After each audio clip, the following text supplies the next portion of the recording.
Hello everyone and welcome back to The Brink, that show that you once listened to but stopped listening to because they stopped doing episodes until 4 months later when they last did their previous episode, and they're back for that one episode that they do every single year anyway, the best of. But it is a pleasure to be back. We'll get back into what we're here for today, and I'll first of all take this opportunity to say my name is Ben and I'm very, very sorry that we have not had an episode for you since August. We had teased a lot throughout the last few months that, we'll be back, and ultimately we were never back. But we haven't gone anywhere. We are still alive. We will be back bigger and better than ever in 2021. Maybe not bigger and better. I shouldn't really lie.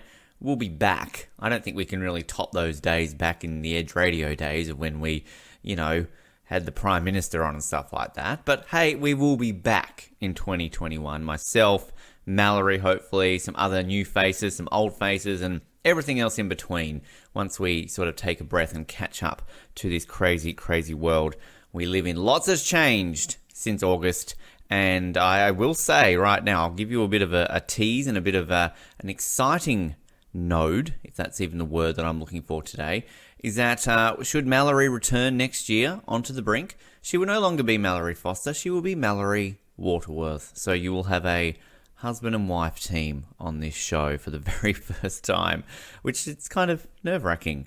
Yes, Mallory and I finally bit the bullet, got married, and I'm sure we will update you on just everything that happened with that in 2021. I will tease you right now to say that we will explain everything because it's not quite as straightforward and simple as you think, folks.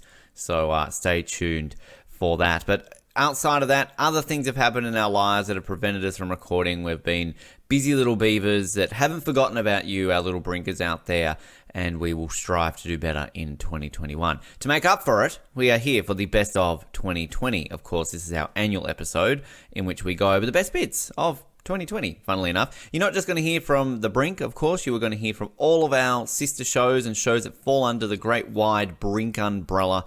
Of course, episodes or, I guess, moments from the Oz Network. We've got 007, Euros Vision, Australian Survivor Archives. I believe there's even a bit of Off the Podium in there. And in our annual musical tribute highlight that we do every single year, we call it Brink in the Mix. Of course, 2020, Brink in the Mix. This year, there will even be a couple of little snippets in there from some of our other projects, including my work on a podcast here called Claude Weekly, where I also do some local commentary for hockey here in Victoria, Canada. Of course, long-term listeners to The Brink will know our history with ice hockey in Hobart, and it has been transitioned over here into the home of hockey in the world, Canada. So you'll hear a bit of a snippet on there. So nice long episode to close out the year with. Hopefully this will make up for our absentee last few months. And as I said, we will be back in 2021 with some big news, some explanations about Mallory and I getting married and everything else in between. But I will take this opportunity, as I won't come in after the final bit of this podcast, after the best of. You'll hear that Brink in the Mix. I'll take this opportunity to wish you all a happy and safe holiday season, Christmas, Hanukkah, whatever you do celebrate out there. A great new year. And of course, I think we all wish for a better 2021. Hopefully, this time next year, when I bring you the best of 2021, it's been a bit of a better year for everyone. So let's hope and fingers crossed and everything else here. Thanks to everyone for supporting us too in 2020 and sticking around when we haven't been around. I think since we've come back as a podcast, it's been our least productive year in terms of episode turnout. Hence why maybe you're going to hear a lot more Oz Network clips here rather than The Brink. But let it be known that we still do love producing this show. We will be back. And we always appreciate you listening wherever you are listening. So sit back, relax, close out the weird year of 2020 with the best of The Brink 2020.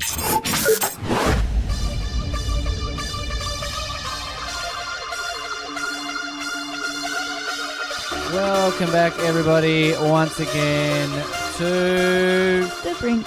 For an episode that we didn't have last week because we got lazy, apparently. And we are doing it this week because Sheena's here. Hello, Sheena. Howdy. Welcome to The Brink. How are you?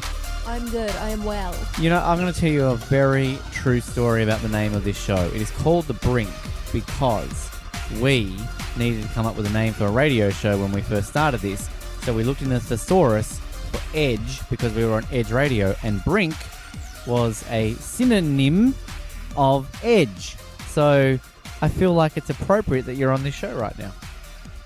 I am just the end goal of the show. You are. You really are. So thank you very much for joining us. And This will be the final episode. yeah, Mallory wishes, clearly. We're going to have another week off, but then I realised that next week we'll be in Melbourne, so it's just going to be Sam and I talking. And so I felt we needed to hear Mallory a little bit because, again, she's going to zone out. Sheena, what's Mallory doing right now? Actually, she's not on a phone. Actually, No, is she? she's just playing with her nails. She's actually not on a phone for once. I took off the top of Sheena's carrot and I tried to do it with my thumbnail and I stabbed it a little bit too far, so my nail's slightly coming off the nail bed and it hurts a little bit. Interesting. That's very interesting. Sheena works at Starbucks with Mallory and they enjoy their time together because... Every time I look over, she's doing something stupid. Like falling over. Does she fall over a lot? Well, she was like squatting-ish to look at, admire her work, and she just toppled backwards. What work was she admiring? Let me show you. I don't understand the work nature here of this. This escalated quickly into a conversation. I made a chart today. You made a chart. What was the chart about? Okay, yep, I see a chart. Yes. It's a sticker chart About? when our food expires. So, does Mallory actually do any work? Do you see that? I do. It's elaborate. Honestly, It's elaborate. I did walk in and she looked like deep and focused. I do appreciate that her whole thing is elaborate. All of the lines are straight. Apart from the last box is bigger, isn't it? Yeah, on this side. So basically, if something is elaborate, it's because it's straight. That's what you're trying to tell us. Yes. Yes, basically. Yep. Yep. Cool story, bro. So give me an insight into also working with Mallory, like besides that she's just drawing charts and falling over or whatever it is you're trying to tell me she does. I don't think there's anything more to it. That's all she does. Yeah, that and can you do the fraps? Is she good at her job? She gets down when she needs to. She gets down when she needs to. Like she gets down and funkies, like, funky down. She slut drops. She slut drops. Just to, sell a couple of extra frappuccinos, basically. Like, how you doing? Yeah. Get down to your knees and frap it up, whip, stir, basically like that. Have you ever slut dropped Sheena to sell an extra bit of whipped cream on the frap?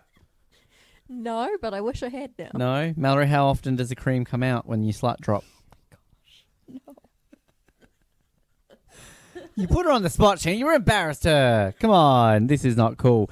Have you ever worked with a Canadian before?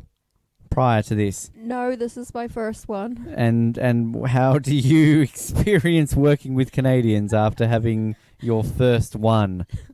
So I have this thing where every time I've watched or read serial killer stuff, they always happen to be in Canada or Canadian. So I try to stay on her good side in case she turns out to be one of those serial killer Canadians. And do you think that she will? Because I'm also intrigued about the answer to this one. Possibly. She's been on the brink many times. Yeah, but she doesn't show up a lot. Sometimes she just sits there and goes, and is on a phone, basically. And then is mildly inconvenienced. Yes. Yes. You don't have to live with her. You don't have to marry her. You don't have to, all this sort of stuff. So, yeah, the honeymoon phase is kind of, just like, oh, yeah, we're married already. So, she's on a phone. Just... every single week. Have you met any Survivor contestants yourself? I've gone to 2 know-it-alls in New York City, so I actually didn't really care that much about talking to that many people. So like I was in the same room as a lot of people that I didn't talk to. The only 2 people I actually spoke to were Rob C and Queen Mish Fitz. Queen who? What now? What? Queen Mish Fitz. Can you speak English for those of us who don't speak Kristen? Slower. Pronunciate. I know it's English. I think it's English. I'm just trying to make sure I'm speaking the right English here. Is this not her common nickname? I would tell you yes if I knew who you were talking about. If we know who her is. This is so awkward. Michelle Fitzgerald. Oh. Of course. Oh. Oh, Queen Fitz. Yes. Me And I were just talking about Queen Schnitzel something or other It's right before we were. Fitz. Yeah. Mish Fitz. Right. That's, yep. I loved her interview for All Winners, Mish Fitz. She looked great. So we've actually found the one Mish Fitz fan out there. So that's great. I'm pretty sure there's another Mish Fitz fan on the line right now. Oh, is there a We've had- fourth person on here that I don't know about? Is that you, Rossi? Are you a Mish Fitz fan? Colin and I had too many arguments at the end of the Survivor Oz coverage about Michelle. It's the only time Kristen and I have truly ever agreed on anything. Wow. With Michelle, So you're sitting there the whole time that Kristen said, oh, and I got to meet Queen Mushnitz, that you're like, oh, her, I love her. yeah, I knew who she was talking about. You're just dumb. What was your dream job growing up? Yeah, there you go. I don't There you know. go. Okay, I wouldn't say it was my dream job, but it was what I wanted to be when I was a small child. I really wanted to be a trucker. Oh. Really? Yeah. Is that I the did country not music know thing? that. Is that just... No. No. I like trucks. You like trucks? I That's do. true. She does. Okay. What is it about trucks that tickles your fancy? They're big. they're, Okay. they're powerful. I don't know, honestly. Actually, my dad used to drive transport. So whenever we didn't have school, the two boys and I would argue over who got to go in the truck for the day. Right. And I guess you would really win all the enjoyed time. it. I loved being high Right. in the truck. I mean, on, you know, above the You liked car. being with those country singers in High Valley. I like being above the car. Wow. And waving at the little people down there in the cars. Yes, well, often all types of being high, you wave at the little people down below. You still could be a truck driver, just you might have to give up the habit there, but This is a perfect portrayal of relationships. We've all been in relationships, most of us. I don't think Noah has, but, you know, whatever. But, hello, Noah, if you're listening. Shit on Noah all of a sudden. Nobody loves Noah. If I can get in a relationship, Noah, what's wrong with you? He won't listen to this one. There's no Koreans in this movie. But yeah, we all know having been in relationships except for Noah. Stop it. I don't know why I'm being so mean all of a sudden. I remember Ethan and Troy, like the original sort of ones. Mm-hmm. But geez, after that, I remember Riley. She had like cats or something or other, rabbits. One of the two. Yep, one of them. That's really about it, I reckon. Like you said to me earlier off air, I did interviews with this person. I was like, I have no idea who they are. But okay, good job. Well done. Do you remember Colin? He was from like somewhere else. Canada? You know? Nick was from New Zealand. Nick I was from remember New Zealand. him. Yep. And then there was some other guy from, I was like, was he from Canada or something? That's Colin. You remember Cable? We Yeah. all met up with Cable. We all hung out together. Oh, I remember that guy. Yeah, strange unit. Yeah. Strange unit. I was a bit worried about meeting up with him, to be honest with you. Why is that? Because he's a cop. Well, I still really question that. Right, okay. But anyway, well, that'd be it, to be honest. Jeez, I don't know what else. There was some like Ukrainian woman or something who did like photos or something or other. Oh, Alina. Couldn't speak a word of She's English. from Romania. Yeah. Yeah, very close to Ukraine. Yeah, they're Similar both in part Europe. of the world. Yes. Yep. Jeez, who else was there? I like this. There Jared was a couple of remembers all weirdos, those. but I couldn't remember some of them, to be honest. There was some guy who was into like dancing, wasn't there, or something? Oh, Alex. Mr. Morella. He lives in your fine city. Oh, yeah, shows how much I know about him. Kai, she lives Yeah, in I don't- Melbourne. I don't remember that. No, that doesn't ring a bell, to be honest. Do you remember me? I remember you. That's yeah, good. Obviously. That's all I'd be a bit worried if we didn't. When you know you're going to go on, you read your SAS survival handbooks, and I've digested everything, and I didn't do any of it, which is unreal. But I don't drink at the best of times, and I got severely dehydrated, really dehydrated, and I actually hit the wall. Would you believe? Now you tell me. I hit the wall. One of the contestants in my group gave me 2 Panadol. Now, where do you pull out 2 Panadol in the bush on Survivor? What day was that Sylvan. on? It was Sylvan. Of course it was. He goes, here. He's off on his fantasy He goes, trip. "Here." Where else would have drugs? Yeah. Now, I don't know whether they were Panadol, Rohypnol. I don't know what he was Ecstasy, feeding. pingers. Yeah, that's it. Ruflin. And that's when I went really bad after So hang that. on, David, But I they have put- to interrupt you here. Basically, Sylvan roofied you. Yes. So let's just get this straight. What day was this? Was this day one? Did he just come up to you and say, "Here, here's a couple of No. This was when I was crook. He said, "Here, take these," because he knew I was crook. And I'm thinking, where does a guy pull these tablets from? And we're out in the bush and survive. You're not meant to have this stuff. He's got a buyer out there at Whalers Way. Like, hey, you want to buy some pills? Ben, obviously in his fantasy world, he's a doctor or something. He's Dr. Silver. This fantasy So world just I got took even medical better. I'm advice. sorry that you got sick, David, but I mean, come on, we've just... I've taken medical advice from Sylvan, and that was the end of me. They put me in They put a drip into me, and as soon as I had the drip, it was unreal. I can still feel it today. Just the feeling from the tip of my head all the way. I just felt just this relief and just this sensation all the way through. It was just unreal, and it was fantastic. All jokes aside, because this is maybe the greatest story I've ever heard since we've started covering Australian Survivor.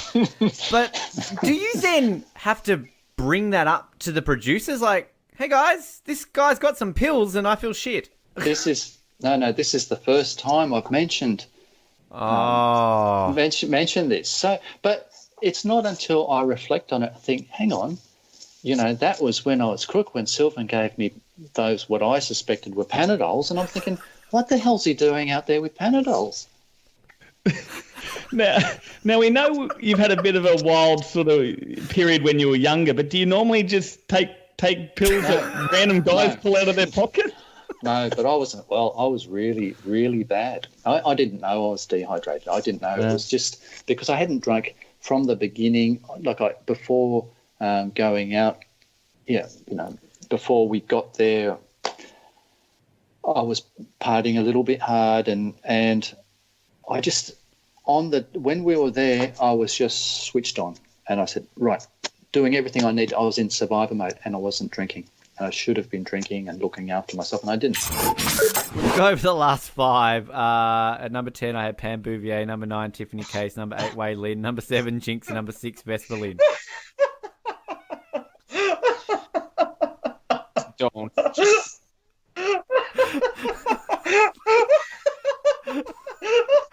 he turned into the Joker? We got Waki's feelings on the line.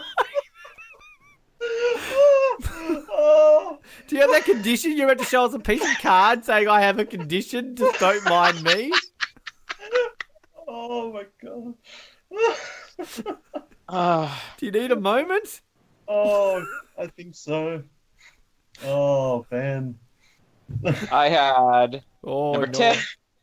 10 Madeline Swan, 9 Solitaire, 8 Tatiana, 7 Wei Lin, 6 Pussy Galore. I had 10 Madeline, 9 Tiffany Case, 8 Pusher, 7 Wei Lin, and 6 Tanya from Russia. All right. That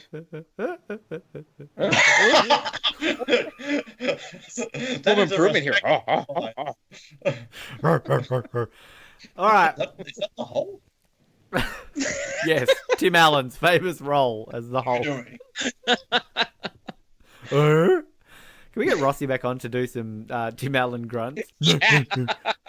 I don't don't see why somebody who achieved that much success wouldn't have that, you know?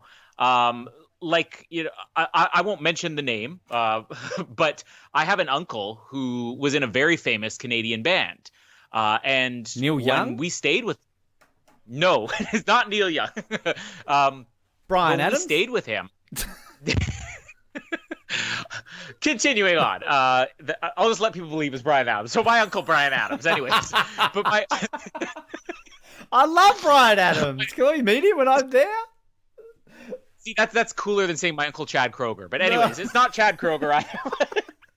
My uncle, when we were staying with him, you know, like, it was removed from their success. It wasn't like, you know, oh, they hit rock bottom or whatever. You know, he just sort of left the band and moved on. But, you know, he had an office / den / guest bedroom. It kind of served as everything.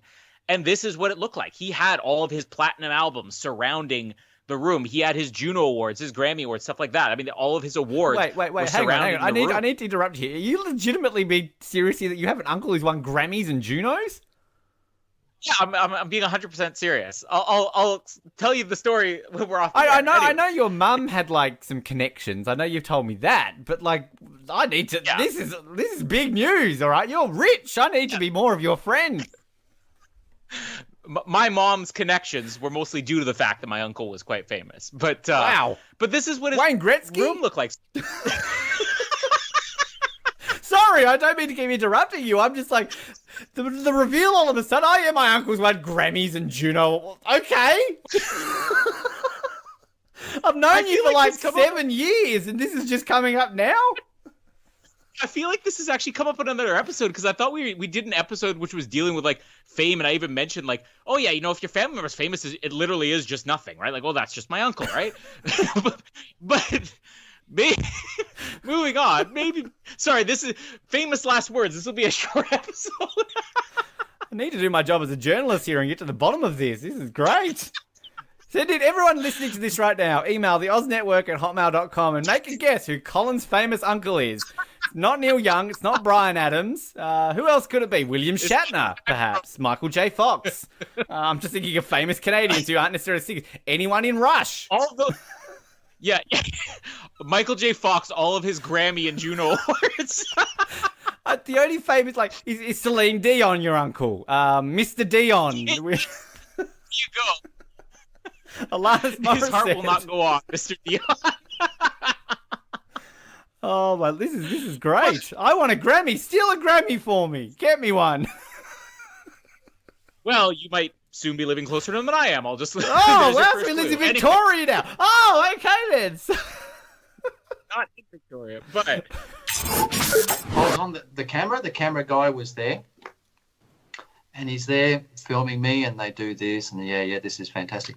And I'm there talking to him, and look, something falls out. And I look, and out of his pocket fell a little Bic lighter, a little grey Bic. It just felt. I thought, is this for real? I thought, is this a setup? He's lighter because he's a smoker.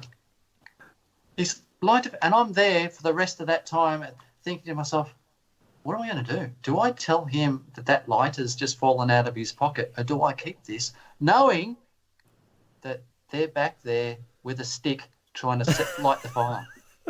What did you do? You couldn't believe it. What do you think I did? You kept the lighter.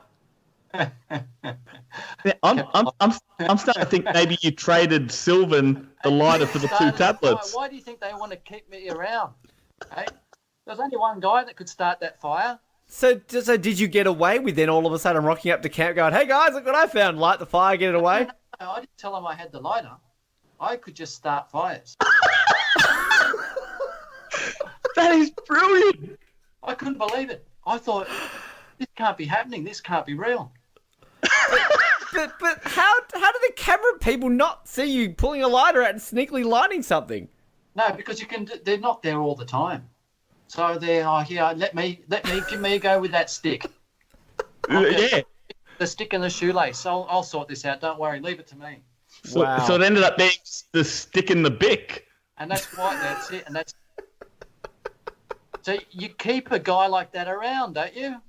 Okay, so what we've learnt today, in conclusion, Sylvan is a drug dealer, And David lit a fire with a lighter. Is this the first time we've ever had confirmation, Matt, that in the history of any version of Survivor, that you found a lighter that conveniently was there, and then boom, you've lit it? Wow. It fell out of the cameraman. He was squatting. He was squatting to film me, and it fell out of his pocket. And I'm looking at this lighter trying to do this interview going, I can't believe that there's a lighter there. They're back there trying to start a fire, and I've got a lighter here. This just confirms that I'm 100% right, and when I say you were ahead of your time. Play the music again. That's their game. If they're leaving lighters around, what are you going to do? Hand it back and say, oh, there's your lighter? Especially when you want to be the hero of your tribe. Survivor. Oh, my word. If wash up ashore, well, you're not going to throw it back in and say, oh, sorry. This is crazy. So, yeah, screw you both. Screw the haters. Jinx is fantastic. I love her. And to me, was always going to make my top 10. Honestly, I was nearly going to put Wei Lin at 7 and then Jinx at 8. Oh, but you put Wei Lin lower. This is so much worse. So, yeah, bugger it all. Jinx is number 7. You know, the only smart thing you said there was that she does fit this movie. I rank this movie at the bottom, I rank the song at the bottom, and I rank her at the bottom. I think I've got them all around about 7, so there you go. That makes sense on my list. You ruin our averages. Oh, yeah. I'm a smart little cookie. I'm a smart little octopusy. Drop dead, Ben. Okay. Just, are you serious, or are you just doing this to be edgy? Why is liking Die Another Day edgy? Like, Diamonds Are Forever maybe is a bit edgy. Like, no one... I've been watching, in the last week, a lot of these Bond podcasts that we follow are all like, oh, in the lead up to No Time to Die, we're going to rank our Bond films again. Literally every single one has Die Another Day at, like, last or second last. Like, no one's edgy. Everyone hates Die Another Day. There's not a single person on this planet besides me and Peter Travis who likes Die Another Day. That should tell you something, you idiot! You're not helping your case. But I stand by my stupid opinions. And for that, and for all of you, you can get fucked. I'm playing this for a 3rd time this episode.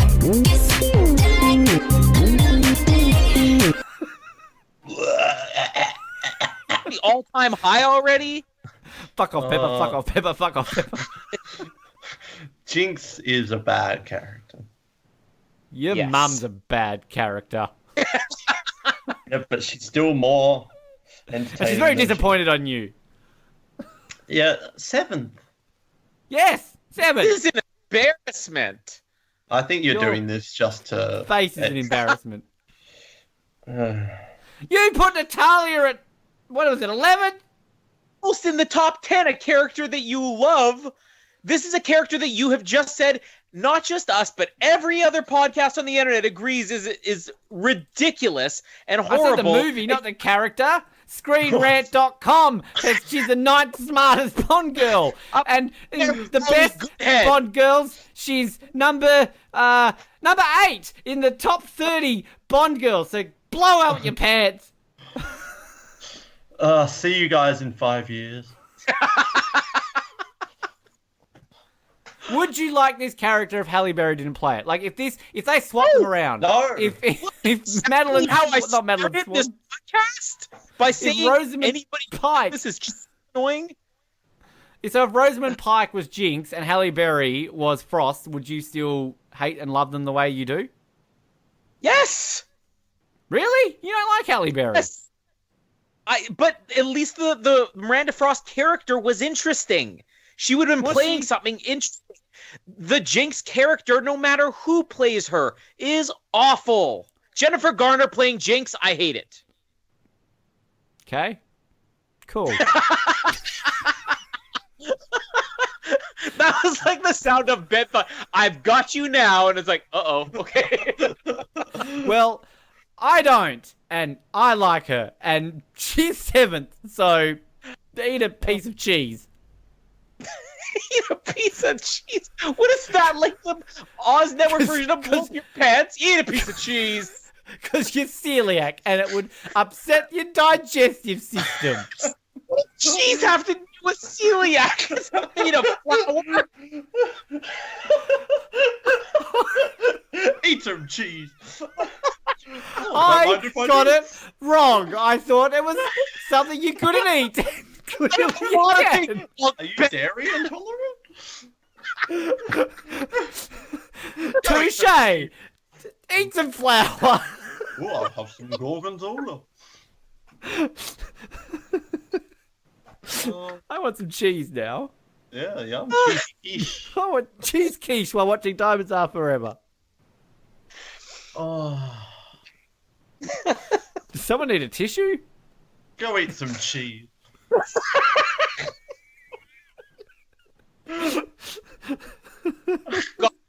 Our episode. Didn't know I that need was to retire. college trip. I need to retire. Yes, Quit. you. Ben, quit while you're behind. Oh, let's be honest. I've been listening to too much of our old episodes, and apparently I'm buying into the bullshit of Ben Waterworth. So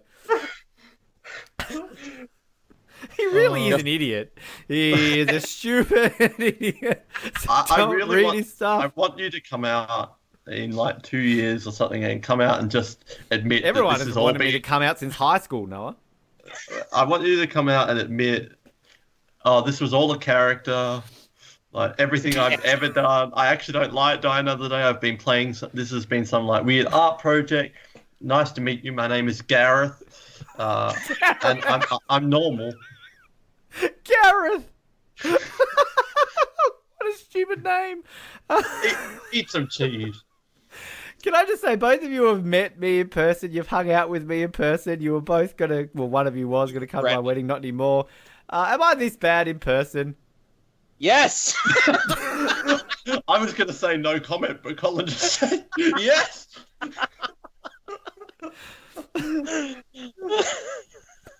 I think you do it to yourself, because you even said in the message before yesterday, oh yeah, I'm going to get torn apart on this episode. You know.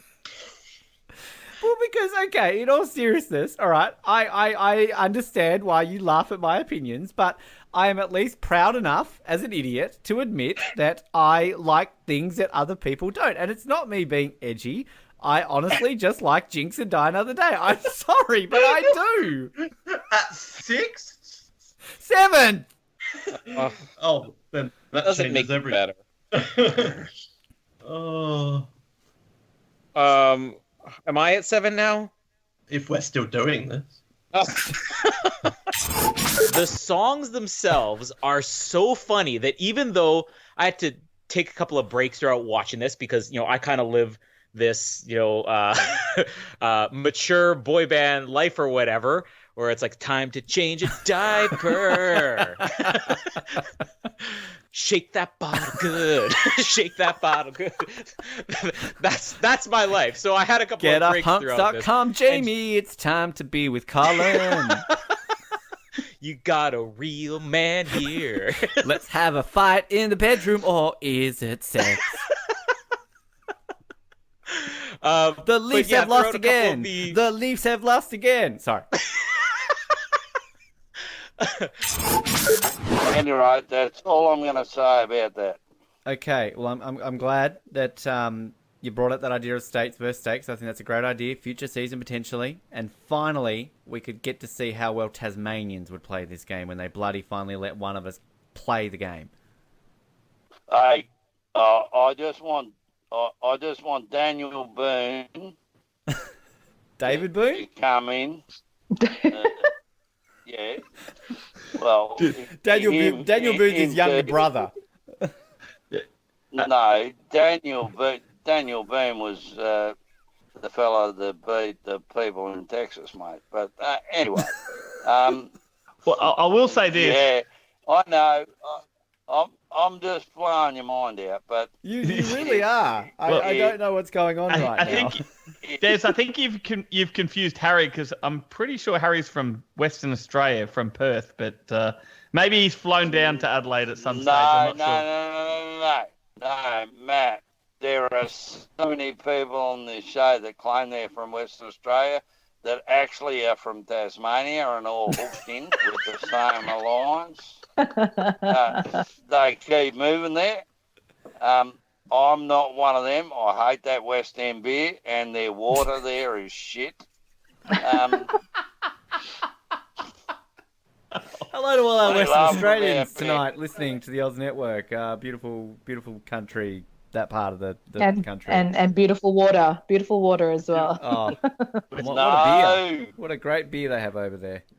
No, West End Calm the beer dockers. is the shittiest beer you've ever had in Australia. But anyway, have you ever had Bogues, Des? Have you ever had Bogues? I'm not really keen on Johnny's of any kind. But anyway, just on a side note. You know I've been to 89 countries, but yet I've never been to Western Australia. So Des is talking it up. I think I'm going to get to Western Australia right now. I don't care about you bragging about how many countries you've been to, mate. But anyway. Matt, I'll also add, you say you've been to man. Tasmania. When you've been to Launceston, that's not Tasmania, mate. Well, that's where my brother lived. What can I do? Poor brother. Let's get to some listener questions. No, but let me leave with this final thing.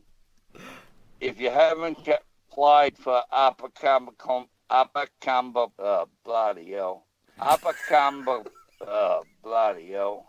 there's a place outside ACT called Upper Cumberland.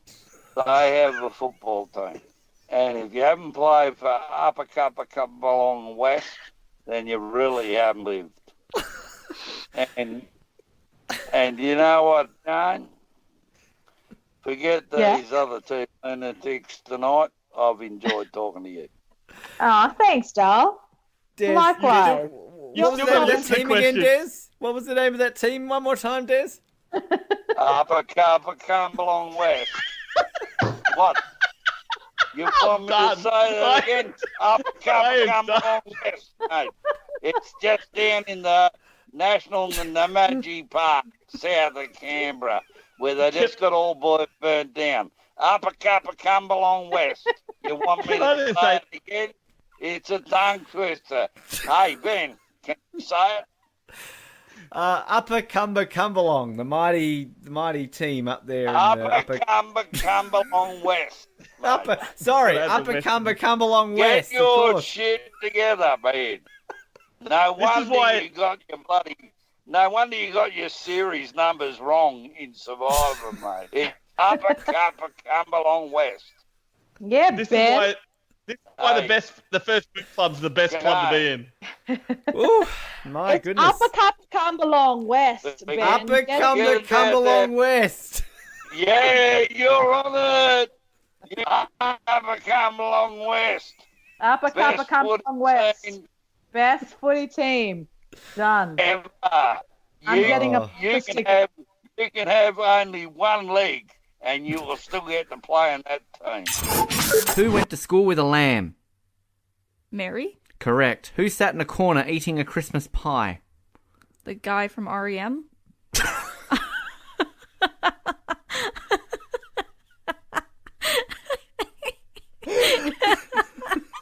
on, that was great. That was a great answer. That's me in the corner. He was in a spotlight losing his religion. I don't think he was eating a pie. How do you know? Christmas pies could be against my religion. It's in the song. He's losing his religion. By eating a Christmas pie. That one the podcast.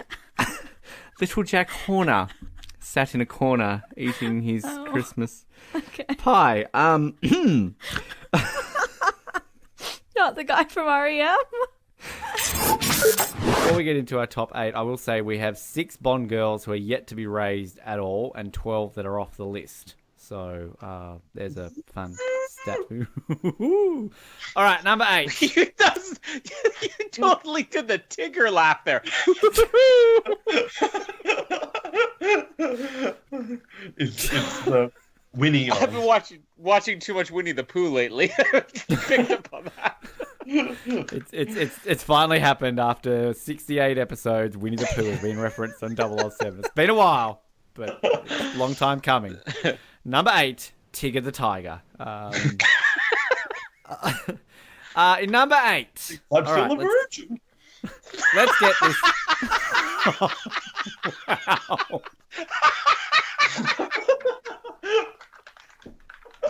Wow, you found Colin's weak spot there, Noah.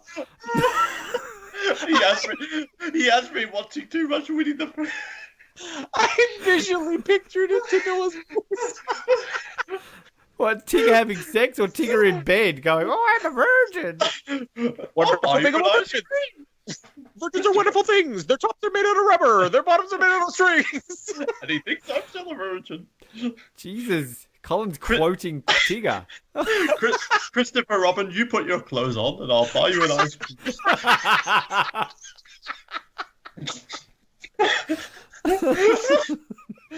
Oh. Wow. I think this is the first time I've podcasted while Colin's had kids, and we've found his weak spot. How do we find new ways after 68 episodes to say inappropriate things that still just lose to shit? I mean, went from Mickey Mouse to the Hulk, and now we're at Winnie the Pooh. Don't forget Peppa Pig. Fuck off, Peppa, fuck off, Peppa. It's one of the funniest things I've ever seen in my life. Can we rank the characters of Peppa Pig? Last would definitely be George. George would be last. Yeah, fuck George. George sucks. Oh my god. Noah, you did know that we did finally do an episode recap of James Bond Jr. So I feel like it was so bad. Oh my god. George, our parents have been lying.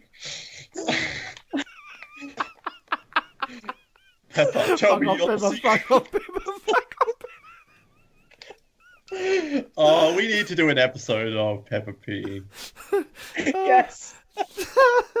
Well, there's only one dad on this podcast, but this has become a very dad podcast. Hey, I have a son. He's 2 years old, grey, got 4 legs, and he's cute. You leave Stiggy alone. You would have a 4-legged son. I'm Tasmanian. I bet you he'd also rank Pussy Galore as low as you did. Oh, God, I'm crying. I'm crying. Did you know, Noah, that Colin's son legitimately... when he throws a tantrum, falls to the ground, and actually goes, I'm crying. You witnessed it. I've seen it in person. It's hilarious. Do you want to know the better part? The better part of that now is he'll just repeat all the things that you say to him if he's crying. So, oh no, stop crying. What's wrong? Oh, I didn't. I thought you meant all the things that I said, like he's listening to 007 and he's like, put Ben it was like, oh no, stop crying. What's wrong, Casper? We should get him on for the Peppa Pig recap. Yes. I'm crying. What's George doing to Peppa? No, actually, I take that back. Ben and your son should not be on a podcast together. I'm not allowed to. No. I'm not allowed within a certain amount of meters of a child that age. There's a podcast restraining order. Different laws in Manitoba when I was there, though, luckily. Luckily, there's a word of the week. All right, number 8. Luckily. Des, got a question here from Wesley.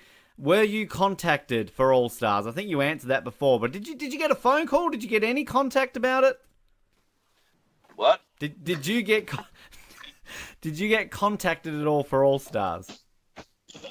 Do you want me to be honest? Of course I want you to be honest. Yeah, they rang me. They did ring. Yeah. And what did you say? Did you say no? Is that why you're not out there? No, that wasn't the conversation. What was the conversation? Well, I can't say because I don't want Dyson to be angry at me. Dyson won't be angry at you. Dyson loves you. Yeah, Come on now. he's a policeman, mate. He has a lot of pull. Matt, tell Des right now that you want to hear what they said on the phone I call. want to hear that conversation with So the does producers. Wesley. He asked a question. Hey, hang on. Who's that other person talking? Des, it's me. I've been here I've the got whole Matt time. sucking on a lemony. You looking at the microphone. I'll give you credit. Des, I'll say, you are the most. You are one of the most memorable players from your season. Other person talking to me. That's Matt. He's also been here the whole time. He was from Australian Survivor Season 5. Oh, I've got. Hang on. My name's Ben. I host the Oz Network.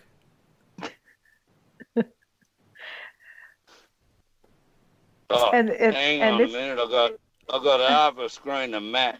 Like, Des, don't focus on the visual. Focus on the audio. Focus on the sound coming out of my vocal cords right now. I want to know. I really want to know what happened on this phone call. You're keeping us in suspenders right now. Oh man, you don't want to know what fun. Are you there? I am absolutely here. Everyone is here on the edge of their seats right now, wanting to know how close we were to having your beautiful face on our screens again. Mate, you were nowhere near it. So what was the phone call then? Were they just trolling you? Was it just like, hi, this is Channel 10 Marketing. Would you like to take a quick survey for us? Oh, by the way, you're on Survivor. Oh, hello. No, I think it sort of went, the phone rang, and I rang. I don't know what I said before, but are you there? I am. We got to the phone with the phone rang, so I'm guessing you answered it. We need to be faster on the story, Des, before... Ring. Hello, this is Des. Hello, this is Channel 10. Where did it go from there? Oh, I've just got this like bright egghead like with. I really is that your phone? You answered it. It's bright because Channel 10's called you. Yes, I've got a bright egghead on my screen. It looks like it's hard boiled. Oh, it's Matt Dyson. Sorry. Yes. What? Come on, Des. Okay, Channel 10 called you, and you answered the phone, and they asked you. Oh, is that Jane? Yep, it's me. I've been here the whole night. Oh, you look different. Like, your picture. I look the same. I can confirm Joan like looks the same. These little white earmuffs on each side of your head. But anyway. Yes. Anyway, so Channel 10 called you? Yes. Channel 10 called you, Des. Channel 10 called me. Yep. Yes. Channel 10 did call me. And what did you say? I missed the call. Oh, they did. So they left a voice message. Well, somebody called me and said, "Oh, this is Amelia. Can you call me back?" But I changed my mobile number. Are you there, still there? Yeah, we are. We're waiting. You are. Absolutely. Yes. We're listening. Okay. Yes. So somebody called me. They said, "Oh, hi, it's Amelia. Can you give me a call back?" And I changed my mobile phone number. And after I got that call, I rang up this girl that I used to date in Canberra about 22 years ago. And I said to her, "What?" Okay, yeah. What did you say to her? I said, "How are you going?" She said, "Oh, I've broken up with my husband." And I said, "Listen, I've been married 42 years. I'm not really interested in another relationship." And she said, "Okay then." So I didn't talk to her again. So it wasn't Amelia from Channel 10. I've got no idea. So we just waited for 10 minutes to answer the question about Channel 10. It was Amelia from up and Cumberland land. No. Amelia come from Western Creek in Warramanga. Of course. Oh, that Amelia. Right. Noah. Yep. No, I never dated an Amelia from Upper Cumberland West, mate. Okay, so I knew Amelia this from Amelia from Canada, when I the was a young executive fella. producer did not call you. Well, I don't know. But can I just say, if this isn't worth being the first boot to be in this club, I'm not here. This is the best club and the only club I ever want to be involved in. I have done thousands of episodes of radio and podcasts in my life, and I don't know if I've ever sat through one like this before, because I don't know what is going on right now. I have sat here for 10 minutes trying to listen to this story of how Amelia's called him. And it's Amelia from 22 years ago. No, a relationship. It's Amelia from out in the horse paddocks in Warramanga in Canberra, where I used to go out and drink my apple wine and sit down the creek, listen to Indigada Davida, and like she used to go to a Catholic school. We used to like them Catholic school girls. We'd sit down at the bottom of the creek. They would come and ride their horses and talk to us. Des, the question was, were you asked to be back on the season on All Stars? Did you get a phone call? No, okay. No, okay. There we go. 10 minutes later. I'm sorry. Be more specific with your questions. God, Wesley. Can I just say, if this isn't making the top 10 for the Oz Network in 2020, I'm not here. This is best of. That is the best. Solidified. The problem with that is you'll only get 500 hits, and Ben will have done 489 of them. Mate, there's a lot of editing involved in this episode, all right? It's currently 1 o'clock in the morning here, all right? I'm already having a late night. Thanks, Wesley, for your simple question. Ben, I just want to say one thing, mate. I'm glad that you were looking so fit, mate. That must be good for your health. I think so. This interview, not so much. But, you win some, you lose some. What was your reaction to the famous Ream War Dog fight on Edge, having been there to witness it?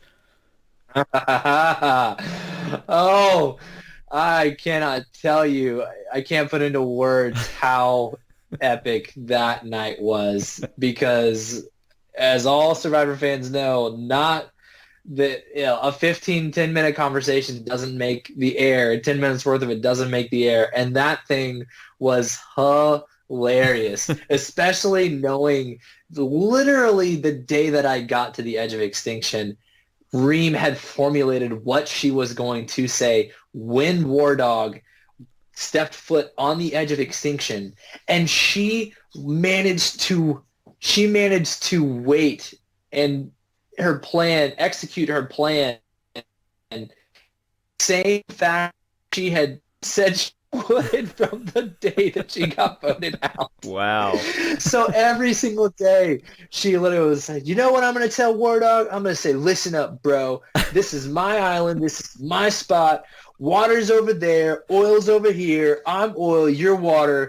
Go fuck yourself. Like literally, that's how it was for days. And then it got closer to it and got closer to it. And we're like, Reem, are you going to say that to War Dog? Are you really going to say that to War Dog? She's like, I don't know. Maybe I should forgive him. It's been a long time coming. Maybe I should forgive him. And then Eric shows up. He's like, Reem, I really don't think you should say that. She's like, you're right. I'm going to turn the other cheek. And then War Dog walks onto the beach and she blows up at him. And it was so funny. And everyone was just like, wow, this is entertainment for the rest of the week. Yeah. And it was, it was actually me who ended up speaking up. I was just like, guys, chill out. Like, it is fine. Like, we are tired. We need to go to sleep. And we ended up passing out, and Eric was disappointed that Reem didn't heed his words of peace. But it made for some incredible entertainment. Wow. Jeez, you needed some popcorn there. Would have made it perfect. Oh, we had coconut popcorn. We actually had popped it before he got there. We had made sure that we would have coconut popcorn for his arrival because fireworks were about to go off. I just want to remind some people about a couple of classic moments from our last rankings episode. In our villains episode, the one that I put up that got me a lot of hate early on was Le Chiffre. I put him up at 18th, and I got murdered for that. What? In our song rankings, I put up Diamonds Are Forever at 17th, Goldeneye at 15th, and I got murdered for that. I do not like this preface. I just want to say I'm considering leaving now because this preface is not sitting well with me at all. The next guess is 14th. She's higher than all those other ones that I just said. But I like 13 other ones better for better reasons because to me, like, I can enjoy the entire film for each of the other 13 for so many more reasons. Jinx. And there's nothing wrong with this Bond girl. She is maybe the most iconic Bond girl name in the history of all Bond. Everyone knows her name from one of the greatest Bond films of all time. But let's analyze this. She's only in it for like the last half. She's got a flying circus, which is fun, but she kind of, at the end of the day, doesn't do a whole lot outside of that. I'm sorry, but my name is Pussy Galore is number 14. Can we just rename coronavirus Waterworth and be done with it? Ben! I'm sorry. I knew this was going to be the one that was getting me murdered. But trust me, 12 of the next 13 you're all going to be happy with. I don't trust you. The funny thing is, I thought I was going to have Pussy up first, and she's not anywhere near where we're at the moment. I don't even know what's wrong with you. Like, have you seen Professionals? Sometimes. Oh. I can't. Do you want me to let myself out? Where's Rossi? I'm going to leave. Why is it every time we do a rankings like this, I want to leave the show? It's just not right. Well, why do you think I did leave the show? Yeah. This is my first time in 5 years, and I'm regretting it. I'll just stand in the corner over here. Yeah, and you stay there and look at the wall and think about what you've done.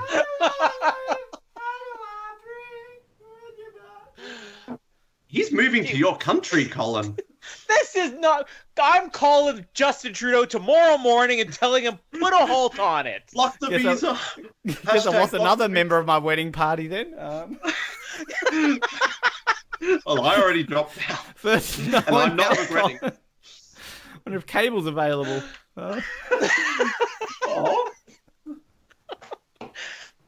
Hashtag block the visa. Just edit the last... Yeah, do we have vetoes on this rankings? I mean, can we bring them in? Is it too late? I've got nowhere to be. We can go back if you want to do it again. I don't mind. Yeah. Okay, let's try that again, Ben. All right, and take 2. Jinx! Oh, good job, Ben. Okay, well, fine. I'll coming to the wedding. I'll go to number 13. All right, number 13. Fair enough. Tracy. Okay, now Mallory's even going to leave you. Like, you're just intent on pushing everyone who loves you away, aren't you? We try and we try. And they say third time lucky with fiancés. I'm just aiming for that. All I'm gonna say, Ben, is that when nobody shows up to your wedding, you did this to yourself. Okay. True. I'll just dance by myself to die another day and stare at pictures of Verity. I'll be tearing happy. apart that invitation right now. I'm really trying not to say it, but Ben, you're an idiot. Do it! Yay! We want to like you. We do. No, we try really so don't. hard. We try. Again, I've been listening to our old episodes. You don't try. No time to try. Listen, for that guy who rated us and trashed us, you're right about at least one of us being an idiot, okay? Oh God, I need to hear this review. No, I didn't. We're building this up. It's probably going to be quite disappointing. Kind of like Ben Waterworth. I'm gonna move on and forget that ever happened. Did you know that the word march is a capitonym?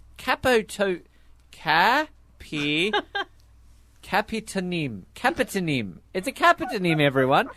Capitonyms are words or expressions whose meaning changes depending on where it's capitalized or not. Sorry, what was the word again? Capitonym.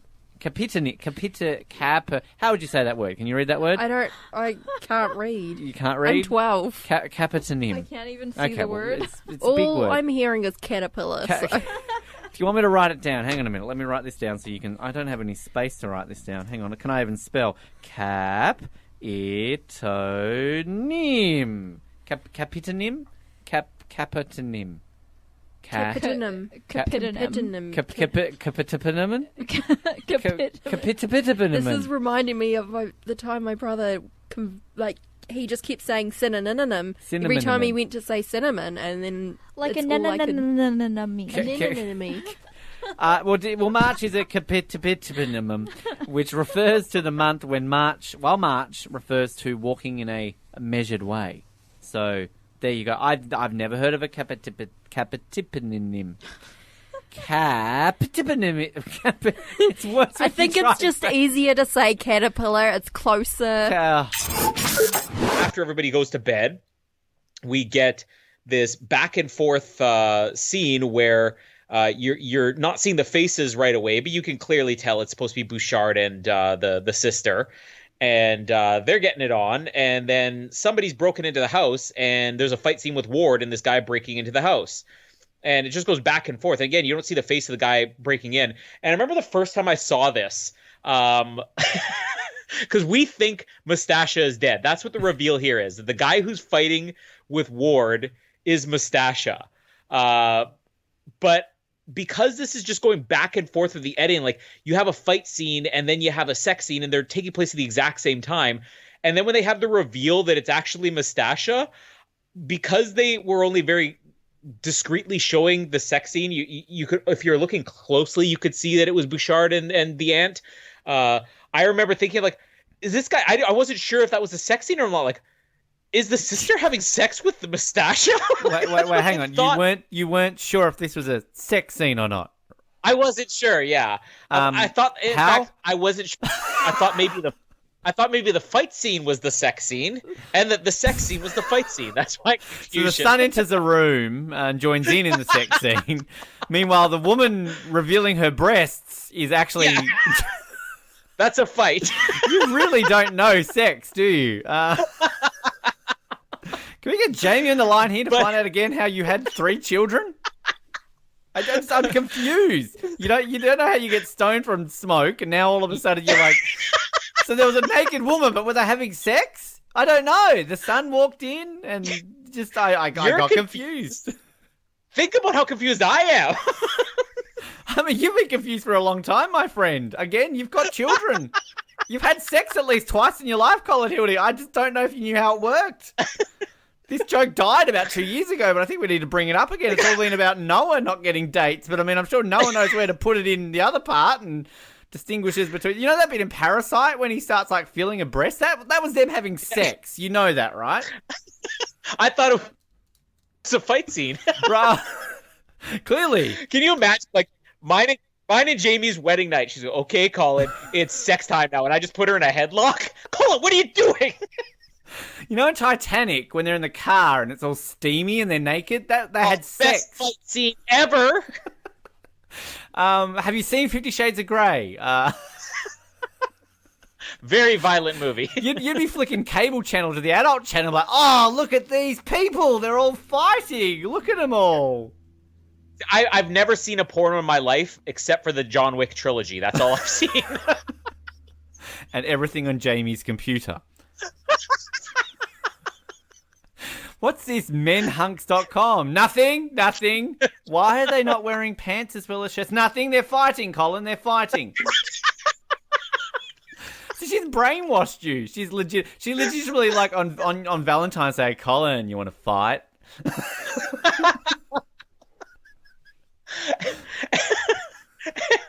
And when we did conceive our children, I'm like, one of us is going to jail for domestic violence. Jamie, that was just terrible. It's okay. You did the right thing. Have a lollipop and don't tell anyone. Don't tell anyone. Mummy's pregnant now. But back to what I was meaning to say. Because we have a sex scene and a fight scene literally happening at the same time, and they have the same, lighting and everything. They're happening literally in the same house, or I guess they're not supposed to be the same house, but it looks like it's the same environment and everything. You can't tell which one is which half the time, especially because it's a very violent sex scene.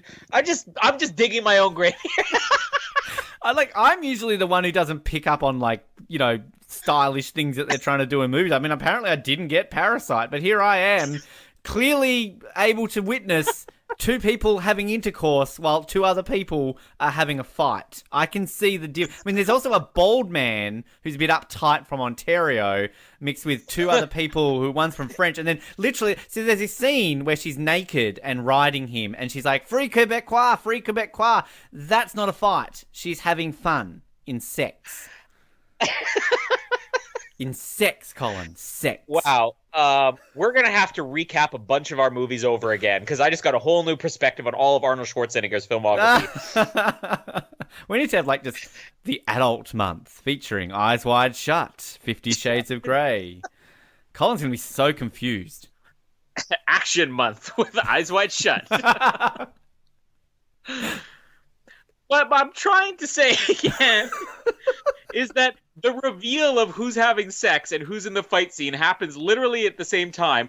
So when all of a sudden you're seeing a guy pin somebody against the wall, and then you see a guy pin a woman against a wall, and then you see the woman pin a guy against a wall, and you see the other guy pin a guy against a wall, and then they take off the mask and they reveal Mustasha. I thought the first time I saw this that the sister was having sex. I don't understand. Okay.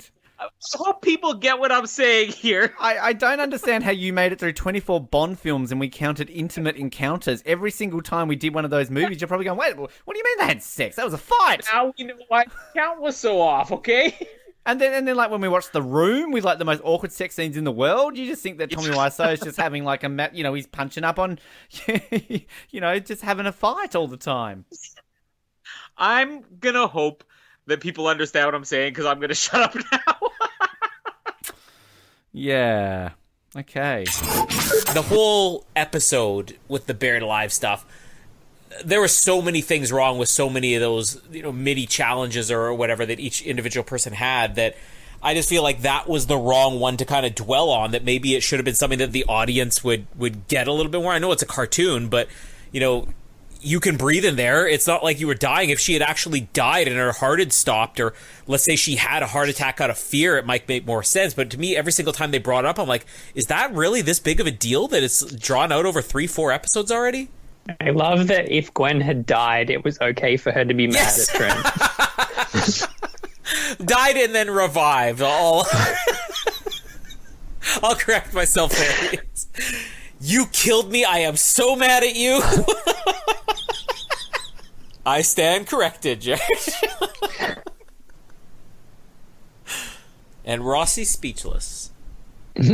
Has Rossi been buried alive at this point? Rossi, are you there? Rossi's been buried alive, and we're going to be hearing about this for 4 or 5 weeks. I guarantee it, people. You'll hear about this again when we bring it back up on the finale recap. Or he'll just forget about it and forgive us off air. Solution to the storyline. What? Are you here now? You saw it. I said what I said. What I missed. We just had you buried alive and holding a grudge against us. Oh, I died. Yeah, you did. That's totally... that means I reserve the right to be mad at both of you. Yeah, I'm not dead, but I'm still mad. Arnold Schwarzenegger coming into the auction, the on-loan auction or whatever it is. Cool party. They just wrote a regular script, and Arnold Schwarzenegger, I think it would be very clever if I just work words like cold and freeze and cool into everything. They're like, sure, we're paying you $25 million. do whatever you want. See, this is, you know what I've just realised? If Arnold Schwarzenegger was Jinx in Die Another Day, you would appreciate it more because he would deliver the lines better. Your mama. He doesn't wait around for the boom, you know? He doesn't have that stupid grin on his face waiting for the reaction. Think I got the thrust of it. Looks like we're going down together. Ornithologist. Now that's a mouthful. I'm choking. This is so good. I want to see Arnold Schwarzenegger emerging from the water in an orange bikini. I'm good, even when I'm bad. When I'm bad. Read this, bitch. Wow, now there's a mouthful. We're on the same side. Underneath the mango. Oh, wrong movie. Wrong movie. He would make it better. I would pay good money to see Arnold Schwarzenegger and Pierce Brosnan have sex. That I'm not afraid of it. I want to see Arnold Schwarzenegger pull a fruit from somewhere that doesn't make sense and a knife. Pierce Brosnan fiddling with the diamonds in Arnold Schwarzenegger's belly button. Put it in again. No, take it out. Put it in. Oh. Oh, please, let's make that happen. I've never been able to understand this other than the fact that he can show off his beautiful hairy legs, but why is he wearing a wetsuit from the top up only? It looks like Britney Spears' outfit in Oops, I Did It Again. You know, It that does, red tight leg. Now there's something I want to see. Sean Connery singing Oops, I Did It Again. Oops, I did it again. Yes. You played with my heart. I got lost in the game. Oh, baby, baby. You might think I'm in all love. the Britney hits. Hit me, baby, one more time. I'm not a girl. Not yet a a woman. Womanizer. You're a womanizer. Oh, you're a womanizer, baby. You are. You are. Womanizer. Boy, don't try to front. I just know exactly what you are.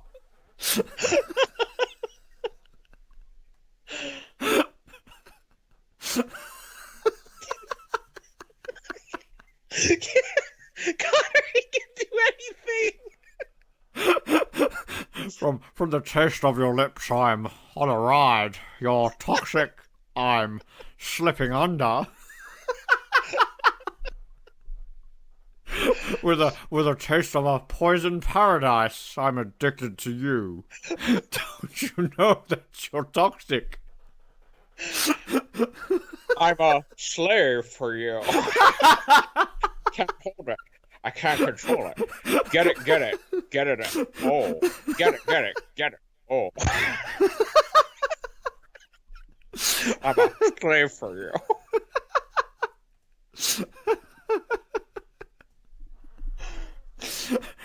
If I said my heart was beating loud, if we could escape the crowd somehow, if I said I want your body now, would you hold it against me?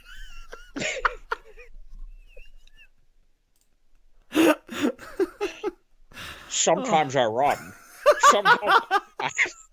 Sometimes I'm scared of you. All I really want is to hold you tight. Be with you day and night.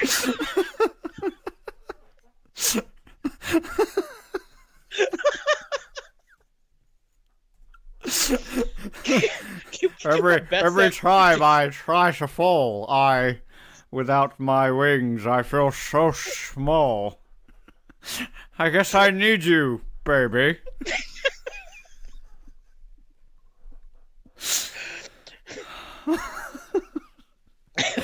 Can you please go back to the Bahamas and find his house and just knock on his door? Excuse me, Sean. Can you read the following? Baby, one more time. What? I'm stronger than yesterday. Now, I can't remember it. Now is nothing but my way. My loneliness, it's killing me. No more. Ah. Oh yeah. It's Brittany, bitch. Give me more. Give me more. Give me more. Give me more. Give me more. This is also showing us that the lyrics of Britney Spears songs aren't that in depth. I used to think. Okay, now here's my question. Getting back on track with the movie here for a second. Is that the name of our episode? Oops, Sean did it again. Yes. He swims in Die Another Day. He's in pajamas. That's ice. No. I know the difference between ice and water, Ben. I live in Canada. No, I'm talking about when he jumps off the boat. Snappy Collins back. It's the odorless feet, you know. Yeah. Snap. I know the difference between ice and water, Ben. I live in Canada. I sound like I'm from Wyoming or something now. That's my good Wyoming accent. Hello to all our... I don't even know Wyoming has an accent. I'm from Wyoming.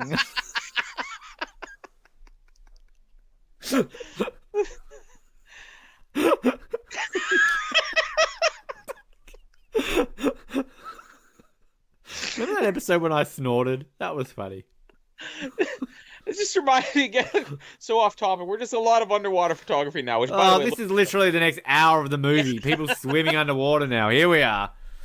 But I do this thing whenever I'm imitating Jamie, where I do the voice like, "My name is Jamie." I do like that, and then she doesn't even intentionally do it, but she'll always be like, "Stop! I don't sound like that," and she'll end up sounding exactly the way I'm impersonating her.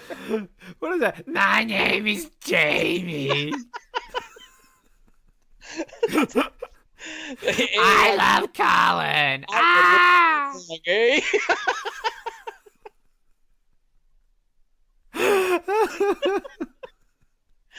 Colin, come give me another baby. I love you, Jackman. I'm from Wyoming. Thought I'd forgotten you, eh?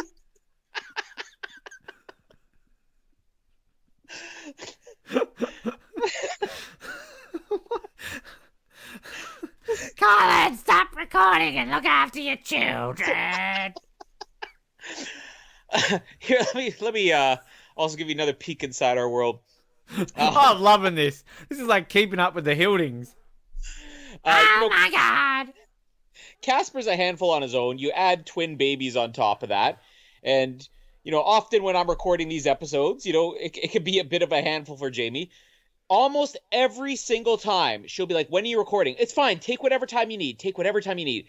And every single time I come downstairs after finishing recording, and she's like, "They have been a nightmare. I thought you were going to be 2 hours. It's been way longer than that." I'm like, "It's been 2 hours and 10 minutes." Colin, impersonate your wife. Come on. They have been a nightmare. These babies have been so loud.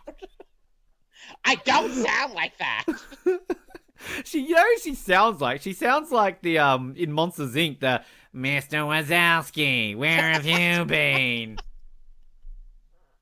The desk woman. Guess who? Slowly morphing into Fran Drescher again. Thanks, Noah. Even when he's not here, he's here. He's here in spirit. His penis is here in spirit. Oh, God. I just actually literally pictured Noah's penis. Was it picture A or picture B from the slideshow earlier? You don't want to know. And this image of Noah's rubbing soap on his penis. Why am I saying these words? What is wrong with me? Noah mud wrestling the penis. You know he'd be mud wrestling himself because he can't get a date.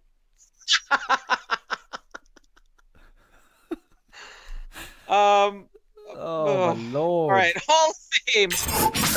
One thing though, Matt, that while we get here in sort of the middle section of the episode, I mean, look, you can join me here if you want to. I just want to try and do something here. Just hang on, just let me get myself warmed up. Bum bum bum bum bum bum bum bum bum bum. Dum dum dum bum bum bum bum bum bum bum. We could live for 1,000 years, but if I hurt you, I'd make wine from your tears. Join me, Matt. I told you that we could fly, 'cause we all have wings, but some of us don't know why. No?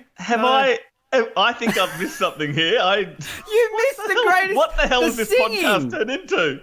You're not. What are you watching? Like, you don't see Sophie and Joel doing their little sing along to one of the greatest songs of all time, while kangaroos turn their heads and are watching in awe. This is gold. This is brilliant. I must have skipped over that part because, well, Matthew obviously you've done that quite well, Ben. You should have just kept on going and singing the whole song. I mean, look, if you really want me to, but I don't think other people do. No, it really is, and it's funny because even though I started off saying this, I'm going to control your emotions, I'm going to manipulate your mind, but I'm going to have a great time doing it. I still do that daily, Ben. I love it.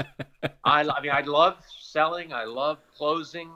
The art of the deal is my passion. It's what I live by. But it's still to this day, even at the big 5-0. Yeah, that's right. This right here, Ben, is big 5-0. I don't believe it, Brian. I don't believe it. I still work out 3 days a week. I still do my 100 push-ups, 100 sit-ups. I'm ready. You just, I have to say, just continuing the suck up on this entire interview, I mean, you really do not look a day over, 40. You do not look like you've aged a day since you won. So come on, CBS. Again, us men, it's water intake, fruit, and of course, eye cream. Eye cream's incredibly important. And when you put on your eye cream, you're going up this way and you're going up that way. Why? Because you're going against gravity. But men must realize that Ben, I'm telling you, moisturize. Aloe, I moisturize daily. Wow. It's important. I just need to point out that in all my life, did I ever think that I would be sitting here on a podcast getting moisturizing advice from Brian Heidick. But hey, I weirdly want to moisturize now. Thank you. Water intake is important too. Any other routines here that we should know about? That's it. Well, here's another thing. Let's just start on Dennis Quaid, who again, what a man, but what a terrible human being in this movie, because he gives no predictions whatsoever. He's like, you know what? If we don't do something drastic, the world's gonna end. When? I don't know. 100 years, 1,000 years. Great. So we got a 1,000 or 900 year margin there. And then it literally happens in days. Like, you are the world's worst scientist. If you showed your work, right. Maybe if you showed your work, we would have narrowed that down to a couple weeks. That's the problem. There we go. You have just discovered the reason why millions upon millions of people die in this movie, right? If he, at the Global Climate Change Conference black tie event in New Delhi, had have had a board where he explained his theories, people would have believed him. But instead, no. This is why he's siding with puppy Jake Gyllenhaal, because this is what he does himself. He skates through life and just takes the easy route, all this kind of stuff. That's where you fail, Dennis Quaid. Dennis Quaid, like, I mean, in all of these disaster movies, you've got to have the one that you don't believe. But at least they've let's be honest, Dustin Hoffman at least kind of had proof and evidence in some weird way to show what was happening. Here, he spends half of Outbreak just trying to find the proof. Dennis Quaid's like, just take my word for it. I've read Terry Rapson. I know what I'm talking about. He literally, all they do in this movie, again, I'm so sorry that we're ripping into this movie. I do love this movie. Like, he goes to he saves his ice cause, right?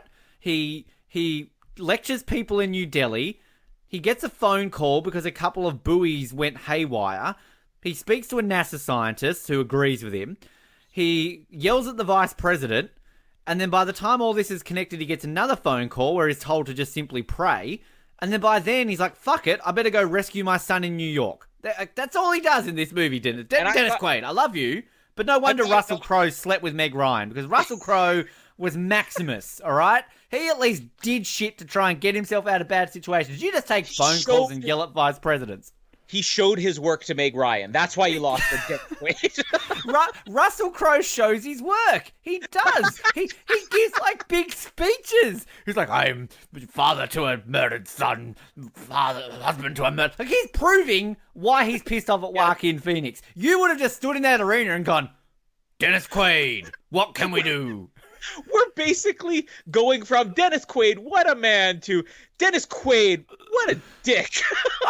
I'm sorry. Dennis Quaid, I love you, man. Jamie just yelled from outside the room, hey, don't you talk bad about Dennis Quaid. Well, I've got to talk bad about Dennis Quaid because let's be honest, you're a great person, Dennis Quaid. You're a sexy man. You're fantastic. But I'm sorry, you deserve to have Russell Crowe fuck your wife. Show your work next time, Dennis. Show your work, all right? Russell Crowe walked onto that set with Meg Ryan. It's like, sup, Meg Ryan? I'm Russell Crowe. Meg Ryan went, yeah, you're in that really bad 30-foot of grunt. Like, you're a bad singer. You know, are you Australian, New Zealand? I don't know. Russell Crowe smirked and smiled at Meg Ryan, pulled out a copy of Gladiator and just held it up and said, my work, show here's my work. Here it is. And Meg Ryan was like, took her pants off. They had sex. Rest is history. But let's not forget Dennis Quaid. He ended up with Nate Russo in Your Mine and Ours. So true. He learned well, from mistakes. That's a trick. Yeah, that's very true. But then having again, Russell Crowe, bad singer. But Dennis Quaid has Randy Quaid as a brother. So Meg Ryan probably. That's why he doesn't show his work anymore. Yeah, he's trying to pick up women, and it's like, oh, can you show me a little bit of your resume? Well, here's a picture of my family. They're like, oh. So Meg Ryan comes along, show me a picture of your family. It's like, I'd rather not. Just take my word for it. My brother is hot. Yeah. Oh my lord. God, has Dennis Quaid and Russell Crowe ever done a movie together? I'm going to think not. Let's go to the Oracle of Bacon. I'll find this out. I need to get this connection. I'll continue with the movie here for a second. Please do. Get us back on track. The one I'm really excited for is Chiwetel Ejiofor. Oh, yes! He's so good. Like, one of my absolute favorite actors. And I think this was like, I had seen him in one other movie prior to this, but this was like, I want this guy in like every movie from now until the end of eternity. And I will, between now and next week, try to learn how to pronounce his name. I'm still trying to learn Fukunaga. So, Chiwetel Ejiofor. I want to go Ifanugawa. Who's that? Sheila what's his last name? Chiwetel Chiwetel Ejiofor. Chiwetel Ejiofor. Isn't that the things that were killing people in this movie? It was a bad case of Chiwetel Ejiofor.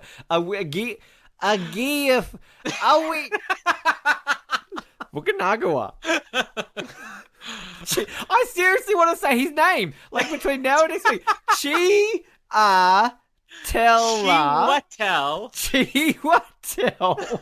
Ejiofor. Chiwetel Ejiofor. Say his name, B.D. Wong. Rihanna, she plays the girl who gets killed in the shower, who you think is the main character in the Psycho movie. And they're having an affair. So, I mean, he turned out all right. So, you're weirdly into Rihanna. I tagged you in that weird album to be into Rihanna. No, well, I mean, no, but like you're somebody who doesn't. I don't picture you liking that type of music. You bagged me out for liking Madonna. No, I mean, but funny enough, I debated putting a Rihanna album on that thing, that musical challenge thing. I love Rihanna. I mean, again, I may love her, because her videos make me appreciate the music more. But Rihanna, good job, and not that bad in Bates Motel also. Here he's not a very good actor here. Let's be honest. But I just like. Shut up about Rihanna. You just I'm sorry. Madonna, better actor than Rihanna. Oh, you get out right now. This podcast is over. Madonna is a Golden Globe winner for Best Dramatic Actress. What has Rihanna ever won? Golden Razzie for Battleship? Madonna's won every Razzie she's ever been nominated for. Anyway, this is now Madonna versus Rihanna, and you are losing, mister. Who's more successful? Who? Rihanna. No, she's not. Madonna was like, she's. Oh, Doesn't don't get me Rihanna have like the record only second to the Beatles for the most number one singles in history? No, I will bring up the comparisons between the two, my friend. And Madonna kicks her little Bahamian ass. Yeah, we're gonna have a bonus show here. And she's not Bahamian; she's from Barbados. Ben, well, here's where the line is. Well, I was wrong, right? Whatever, right? Here we go. Rihanna. Madonna has sold between 300 and 275 million albums. Rihanna's only sold 250 million albums. Suck it, Rihanna. She's also been around about 50 years less. Okay, there's a difference. Rihanna. Female artist with most U.S. number one singles in 1 year, most consecutive UK number one singles, best-selling digital artist in the U.S., most consecutive weeks on UK singles charts, most digital number one singles in the U.S., most liked person on Facebook.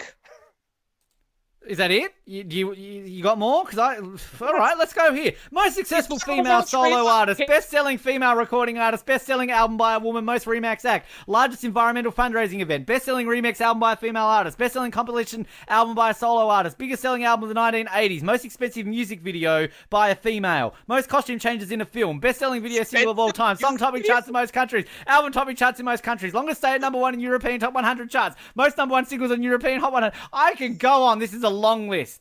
I love it. Most expensive music videos in accomplishment. It is. Waterworld's the most expensive movie, Ben. And what music video is that? Die Another Day. This is all I have to say. Madonna did Die Another Day. Rihanna wins. Rihanna did Unfaithful, didn't she? That was a dumb song. Yeah. Shut up about that. You know what? I don't know why I'm bagging out Rihanna. I like Rihanna. I have been challenged to post 10 albums. Day number one, Rihanna. I can see one record here that it says Rihanna broke the shortest amount of time to achieve 20 top 10 singles by a solo artist on the Billboard Hot 100. It says here, Rihanna broke this record in 2011. There's one for Rihanna. There you go. Like 12 other ones for you, and you were like, is that it? Well, I mean, again, this list is very long. I can keep reading. There's still so much more. Hold on. I love the one that you missed on Madonna's. Oldest living human being on the planet. Well, Billboard listed Madonna as the only behind the Beatles as the greatest Billboard Hot 100 solo artist of all time. Behind the Beatles aren't even a solo person. So the Billboard, the biggest chart company in the world, listed her as the best or the greatest solo artist, ahead of people like Michael Jackson, Elton John, I don't know, frickin' Celine Dion. I don't know, well, Justin you know what? Bieber. You know what? The esteemed magazine of Colin Hilding ranked Rihanna number one ahead of Madonna number 800. What will it take for you to say something positive about Madonna? Madonna covering a Rihanna song. What if Rihanna covered Die Another Day? What if it was like she would be dead to me unless she did it broody right. ballad, like I'm gonna wake up, yes and no. It sounded like that. I would throw up. Sigmund Freud analyzed this. Remember when we were talking Day After Tomorrow? Oh, yeah. That was a good recap we did. BD Wong lets them in the house. Do we like BD Wong in this movie? I like BD Wong in anything. BD Wong can be in anything and I'll like him. He's a quirky guy, and I think that's the problem they miss in the Jurassic World sequels, is that they make him just like a Bond henchman, which doesn't fit him, whereas he should be kind of like this quirky, charming scientist, or in this case... Gotham. Have you seen him in Gotham? He's like that in Gotham. Oh, that's right. He was in Gotham. Yeah, I forgot about that. But yeah, great actor who doesn't really get his due. He's sort of just, that was the scientist in Jurassic Park. But he never gets his due. Where's BD Wong? Like Sarah Paulson happened over. Make BD Wong happen, Hollywood. It's time. BD Wong coming next year. The next Rene Russo. Exactly. BD Wong month. We're going to start it. And we're going to be the one podcast that celebrates BD Wong. Everyone else out there, you've all been BD Wong about things until now, because it's BD Wong time. It's time to BD right about BD Wong, okay? Don't know if that was kind of racist, but that's why I kind of paused before I said it. But whatever, I said it. And that's a better thing to call it. I should have gone with that. It's time to be BD right about BD Wong. Stop getting movies Wong. Make BD Wong great again. Yeah. BD Wong box. It's literally a box and BD Wong's in it, and he sticks his head out and goes, "There's danger, don't go that way." Thanks, BD Wong, and they close the box. I just had an image of like a Jack in the Box. Boom, BD Wong pops out. Hi, I'm BD Wong. You're in danger. Okay, bye. I want a BD Wong action figure now. Yes, let's make it. Can we all the t-shirts that we make just like have just a picture of BD Wong on it with just a smiley BD Wong for, "Hi, I'm BD Wong." Whoever out there can make us a mock-up of a BD Wong action figure, you'll get a free autograph photo of Ben Waterworth signed by yours truly, Colin Hilding. Why is this the prize every single week now at all of our shows? You just really want to sign a picture of me. How about this? We put it on our website. Here's the thing. If you like us that much, for only $1, I will sign a picture of BD Wong for you. Yes! $1 donation, signed picture of BD Wong. and a lot of podcasts would donate that to like coronavirus relief or like Save the Children or AIDS or something like that. No, your money is better spent. It actually gets donated to a very worthy cause, the Oz Network. The worthy cause is making BD Wong great again. That's what the cause is. I'm going to get a t-shirt. Make BD Wong great again. There it is. We will sign a picture of BD Wong for you. Let's just clarify. We will sign a picture of BD Wong for a $1 donation. He's such a beautiful man. Like, we talk about Sandra Bullock aging. Like BD Wong is nearly 60. Like, he is not 60. That is a lie. Wikipedia, you are a liar. This is 25 years removed from Jurassic Park when this movie comes out. Does not look a day older. And He's his gotten face younger. is not stretched. Yeah, it may have gotten younger, yes. I'm just looking at his filmography that we could do for BD Wong month. We could do such esteemed movies as White Frog, Slappy and the Stinkers. Oh, you like that? Slappy, I don't even know what it is, but if we could have Slappy and the Stinkers recap on the title of our website, we have to make that happen. There's Mystery Date, which I'm assuming is the movie adaptation of that board game in the Santa Claus. And Father of the Bride Part 2. Bugger Part 1. Let's go straight into BD Wong in Part 2. Although actually he was in Part 1 as well. Oh, bugger. The Substitute 2, School's Out, with him and Treat Williams. Oh, he was in The X-Files in an episode. He was in All American Girl. He was in NCIS New Orleans. Oh! He was in Mr. Robot. You could watch him hang out with your man Rami Malek. He was in American Horror Story Apocalypse. He was, actually. Now that I remember that, he was. There you go. Oh, this man has done everything. How is this man not president? Make it happen, America. If everyone dies in coronavirus, I only expect BD Wong to be in quarantine. Everyone else can die, but not BD Wong. You save BD Wong, Australia and America and Canada and every country in the world. You find him. You put him in a bird box and call it the BD Wong box, and you save BD Wong. I can't wait until this episode comes out, and we are going to have on our social media posts, hashtag BD Wong month, hashtag make BD Wong great again, hashtag BD Wong in a box, hashtag save BD Wong. Slow down. I'm going to write all these down. Can't write that fast. I never passed shorthand.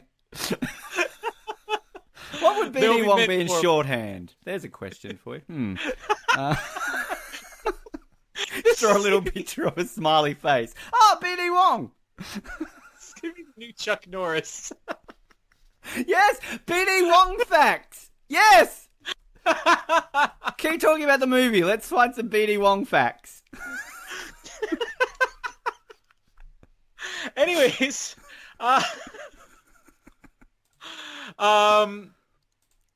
BD Wong is in the house.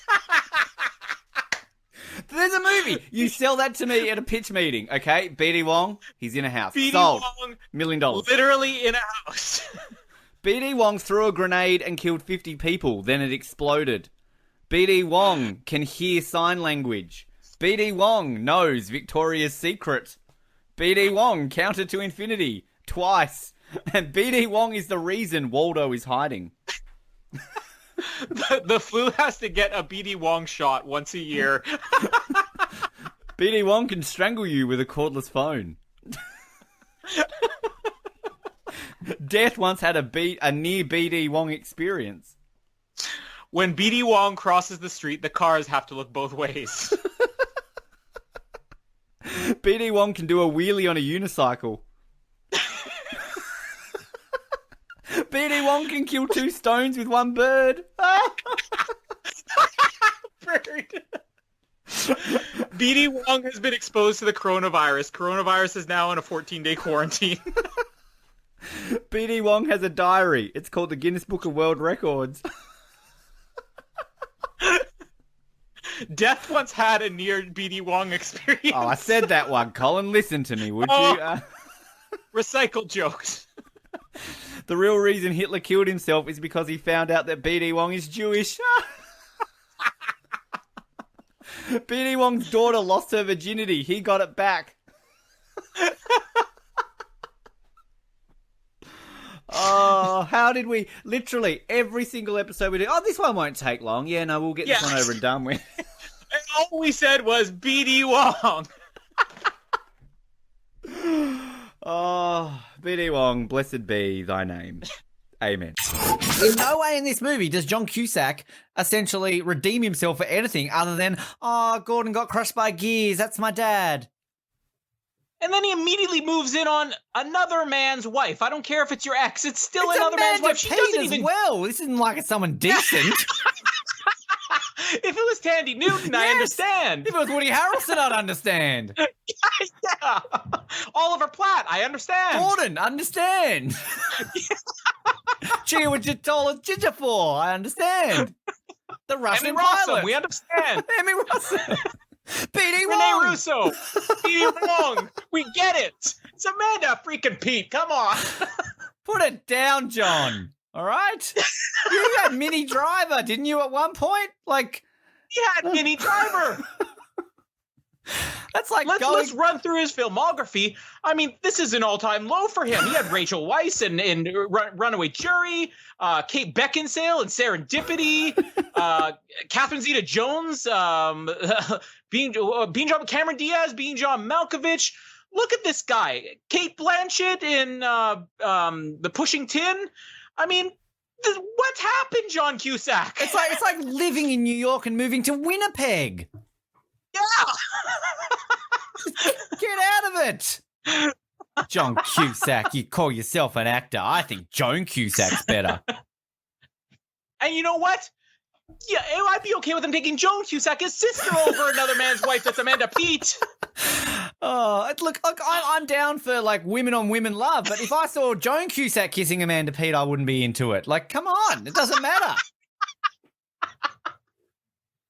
Oh, she's just so boring. Who are you, Amanda Pete? Stop being you. Just stop it. I've killed people on these podcasts before, right? I killed Roger Moore. If Amanda Pete dies between now and when we release this episode, not even going to care. It won't even make the news. It literally won't make the news. Next year at the Oscars in memoriam, it will come up with Amanda Pete, dead. And people will be like, oh, she died. Okay. I love that we started this episode with, yeah, the wife, she's okay, she's there. And now it's like, you could die for all I care. Screw you, Amanda Pete. You're no BD Wong. Exactly. On the likability scale in the world, you're right down there with the French and Taylor Swift. And I'm only basing this of seeing you in one movie. Amanda Pete. What, you haven't seen all of her sounds like porno films? Like Izzy goes under or whatever? I'm literally watching 2012 on mute right now.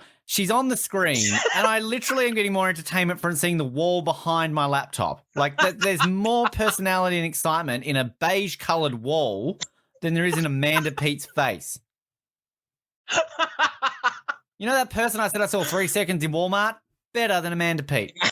They could be a murderer, a child molester. I don't know that person from a bar of soap. But frickin' Amanda Pete, just... I would rather eat peas and corn than watch Amanda Pete. What's your problem with peas and corn? They're shit. They're little and they get stuck into food and they taste like ass. We are almost halfway through the movie now, and Ben is getting really angry about Amanda Pete peas and corn. You know what? I think we famously said in this podcast it'll take us like 1 million likes for us to ever do Twilight or whatever it was. I tell you now, I will do Twilight over ever doing anything with Amanda Pete in it ever again. Ever. Sign me up. Hashtag Team Edward, but not Team Amanda Pete. Is that the correct answer? I like Robert Pattinson. He's Batman now, so we're going to like him. He's Edward, This right? got so harsh so quickly. Fuck it, the dead one. I love this all came out of a rant about what a terrible guy John Cusack is, and suddenly, you can die, Amanda Pete.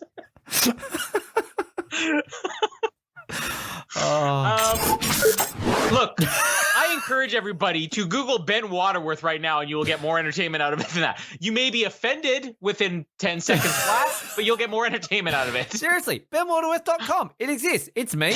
Read about me. It's pretty arrogant, but it's me. Okay, just for the sake of this episode, can you edit benwaterworth.com and just put a tagline underneath that says more interesting than Amanda Pete? I just want to see it once. It can be like Joan Allen has a massive dong on Wikipedia. It can be gone later. We need that in this world. Sure. I'll do it really quickly because people are looking at my profile right now for jobs. But sure. Again, pay me for doing the Oz Network, people, and maybe I won't have this problem. But okay, let's just have this take even longer. Mallory, at the time we're recording this, has been out of quarantine in the country and out of quarantine for 24 hours, and she has a job already with 2 more job interviews lined up. Ben, you have been part of this country for how long? 2 months. And you're talking to me for a living, okay? Hey, I get paid for one of the podcasts I do. I just have to read headlines and put it in a serious voice. You don't need to worry. You don't need to worry about more interesting than Amanda Pete on your website. Nobody's coming to you for a job, okay? And seriously, may I just say thank you to the folks over at Capital Daily for employing me for reading out a news podcast. I much appreciate my small pay every month, but it does the job. Colin, go to benwaterworth.com right now, and I don't want to do this myself. I want you to click on pages and read out shit that I've got on there, because I'm telling you, this is legit, and this is me trying to be all serious and get a job and shit. If I find the word ghetto on here, though, I am closing it quick. Hey, Noah would have written it, not me. I just overreact at the reaction, remember?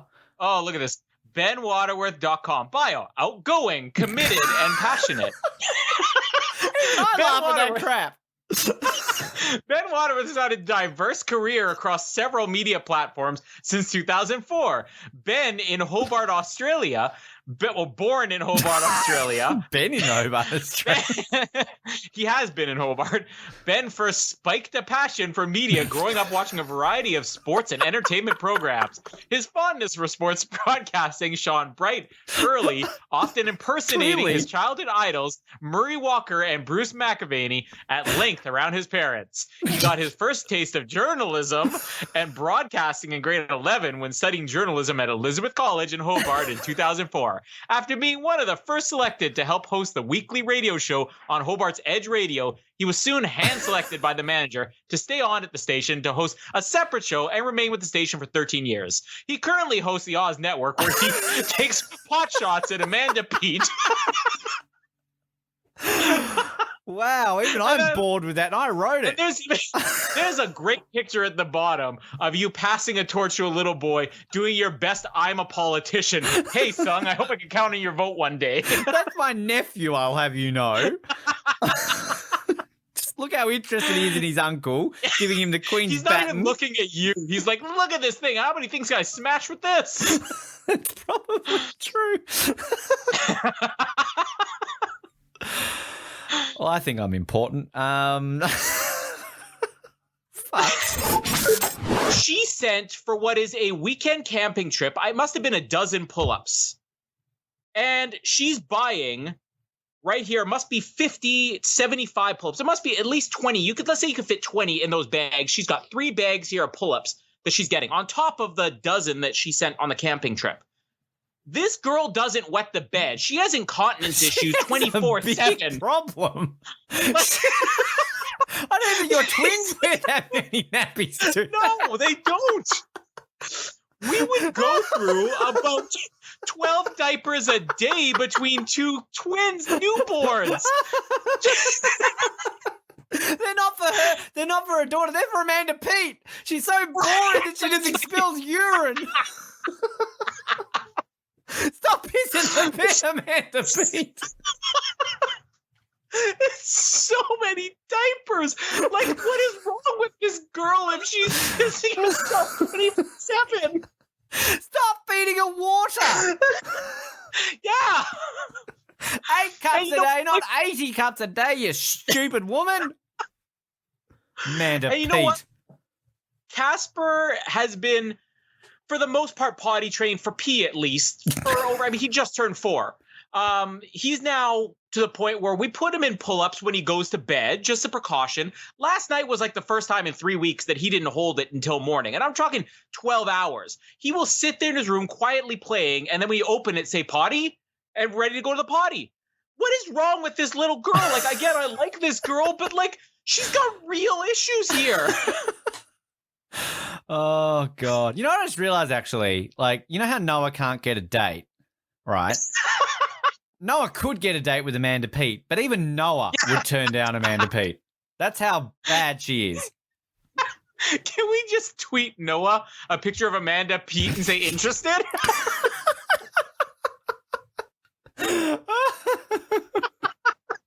What do you think? Single and ready to mingle. I hope to God that we have a best of compilation on Noah moments at the end of this year. Oh, you're making me do all the work. Like, I think I've done one, not a compilation.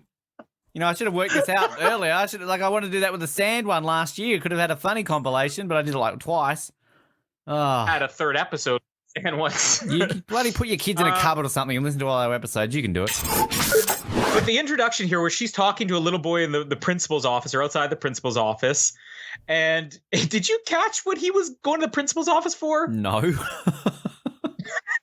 know why I'm laughing. It's obviously something funny. So this little boy says, you can't punch Jenny because she poisoned your hamsters. Oh, yeah. Or I think the way it actually goes down is he says, now you're not allowed to punch people. And it's like, I know, but Jenny poisoned your hamster.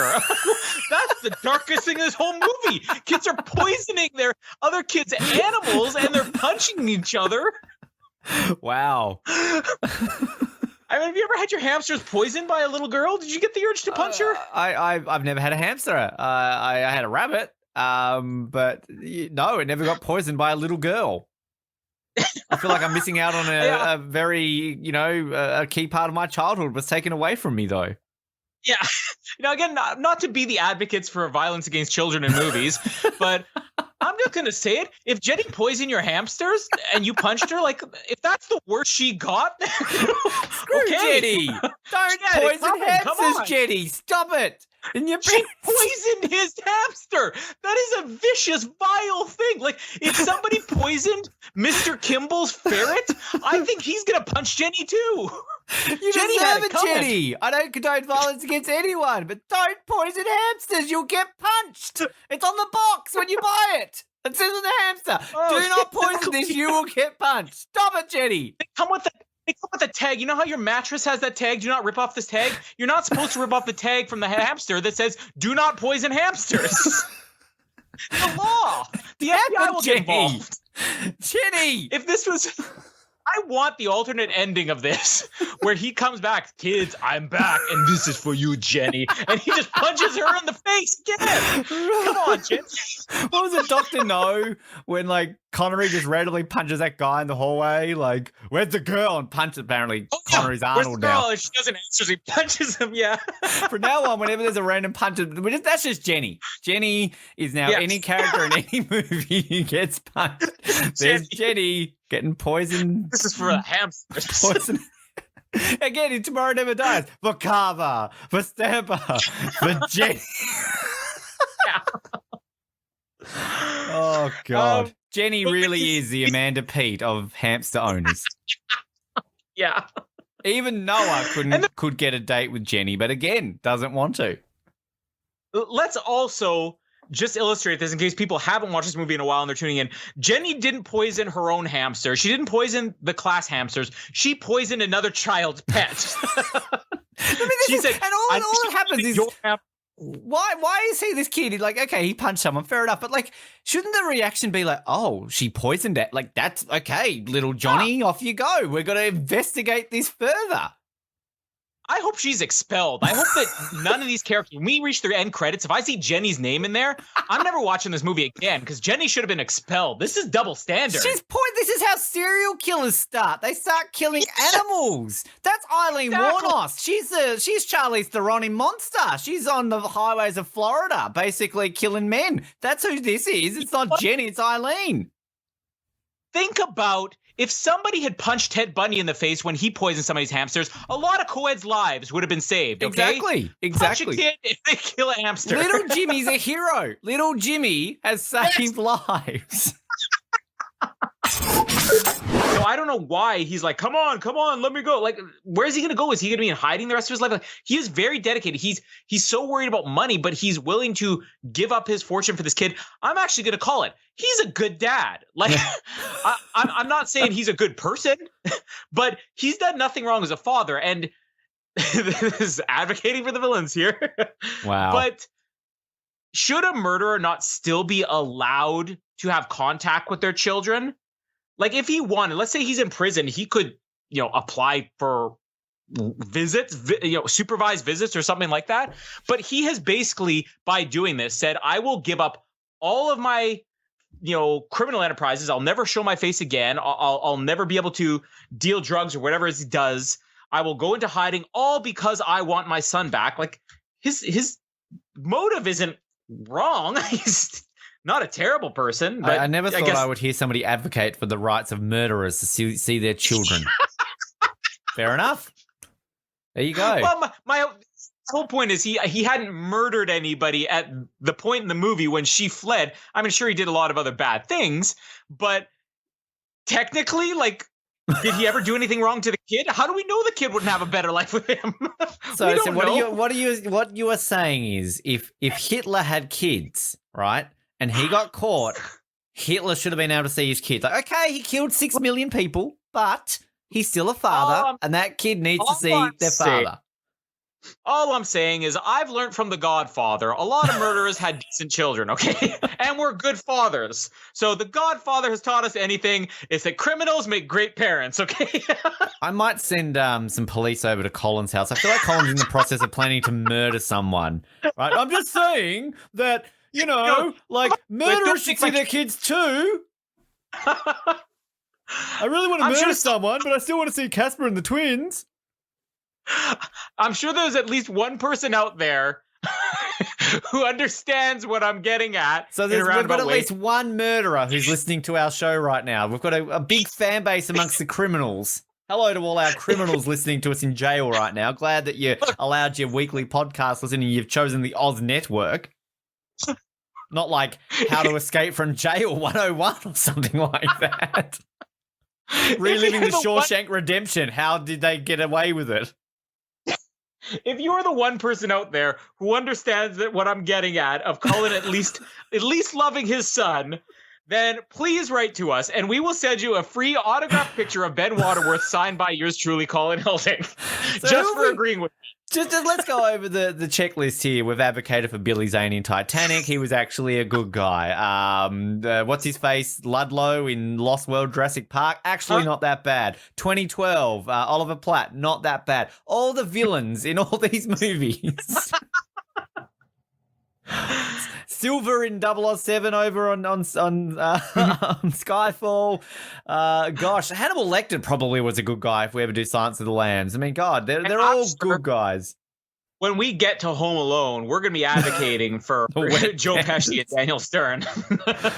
Oh, wow. Who else? Mr. Freeze. We loved him in Batman and Robin. You know, let's cover that new what's that Manhunt for the Unabomber show with Sam Worthington. The Unabomber, really not as bad as I thought he was. Can we please never not do United 93, because I feel like that would go badly.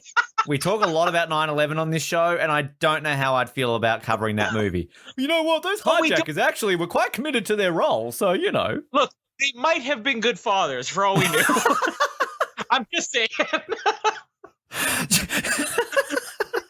Think about there's a message out there, everyone. Before you judge these people for doing heinous crimes, think about their children. They could be good fathers.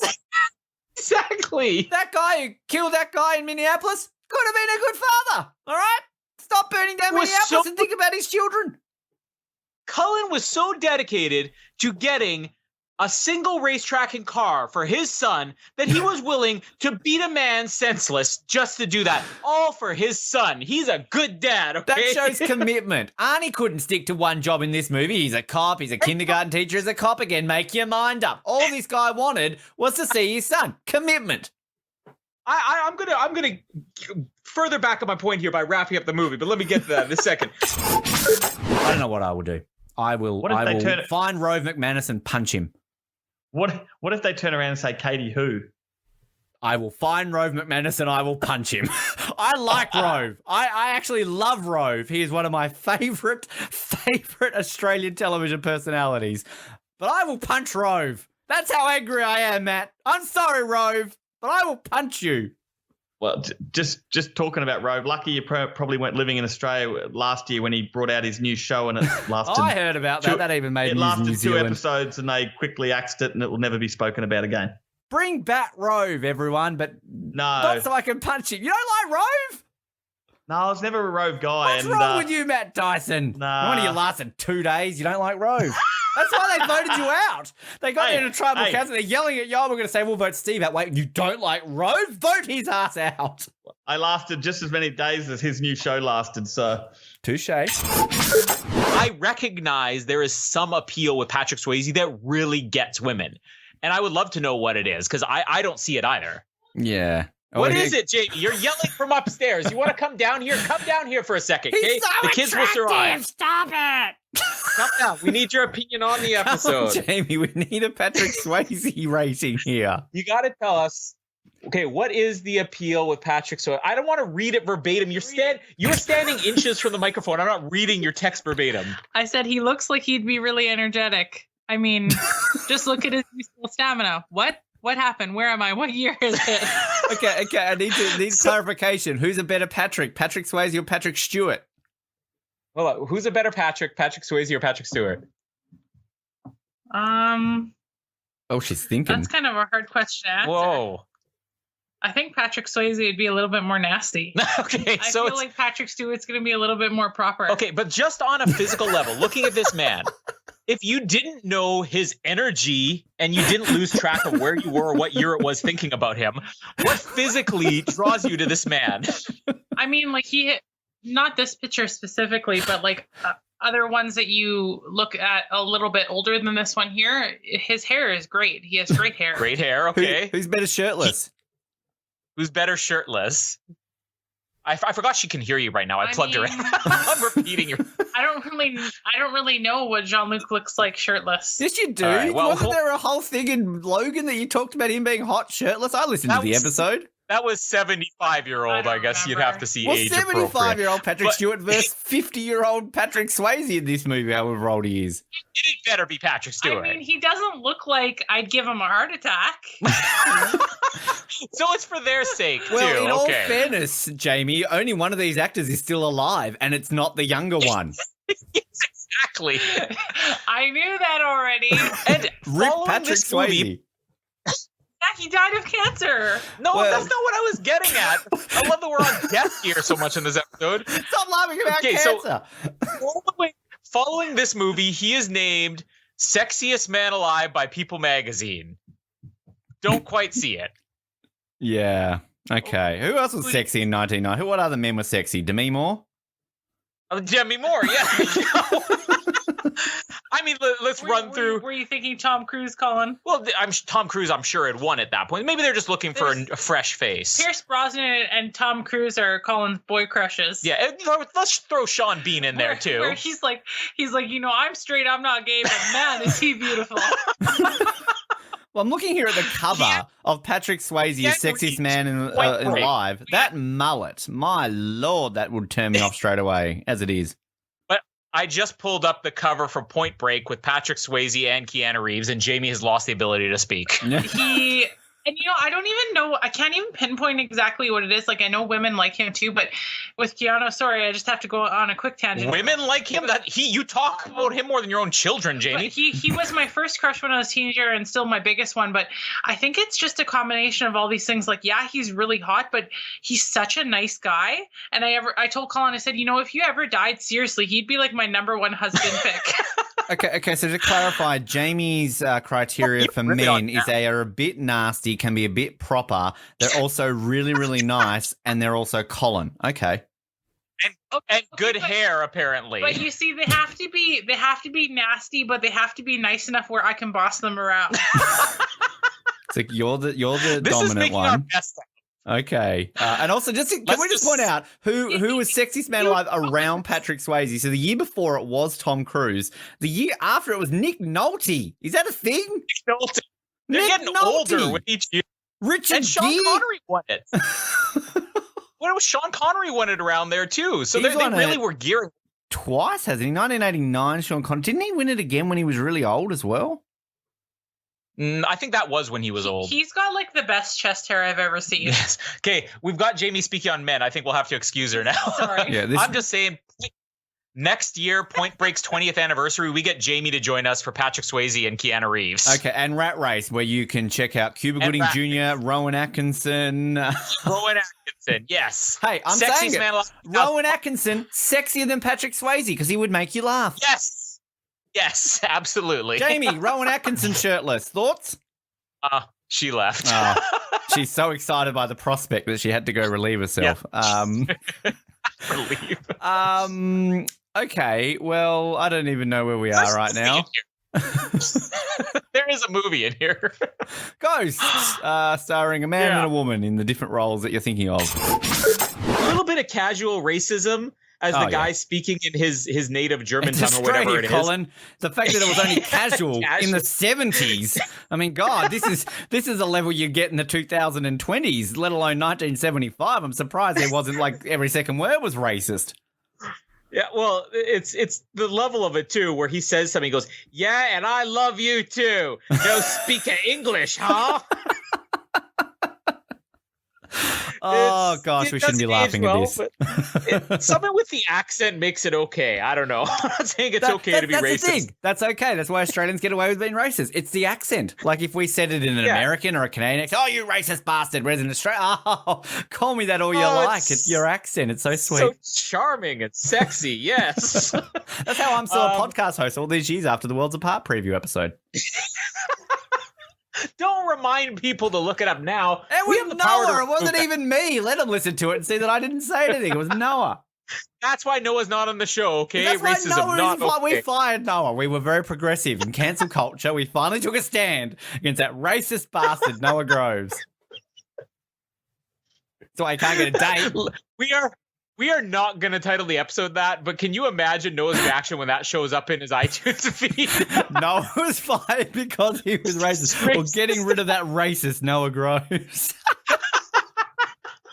What are we doing to Noah's character? This is the thing. He literally doesn't listen to our shows. We know he doesn't based on recent experience. And here we are in 2020 basically saying he's a loser. He can't get a date. Now he's racist.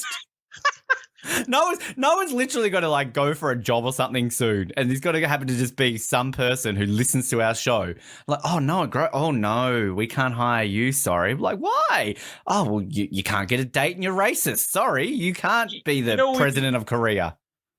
We also did ask if he would come on for a 10-minute segment. So if listeners are listening to him at the end of this episode, I don't know if he, because like he literally says, "Yeah, I'm sure we can do something." That was like a week and a half ago. We heard anything back? That's no. the thing.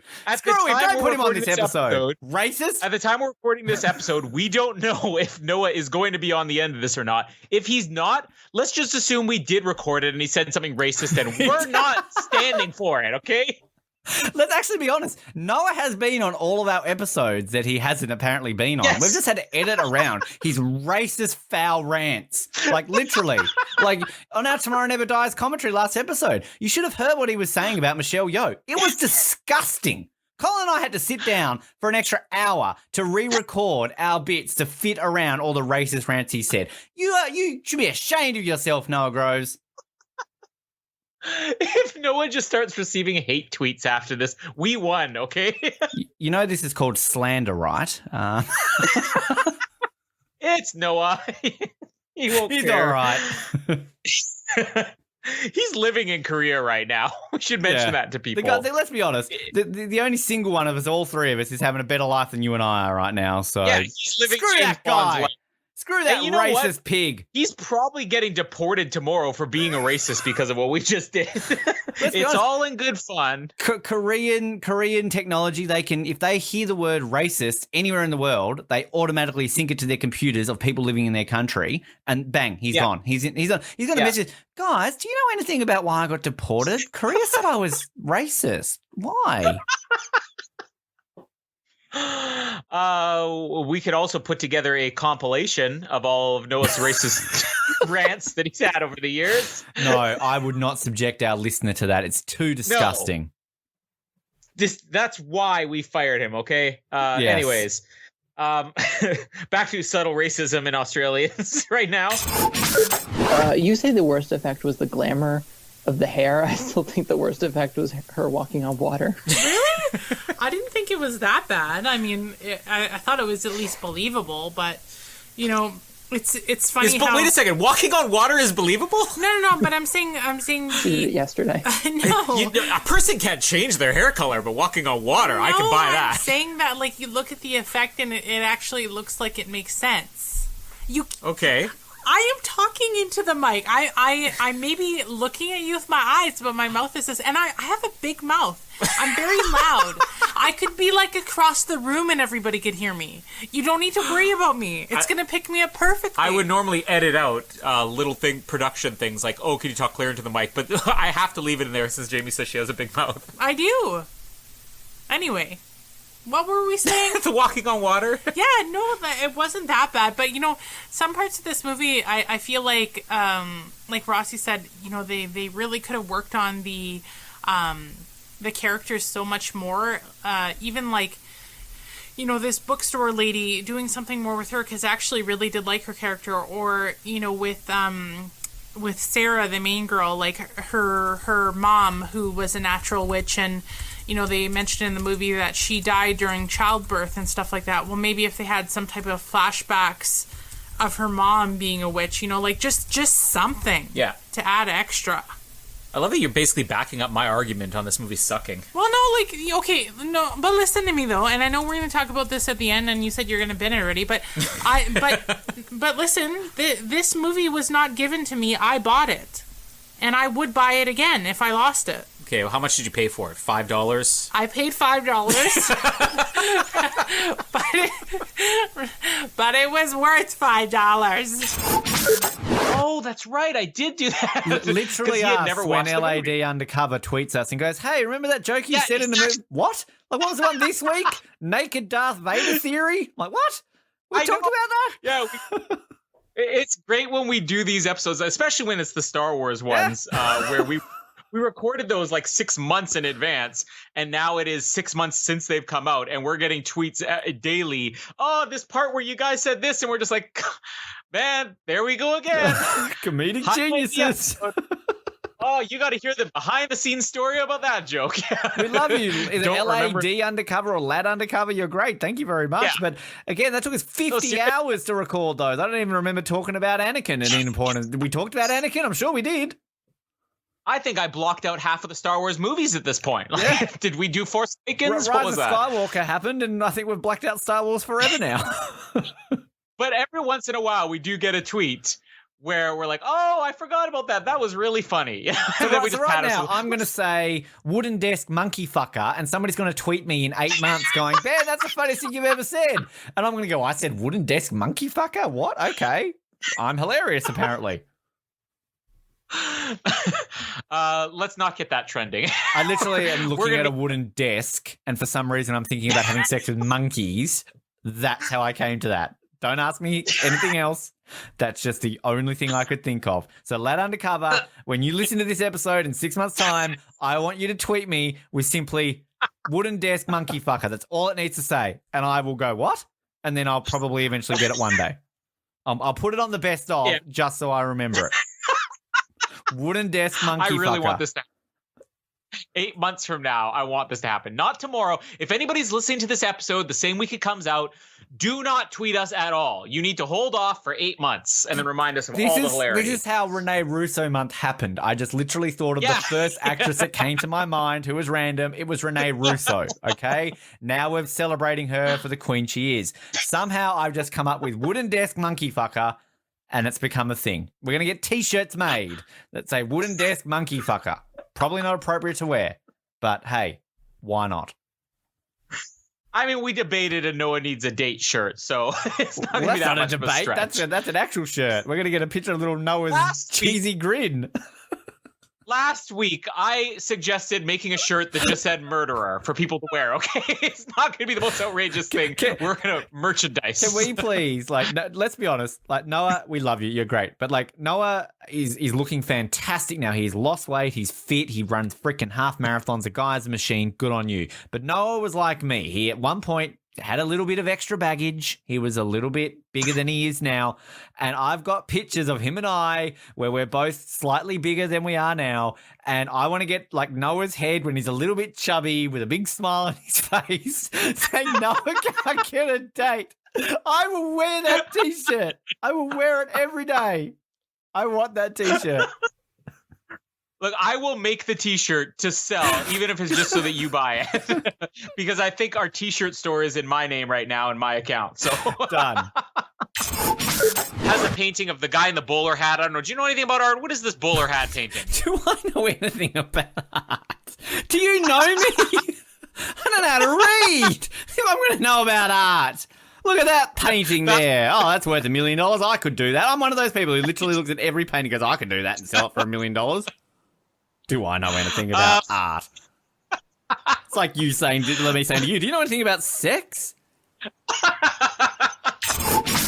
This is very early days of reality television, and I think the after effects of what this does to people wasn't really fully understood. There's an article that I'll bring up very soon in which kind of you're interviewed about this, and clearly we're a lot more focused on the after effects of what reality television can do to people now than we were in 2002. So I think I would assume this might be done slightly differently in terms of just a duty of care. I agree with everything, though. I know that kind of you sign your life away and kind of you've got to expect things like that. But I mean, I say that leading into the point that you do have the greatest confessional of all time where you kind of say that maybe you could kill someone. So I don't know kind of if all of a sudden today they might go, well, hang on a minute, is she serious right now or what's happening here? Yeah. Yeah, I that's all it is. It was that they didn't know the damage, and I certainly going into it didn't think that I would deteriorate mentally to that point. And on that point, Katie, did you really want to kill one of them? Yeah, it was a real option because there were no other options. I felt like I had exhausted all the options. Okay, all right. So many follow-ups on that. A, who would it be? B, how would have you done it? C, do you think they would have let you get away with it? Clearly not. But killing someone was the only other thing I could have possibly done to get to final two. All right, well, just never really answered. True story, though, actually. The scene that you implied was sex was actually the painting getting stolen at the beginning, and Jamie's like, Colin, that's not sex. And you're like, oh, isn't it? I thought that exactly. was sex. He put something in something else. That's sex, isn't it?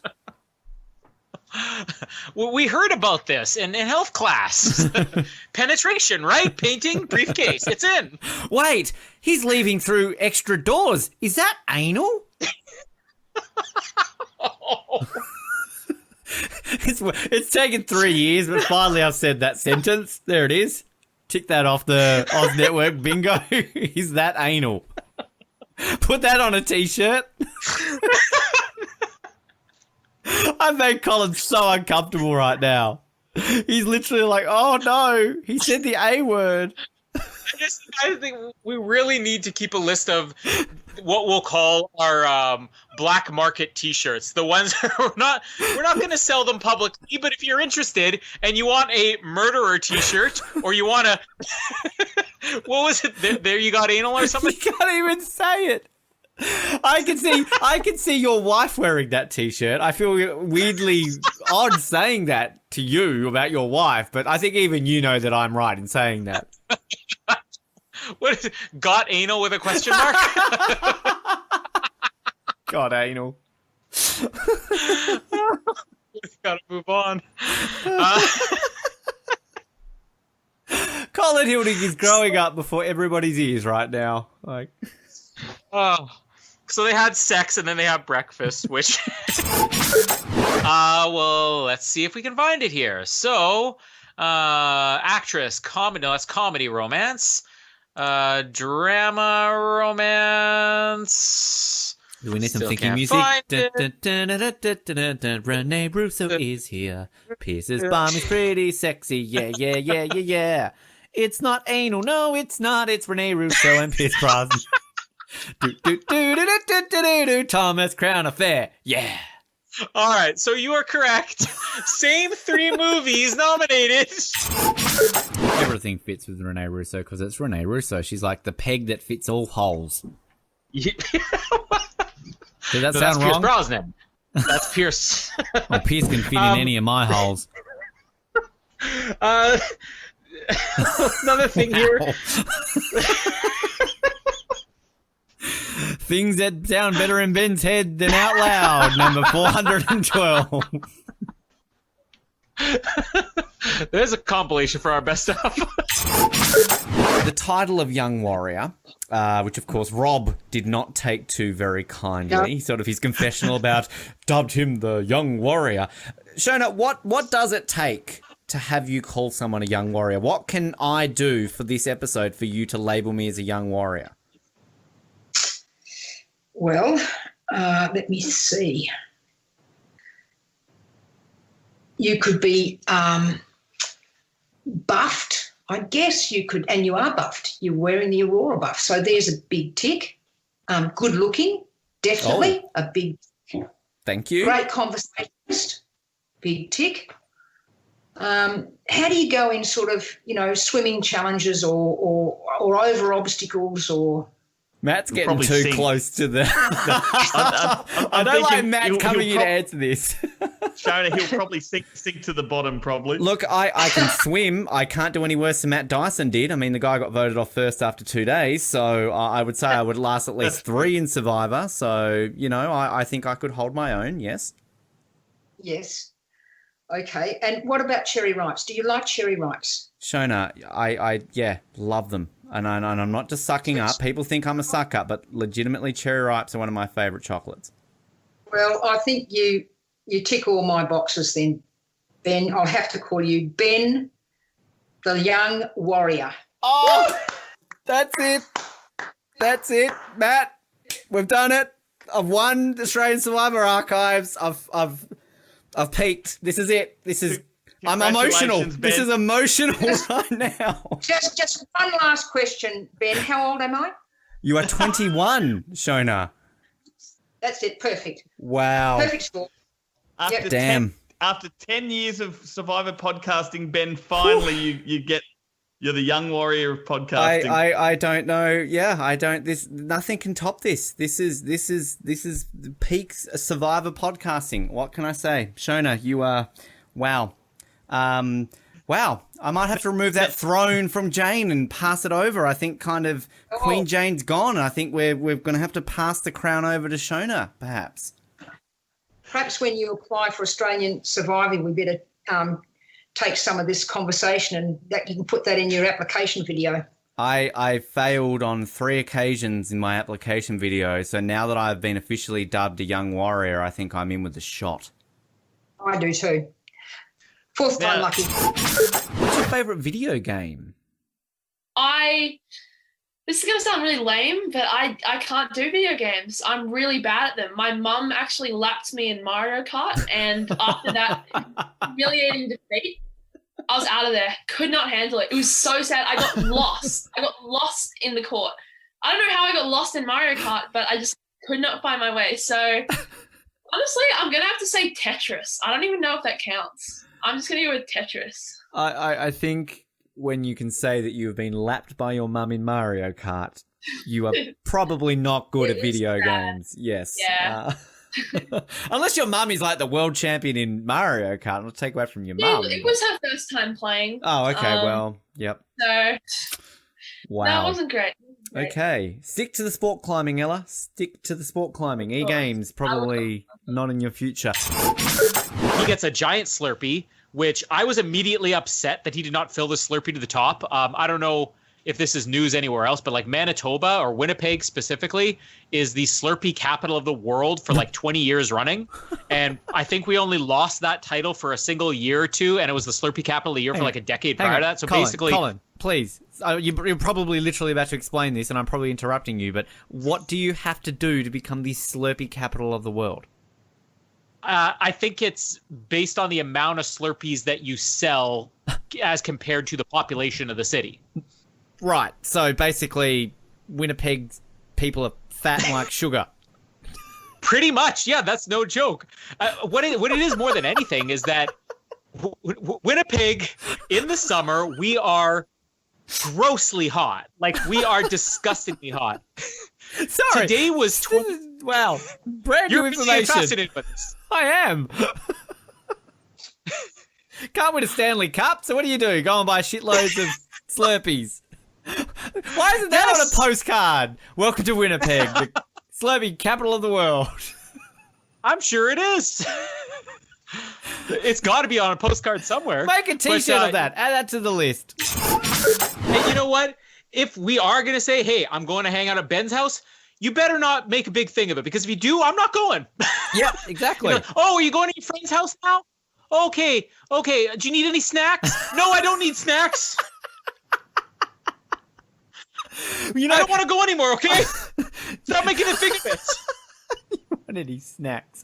You know that Ben, he never has any snacks, so you better bring some snacks with him. Jamie's done that. Not so much with like having friends over, but if like my brother's coming over, like Jamie's out doing her thing, it's like, oh, you should invite your brother over. So my brother comes over to watch a movie or something like that. It's like, oh, do you want me to buy any snacks for you guys? I'm like, no, it's not a date. I don't need a meal and dessert and candlelight. You met Anthony when we first ever met in Minneapolis. You met my friend Anthony, and one time he stayed over at my house for some reason in high school, and he's like, "Oh, you know, okay, for some guy time." For a guy time, yes. And he's like, "Oh, do I need to bring a towel?" And I'm like, "What?"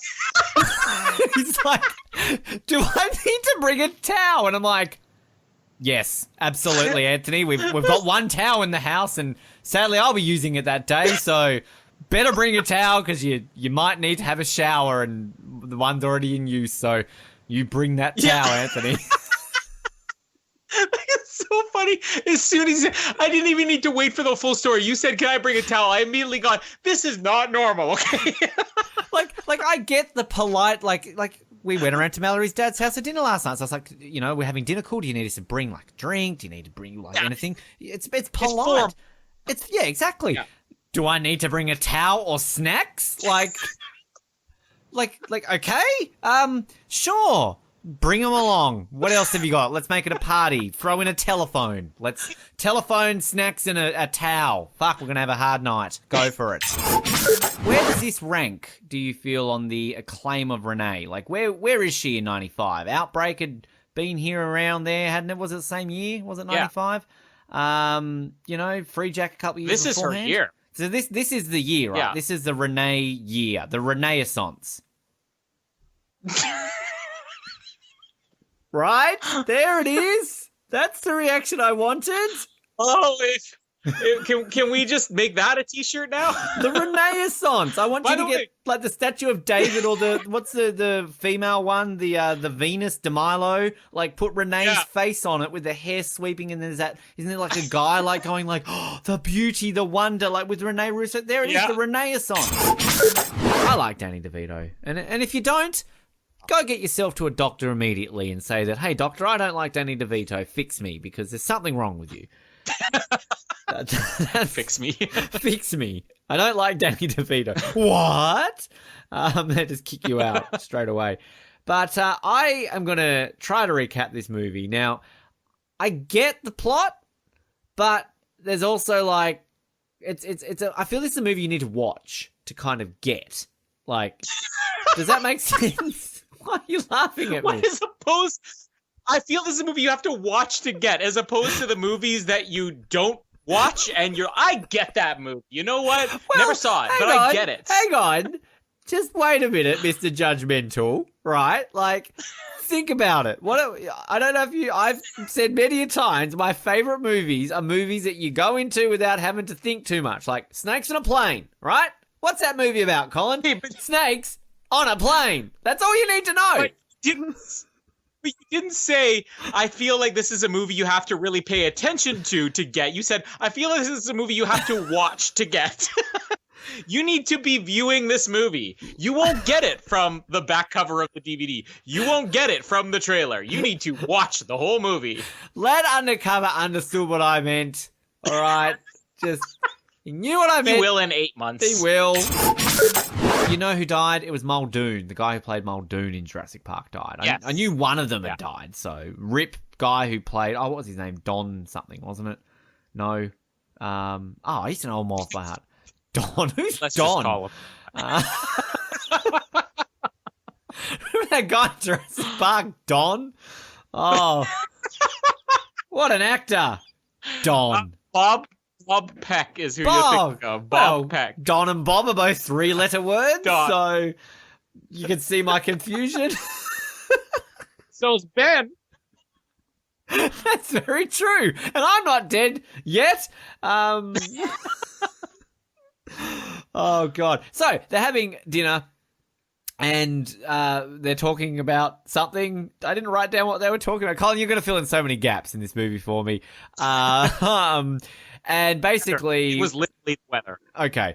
We end up meeting Dennis Farina's character, Ray Bones Barboni, and he ends up coming over and mouthing off at John Travolta and basically steals his jacket. Gotta say, like, Matt Dyson, hello Matt, I know you're listening to this episode. Thank you for your feedback on, I finally did read your feedback on Free Jack. And we will do, was it None on Bikes or On the Run or whatever the hell it was called? Nuns on bikes. Nuns on the run. Nuns on bike. What is nuns? None on a bike. Don is Don in Nuns on Bikes. What is Nuns on Bikes? Who is Don? There's no such thing as nuns on bikes. Another t-shirt. Nuns on Bikes. And who is Don? Nuns on Bikes. I don't even know why that's so funny. The point is, Matt, thank you. And I know you're listening to this because you commented on a post and was like, oh, Chili Palmer. And I literally was like, who's Chili Palmer? Because I didn't even know Chili Palmer. Was he in Nuns and Bikes? But in all fairness, you do have to see the movie in order to get who Chili Palmer is. So that tends to fence. Not necessarily. I'm sure people who bought chili in 1995 got into the cross promotion. David Palmer voters from the California presidential primary probably liked Chili Palmer. There's an in-joke for our 24 fans. And because Gene Hackman's kind of dumb, he doesn't buy into it. John Travolta automatically knows. And, you know what's funny? I just muted myself to avoid doing the same thing on mic.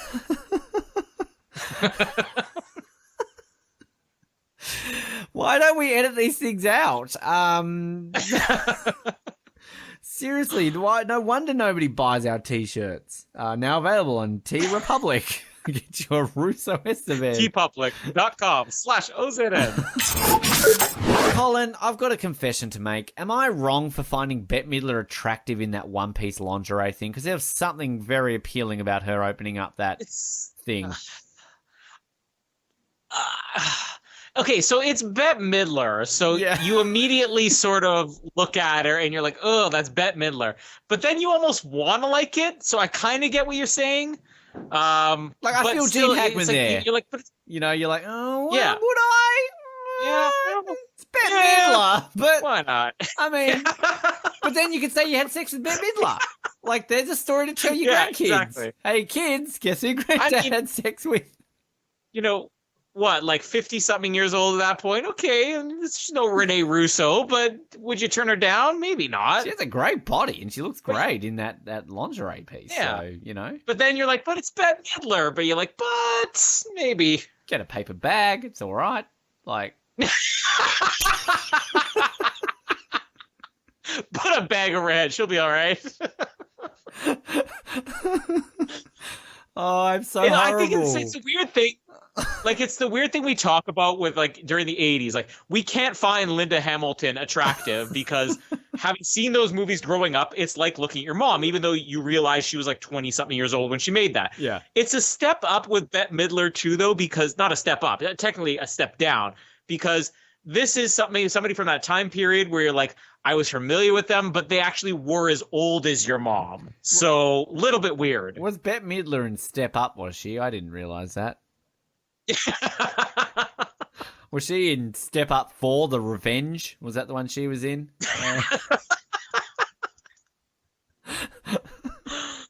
Step Up 12, this time it's personal. Step Up 27, Step Up a higher again. Stepping Up Higher. Why isn't the sequel called, like, Step Up Higher? Like... 2 steps up. Yeah. 2 Step Up, 2 Furious. Didn't you say that one last week? It's like the whole, I know what you did last summer. I still know what you did last summer. Don't you mean I still know what you did 2 summers ago? Ocean's 11, Ocean's 12, Ocean's, like... We get it. Ha ha ha ha. Funny. I can't wait for Apollo 14 to come out. Well, that's actually not funny, Ben, because it wasn't Apollo 14, Ben. But as in the spacecraft, not a... Just talk about Get Shorty. I don't know what up to. Bette Midler's rockin' body is where we're up to. She's got a great body. She's great. Good on you, Bette Midler.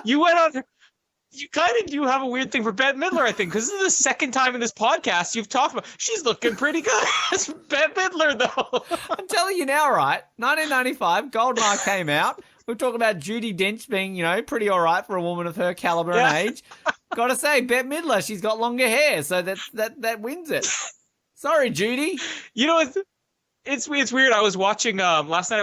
After I finished Get Shorty. Funny enough, I was watching what's the name of the sitcom that Judi Dench did with Jeffrey Palmer?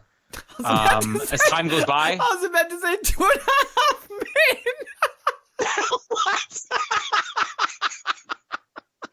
Oh, 2.5 Men with Judi Dench. Jeffrey Palmer, 2.5 Men. Men. Judy. Judy Dench.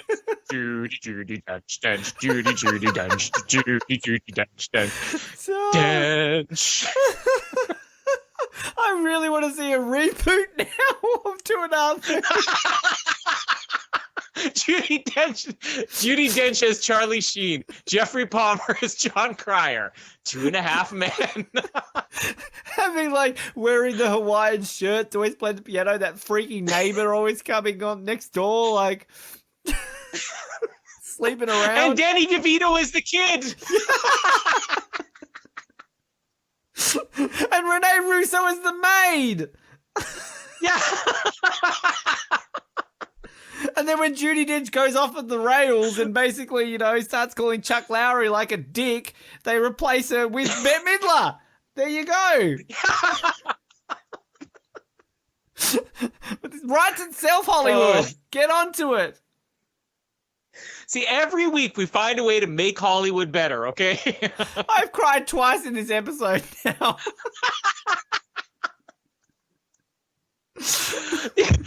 Get ready to cry again, because I'm watching As Time Goes By last night, which is like early 2000s Judi Dench, and I'm like, you know what? I'd go there. Have you seen the videos of the TikTok videos of Judi Dench and is it her grandson or her nephew or something like that? They are so funny. They are like Judi Dench is like, she's kind of playing like this almost like grandma gangster woman. She's hilarious. She's so funny. It made me love her so much more. Fuck it. No, screw Bette Midler. Get Judi Dench in one of those one pieces. Yes. Oh, Mr. Bond. Judi Dench apparently was quoted in an interview saying, joining TikTok, it saved my life. What is this? Well, okay. I've never been tempted to use TikTok until right now. Judi Dench uses TikTok. I'm in. That's it. Can we start an Oz Network TikTok? These are her quotes. You wake up and wonder what day it is, she said. Then you wonder what date it is and sometimes what month. Then you think, what do I do today? And the prospect is, well, what is there to do today? He made me do it. I have to rehearse all those things, all those moves. Don't just think that comes naturally. I plan to learn every Shakespeare sonnet. I've got to about 9 and there are 154, so I've got a bit of a way to go there. I've done a bit of painting and I've talked to friends and rehearsed my TikTok and done it with Sam. Can I just point out, like, it's interesting in the day and age of cancel culture, and if you say something wrong and, you know, you're this, that, and everything else, Judi Dench, was she not the only person basically to defend Kevin Spacey? And yet everyone still loves Judi Dench. So good on you, Judy. Yeah, exactly. I like you even more because, again, I like Kevin Spacey, not what he allegedly did as an actor, as a someone like that. So yeah, Judi Dench, get away with anything, Judi Dench. Good for you. Put a wig on it. Somehow we turned Get Shorty into Judi Dench in 2.5 Men. Judi Dench. Judy,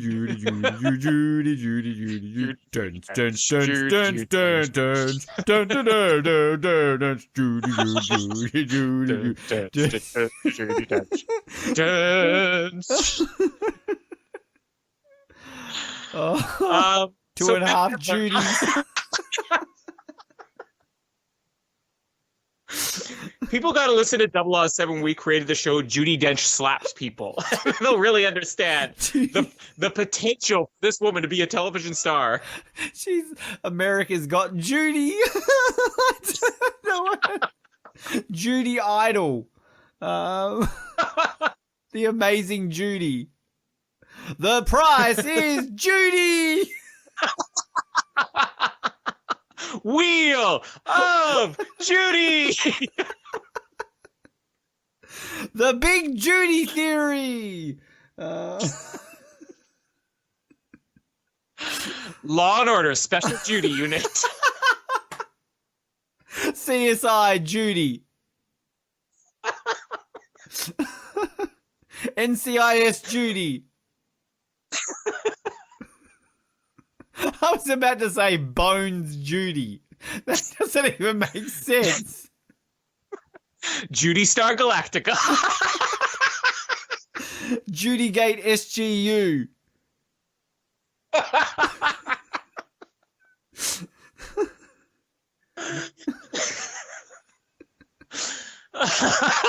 Judy of Thrones. Game of Judy.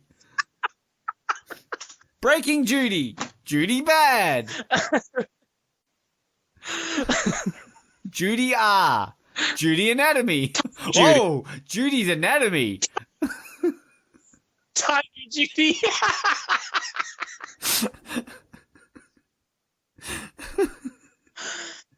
Oh, I can't breathe.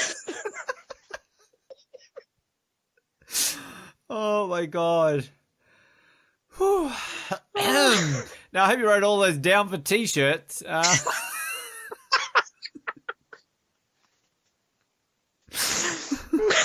Coming soon to tpublic.com/OZN. Oh my god. Oh, well, I got my workout in for the day. That's something. Yep. Me too. Good job. Anyway, so let's go back here a bit. Yeah, when the next morning, Harry to Gene Hackman. Seriously, I'm lost in this episode. Yes, Judy to Gene Hackman. Let's go with Judy to Gene Hackman. There she is. Hello, Judy. Welcome to Get Shorty. Good to have you.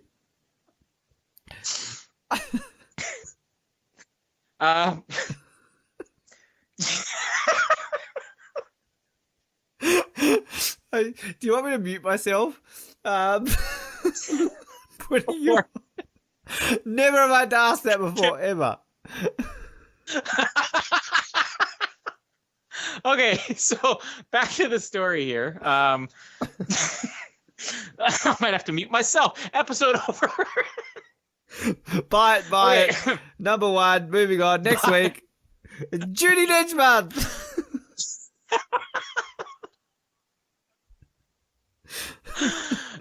So you could have just been a caterer on set, and they're like, "Oh, Johnny, we need you," and there you are. Like you could always say, "I was in a Bond movie." You go, "There I am. I'm the guy with the silver hat on next to the yellow life ring." Yeah, we will even sign a photo of silver guy next to the yellow life ring, signed by either Ben Waterworth or Colin Hildick. Absolutely. We will. We will do whatever you want us to do if you want to give us money. We will even do Barbara Bach. Okay. Wow. That, better ask Ringo first. I'm not sure how he'll feel about that. Jamie and Mallory might also have something to say about it, but bugger it. If we're getting money, they'll understand. Exactly. It's for a good cause. It's for a great cause. I feel like one of those ads where it's kind of like, are you sad of little kids starving in Africa? Then all you need to do is make us do Barbara Bach, and we will save little Frank in Sierra Leone from starving. Frank is his name. I was going to go with like an African-sounding name, but you'd say I was racist, so I just went with Frank. Frank. Whatever Sierra Leonean is for Frank. By doing Barbara Bach, you will be saving the lives of some young innocent child. For only $2 a day, you can do Barbara Bach. We know it's asking for much, but please think of the children. Like Shane Rimmer was the Rent-A-Yank, Barbara Bach's like the Rent-A-Bach. There's the episode title. Rent-A-Bach. Rent-A-Bach. Better than Stiff Biscuits. I love that we come up with the episode titles after the fact usually. I wonder like the people who actually listen to this, if they're just like, I got to get through this 2.5 hours. What is Rent-A-Bach? And then they hear it, they're like, I get it now. 1-800-RENT-A-BACH. Rent-A-Bach, Bach, rent-a-Bach, Bach. Rent your Bach now. Yeah. What was that jingle we were singing off the air? Wait, plug it in. Rent-A-Bach, Rent-A-Bach.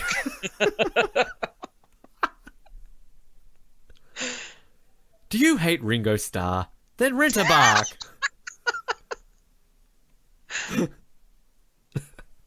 Are you sad that George Harrison died before Ringo Starr? Then Rent-A-Bach. Jamie and I sponsor a kid now. Oh, do you? Is it one of your own? own? It's not through World Vision, but they say things like, you can write them letters, and they really like getting letters and stuff like that. I'm like, Jamie's the one who insisted on getting this. She's the one who wanted to rent a Frank. But she still hasn't written him a letter, so I'm going to give her a hard time about that. Come on, Jamie, rent your kid a letter. Rent your kid a letter. Write your kid a letter. Rent him one too. Rent out one and then write it. I always wanted to do one of those ones where you like adopted a tiger. Is that a thing? You pay like $10 a month and it saves like a tiger or something in Nepal or something, and you get a little stuffed tiger, and then you get a photo of your tiger every month. Oh, I want to like stuffed Frank. That's what I want. Oh, if you really want to get more money, World Vision, you'll start giving away plush versions of the kids you sponsor.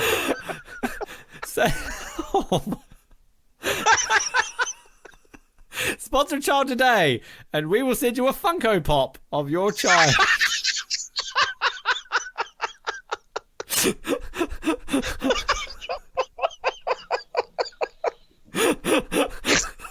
Jesus. Wow. It's an idea. Little African Funko Pop sitting on your desk. Who's that? Oh, just Frank. Funko Frank. Funko Frank. Wow. Jeez. I like the idea. That took a turn for a path I wasn't expecting, but okay. Stuffed Frank. Well, we got this epic action sequence here. David, when you told us in your interview, my blood boiled, dude. I couldn't believe that you went out and got on the piss. and that's why you were sick. And it was I was dehydrated. Yeah, because you're out on the piss. I couldn't believe you snuck out. I couldn't believe you managed to sneak out. I do tend to actually not hydrate. But you were just about to play for $500,000, wouldn't you? Yeah. We needed you on that challenge. How could you resist a night out in Adelaide, really? Yeah. And David, is it true that you were out drinking chartreuse? What the hell's that? It's a French liqueur, and of course David was born in France, and it's the colour of these buffs. Matt did his research. They're not yellow, they're not green, they're chartreuse. Yeah, and it's named after the liqueur, the French liqueur chartreuse, which I'm assuming is David's a Frenchman that he gets on every Friday night. He gets on the chartreuse. Wow! It doesn't quite ring, does it? The blue on the blue circles, chartreuse on the chartreuse circle. And my name is Colin, and there are 2 syllables for hot. Call and in. I could kiss him because he's a good co-host. And my name is Jared, and booyah. None of you guys took the obvious Owen quote. Which one? Which is, that guy is so hot I could kiss him. I just said that! No, because he's a good teammate. Yeah, I just said that! Yes, I did! I just substituted it with the name Call In! Rewind the tape. And my name is Colin, and there are 2 syllables for hot. Call and in. I could kiss him because he's a good co-host. Yeah. There we go. We just heard it again. How about that? You did not do the same quote. You did something slightly different. My name was in it. That's what was different. Oh, he had 2 different lines within that same confessional, which is, how do you spell hot? Justin. And then he said, that guy is so hot, I could kiss him. And then he was like, because he's a good teammate, not because I think he's hot. Do we want to hear it a third time? And roll the clip. And my name is Colin, and there are 2 syllables for hot. Call and in. I could kiss him because he's a good co-host. What is wrong with you? There we go. I'm not going wrong with this because I'm right. There are 2 different quotes. You said a different. How is this the biggest argument we've had on whether I said something 30 seconds after I said it? Jared, you heard it, right? I'm not even deigning, I'm not getting in the middle of this argument. I'm joining Noah on the sit-up bench from last episode. But I genuinely don't see how they're the same thing, so I don't know why we're even debating this. They're 2 different. I'm so annoyed about this. This is not the same quote.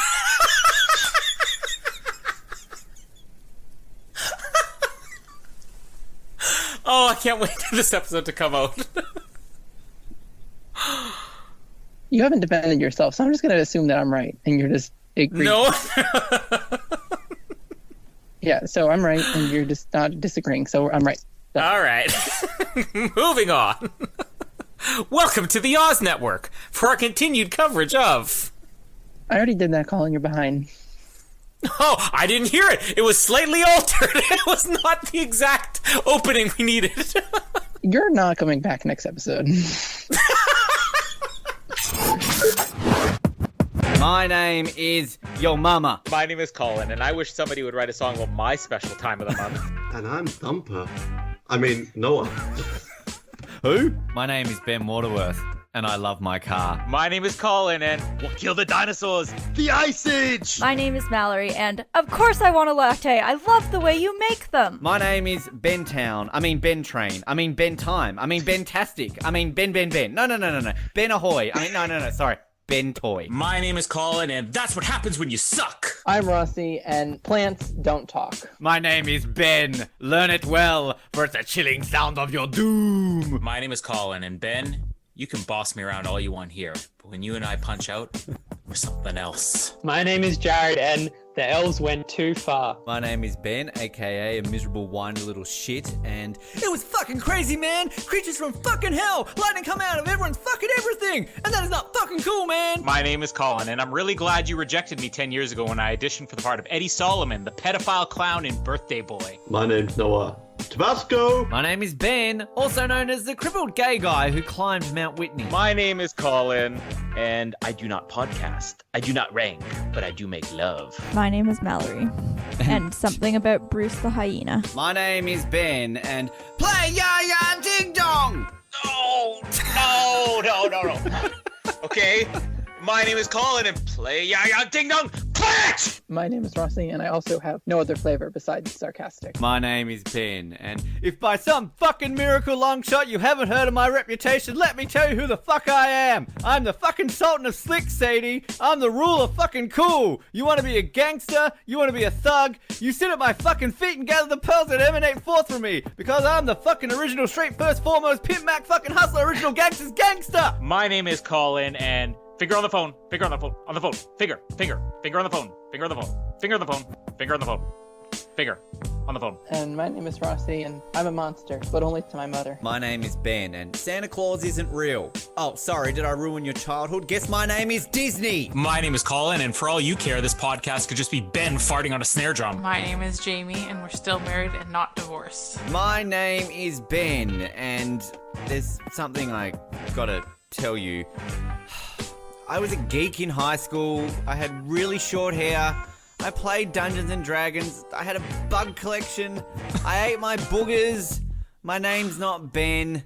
It's Benjamin. And I understand if you don't love me anymore. My name is Colin, and I am binning this movie. Done! My name is Noah, and I also don't know what the hell Ramdom is. My name is Ben, and I'm a guy, okay? I'm a guy. My name is Colin, and I touched one, and I'm proud. My name is Rossi, and I am the weirdo mister. My name is Ben, aka Jack's Flunky, and what are you, stupid or something? Get off the street! My name is Colin, and it's not easy being the Barbra Streisand of evil. My name is Jared, and do you think I get this windblown look naturally? My name is Ben, and shut up, Meg. My name is Dougie, Doogie, Dougray, Douglas. I'm Rossi, if that's even my real name. My name is Ben, and oh, hi, Doggy Mark. I definitely have the breast cancer. Hi, Colin. I'm Diana. Wait, that's not right. Great. My name is Jared, and I'm too young to die. Here, take Colin. My name is Ben, aka very attractive Jewish boy, and my specialty skills include Viola, web design, fluent in sign language, gorilla sign language. My name is Colin, and at first I was afraid. I was petrified, thinking I could never live without you by my side. And I spent so many nights thinking how you did me wrong, and I grew strong. And I and now you're back from outer space. Come on! From outer space. Da da da da da da da da da da da da da. You know, it's funny. Cheers, babe. My oh, look, mud cake.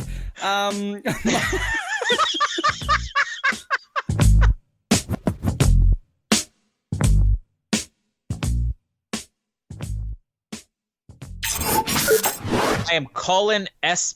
Hilding Esquire. Slapping the bass. If you've ever Slapping seen the I bass. love that movie. Why have we ever done I Love You Man? That's a great movie. We put that one on the list. I love that Paul movie. Rudd month. Where's Paul Rudd month? If we're doing Keanu Reeves month, we're doing Paul Rudd month. We'll do it for Ant-Man 3 if they ever make one. Yes, I think they are, aren't they? Didn't I read something the other day about that? I'm sure it'll be down the pike in 2036 at Marvel's rates. And it's fine. Paul Rudd doesn't age, so even when he's 80, he looks the same. So it's all good. He's like Alex Winter and Keanu Reeves. Let's just add him to Bill and Ted 4. Add Paul Rudd into anything. He is the male Rene Russo. Add him into Blue is the Warmest Color. Yes, I would watch it too. Why not? Make him a Bond girl. Slapping the bass, Bond. Slapping the bass. My name is Pussy Galore. Best Paul Rudd impersonation ever. Great. Yes. I was there. Hi, I'm Paul Rudd. It's incredible. I didn't realize you were such a good impressionist of Paul Rudd. There he is. Yes. Paul Hello. Rudd stuff. I'm Paul Rudd. I'm sure that's how he introduced. To go with my dead on, hey, I'm Edward Furlong. I'm legitimately sure that when you meet Paul Rudd, that's what he says. He's like, hello, I'm Paul Rudd. Oh, there you are. Hello, Paul. You sound like Colin Hilding. It's uncanny. Anybody ever told you sound like Colin Hilding? Hi, I'm Paul Rudd. Get that on a t-shirt. Yes, come on in. Join us. No. Just while we're breaking news here, we're going to have Mallory join me for a second here, right? We're going to play part one of this so we can get Jamie to come on and talk soon. Hello, Mallory. Say hello to our listeners. Hello. It's been a while since we've had you on the Oz Network. How are you? So good. How are you? Good. How was work? Yeah, good. All right. Now, how was the business office? How was the business office? Was it good? It was good. All right. Now, I need you to tell our listeners right now, you love me, we're engaged, we're getting married. What do you think of my appearance?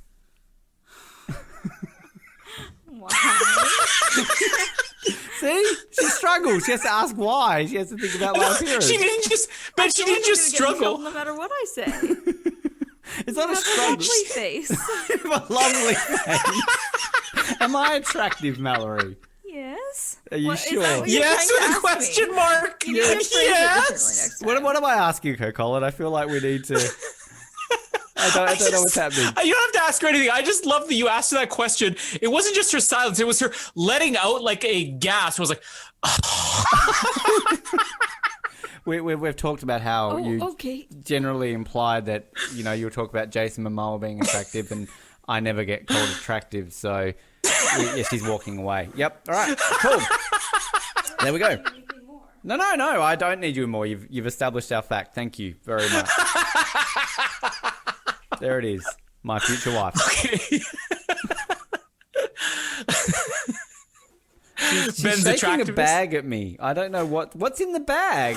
She has in the bag? Come on, what's in the bag? She has scabbed cans to take to the can depot.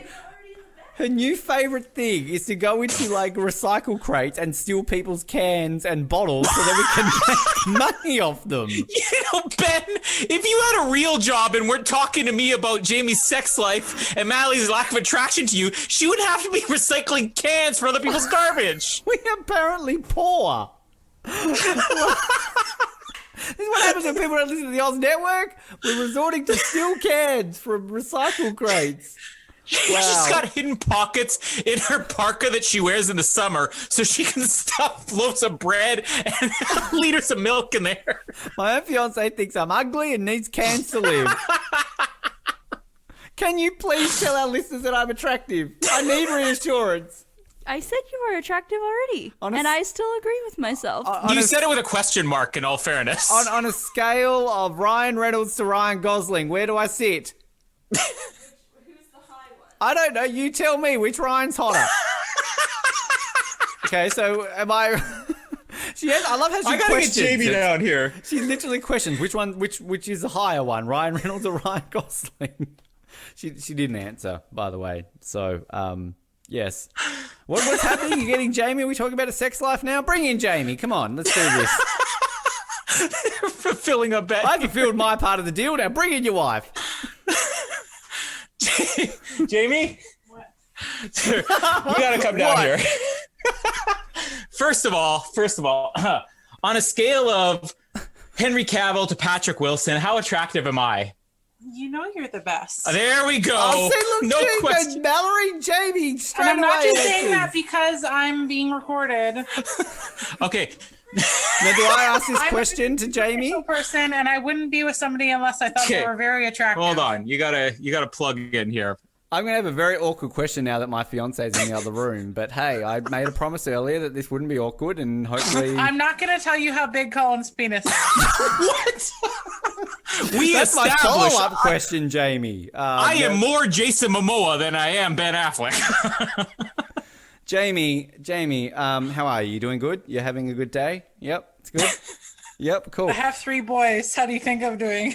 Well, I don't know. If you said that in context of 3 boys you aren't your sons, and I would probably take it a different way. But so Colin and I were talking about toys before. You know, I implied you may have some. So considering you've only slept with your husband twice, I'm guessing you have some, and you use batteries a lot. Only twice? What? Well, you've had 3 children, kids, 2 tries, 2 conceptions, right? So that's I'm assuming that's all Colin's ever, you know. Surprisingly, no. I bug him all the time. So you don't have toys. Well, I did, but I burnt them all out. And I haven't replaced them. That is the answer that I was expecting. Thank you, Jamie. You know, can I just say, okay, this all came down, Jamie, just so you know, this all came down in the middle of the episode. It was basically how Mallory never tells Ben he's attractive. Still doesn't, even when she's on air. Yeah, exactly. And getting you to talk about your sex life was apparently not a challenge. Now, Ben accurately predicted that you would have no issues answering these questions. I accurately predicted that if Mallory said anything, it would essentially be with gasps and question marks. You're attractive? And you're like, oh yeah, I wore them all out years ago. And your answer straight away when Colin's like, oh, on a scale of like Henry Cavill to this, and you're straight like, oh, but you've done this. I go, oh, so on a scale of Ryan Reynolds to Ryan Gosling. And she's like, well, which one's more attractive, Ryan Reynolds or Ryan Gosling? Well, I mean, some people are just different with how they express things, and I'm not a very shy person. We noticed. Yeah. I feel like we need to get you some more toys for Christmas because those 2 times with Colin must have been a long time. How old are your twins now? I mean, it's been a while since that second time you had sex with your husband. So never again. Never again. Thank you, Jamie. I'm glad we made you awkwardly answer a question on air. We appreciate it. It was only awkward for me, not her. Yeah, Jamie and I are fine. We can talk about this all day. Colin's like, oh my God, sex! Get it away from me! Get it away from me! Anyways, 2 hours, folks, and we're not even halfway through the movie. Okay, let's power through some of this stuff here. And I also need to find out why Aquaman, he has to remove his shirt, right? The big sexy scene in the water shirt. Why? Because he keeps his pants on. I mean.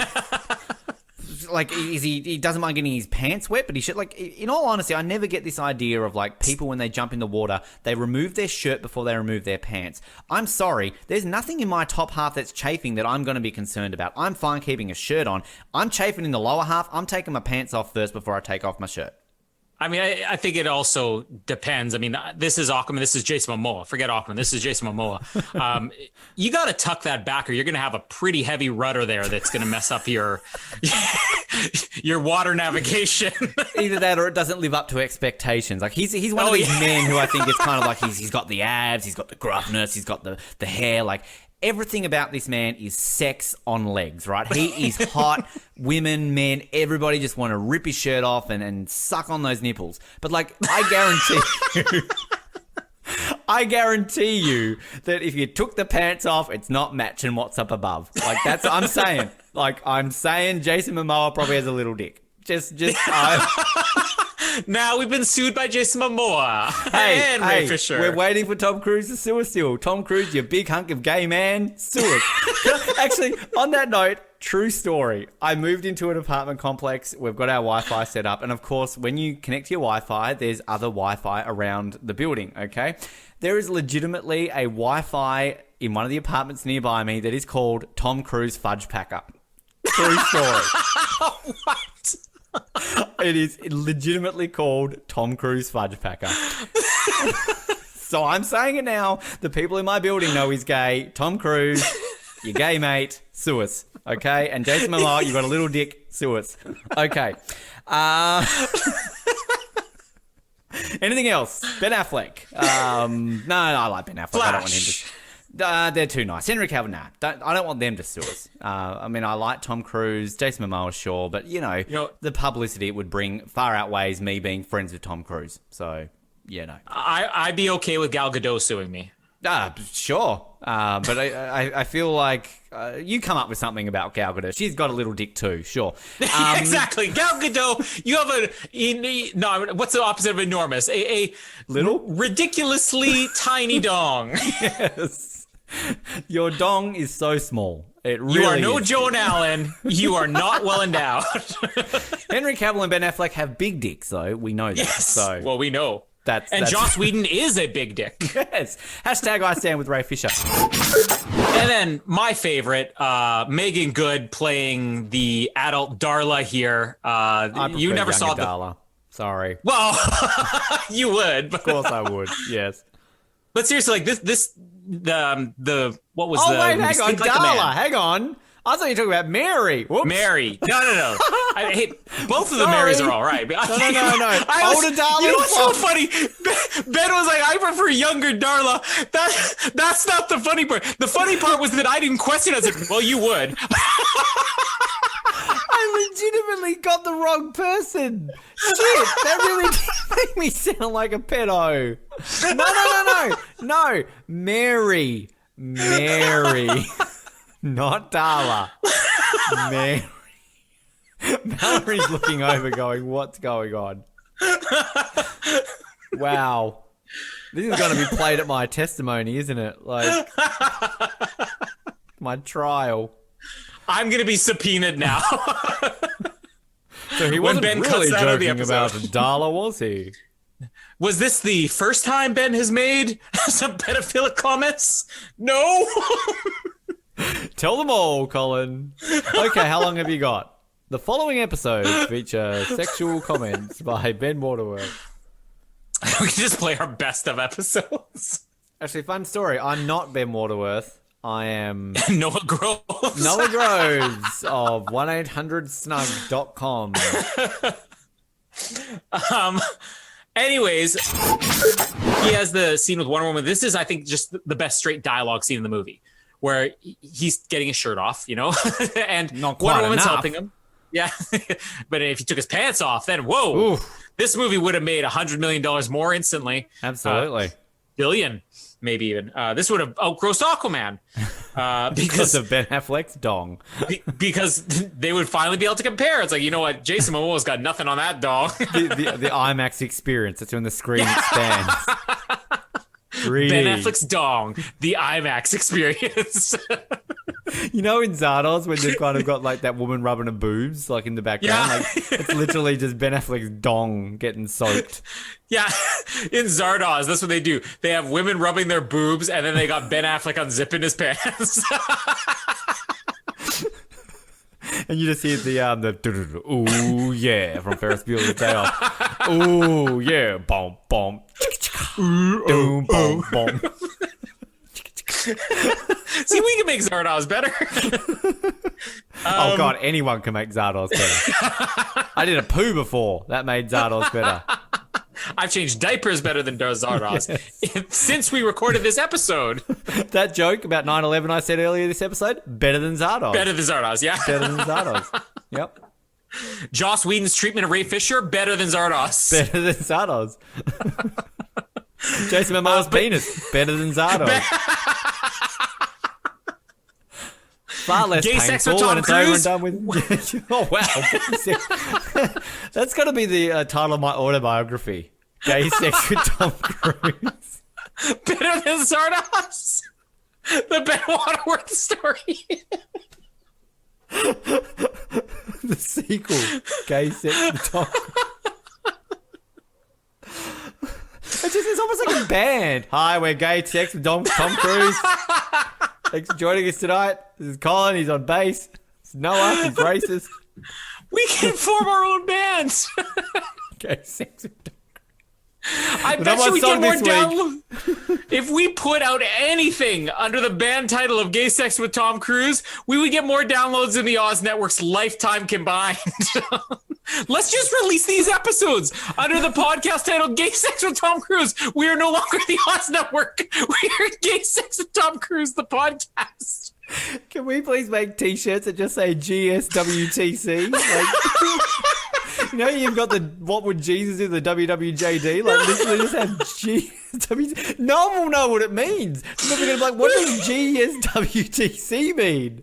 God save the World Trade Center. God save the Detective Comics. That's all it is. Good sex with Tom Cruise. It's gay sex or good sex with Tom Cruise. Well, it is good sex if it's gay sex with Tom Cruise. Oh, it's always good sex with Tom Cruise. But not Jason Momoa. Good sex with Tim Curry. I reckon that would be good. I've seen him in fishnets, you know. Oh my god! You know, we went before we started recording. We went to the farmers market that's by our house, and Casper, you have to hold on his hand. He will run and jump a fence and run right out into traffic and without even batting an eye. So I'm basically grabbing Casper's hand, but he is so strong that he pulled me and he ripped me into you have the latches on a gate that goes up and down. Mm-hmm. The latch was down and the gate was open. He pulled me and it went right into my ribs. I've got like a giant bruise there, and it's just getting worse throughout this episode, all because of dongs and gay sex with Tom Cruise. My ribs really hurt right now. I'm telling you now, no one's bought our t-shirts until we start releasing the GSWTC t-shirts. And I want, you know that meme of Tom Cruise when he's like got his head back and he's laughing like really much. I want a cartoon picture of like that meme, and underneath it just says GSWTC. That's all it says. So people are going to be like, oh, Tom Cruise and G, what does that mean? Like, oh, don't know. Oh, we will have it by the time this month is over. Or we also have the Tom Cruise Fudge Packer t-shirts. that we are not making. I need to show you this because I am on camera with Colin right now. That sounds wrong, but I'm gonna see if this is still here, and I'm gonna hold it up to the camera just as a brief break in transmission here, because I swear this is a thing, and I bet you it's probably not here now that I say this, but it's not gonna. This be is there your now. way of getting out of the lawsuit. It wasn't me. This exists. It is. Oh, it's not there anymore. Tom Cruise Fudge Packer's moved. Oh. Well, you can start an Instagram account. Cruise Fudge Packer. It's literally just a picture of Tom Cruise every day. Packing fudge. For the sake of my ribs, can we stop saying Fudge Packer? It really hurts.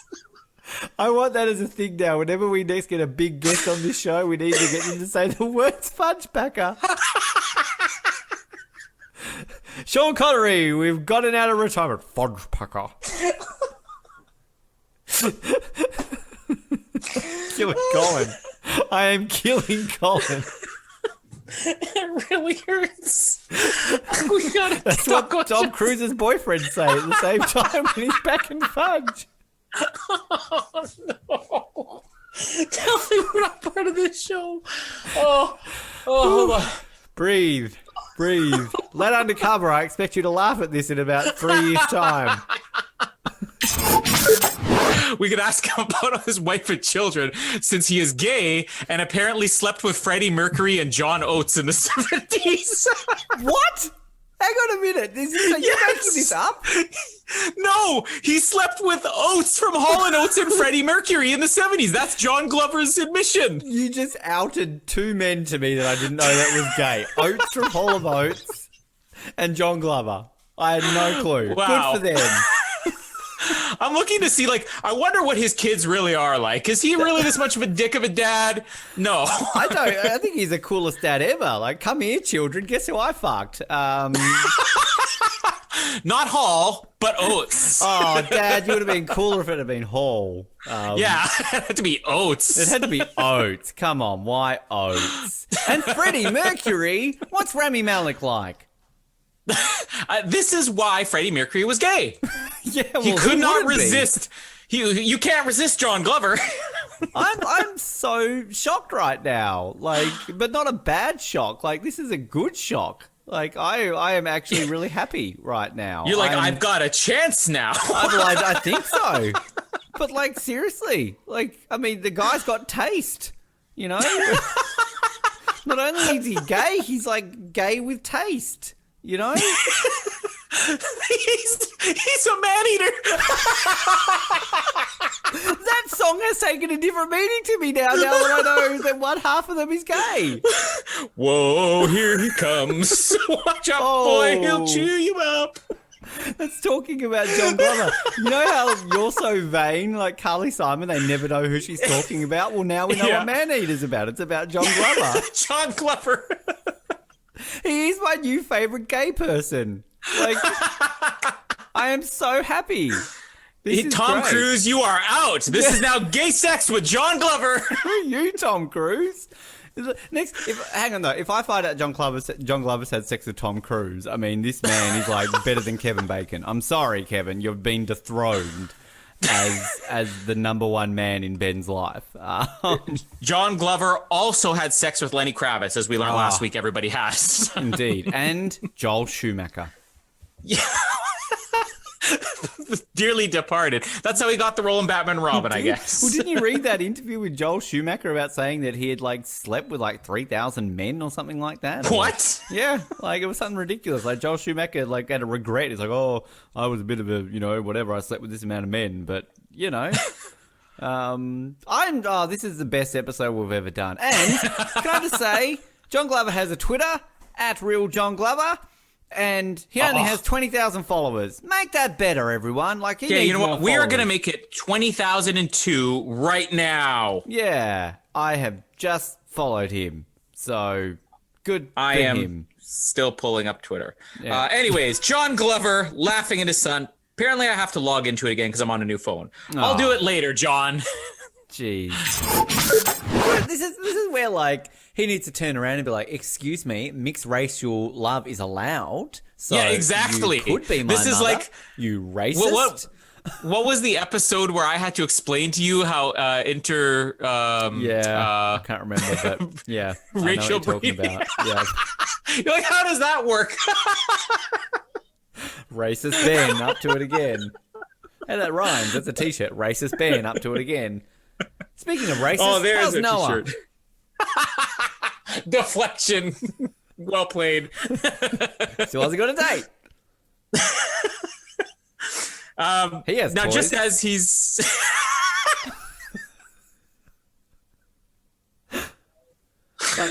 yeah, fun fact, he's the number one source of all the battery income in all of Korea right now. I really hope Noah listens to these episodes. What did he say the other day? Oh, I finally got around to listening to your Oslet anniversary episode, which I didn't even realise was this year. It's like, crap, we did that this year? What? I think it was January, yeah. God, there was a January this year? You're more behind than Lad Undercover, Noah. Yeah. But you know what? Didn't he say he drunkenly was listening to it too? That's all he ever does. He drunkenly everything. Like the guy. No, that's not a joke, because he messaged me out of the blue. This was probably about a year ago. He says, you know, I got home drunk last night, and I woke up this morning and realized that I put on our review of The Americans we did for the finale. I'm like, Noah. I just have this picture of Noah just drunk, right? And come home from another dateless night, can't get laid again. He got no batteries left, so what does he do to get off? He puts on the Oz Network. Fucking what do I want to listen to tonight? Oh, the Oz Reunion episode. LOL. We have to get him on just so he has something else to come home drunk to now. We need to get him on to get him off. The poor kid needs something. He needs some love. He listens to me and you. I mean, I know our voices are soothing, but come on. Stop being racist. Noah. Get a date and you won't have to listen to us.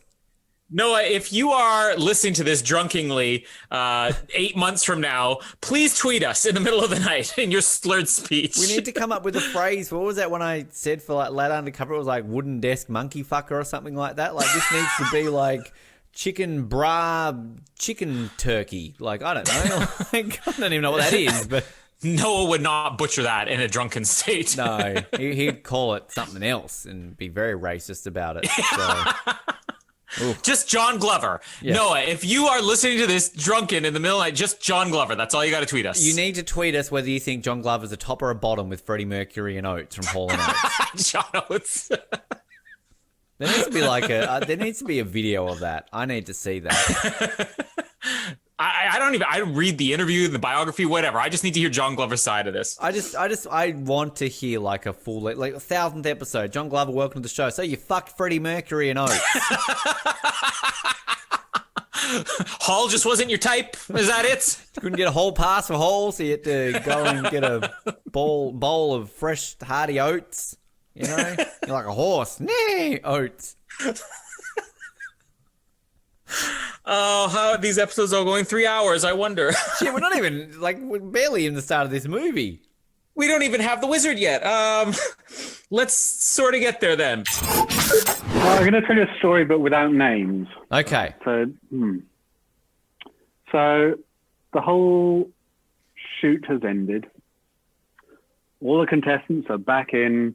This particular time was after a contestant came off the show. So once they were no longer in the show. They're back in the hotel, and they hang out, I think, in Dicko's room in the hotel. I went off to the toilet. Stayed there quite a long time. And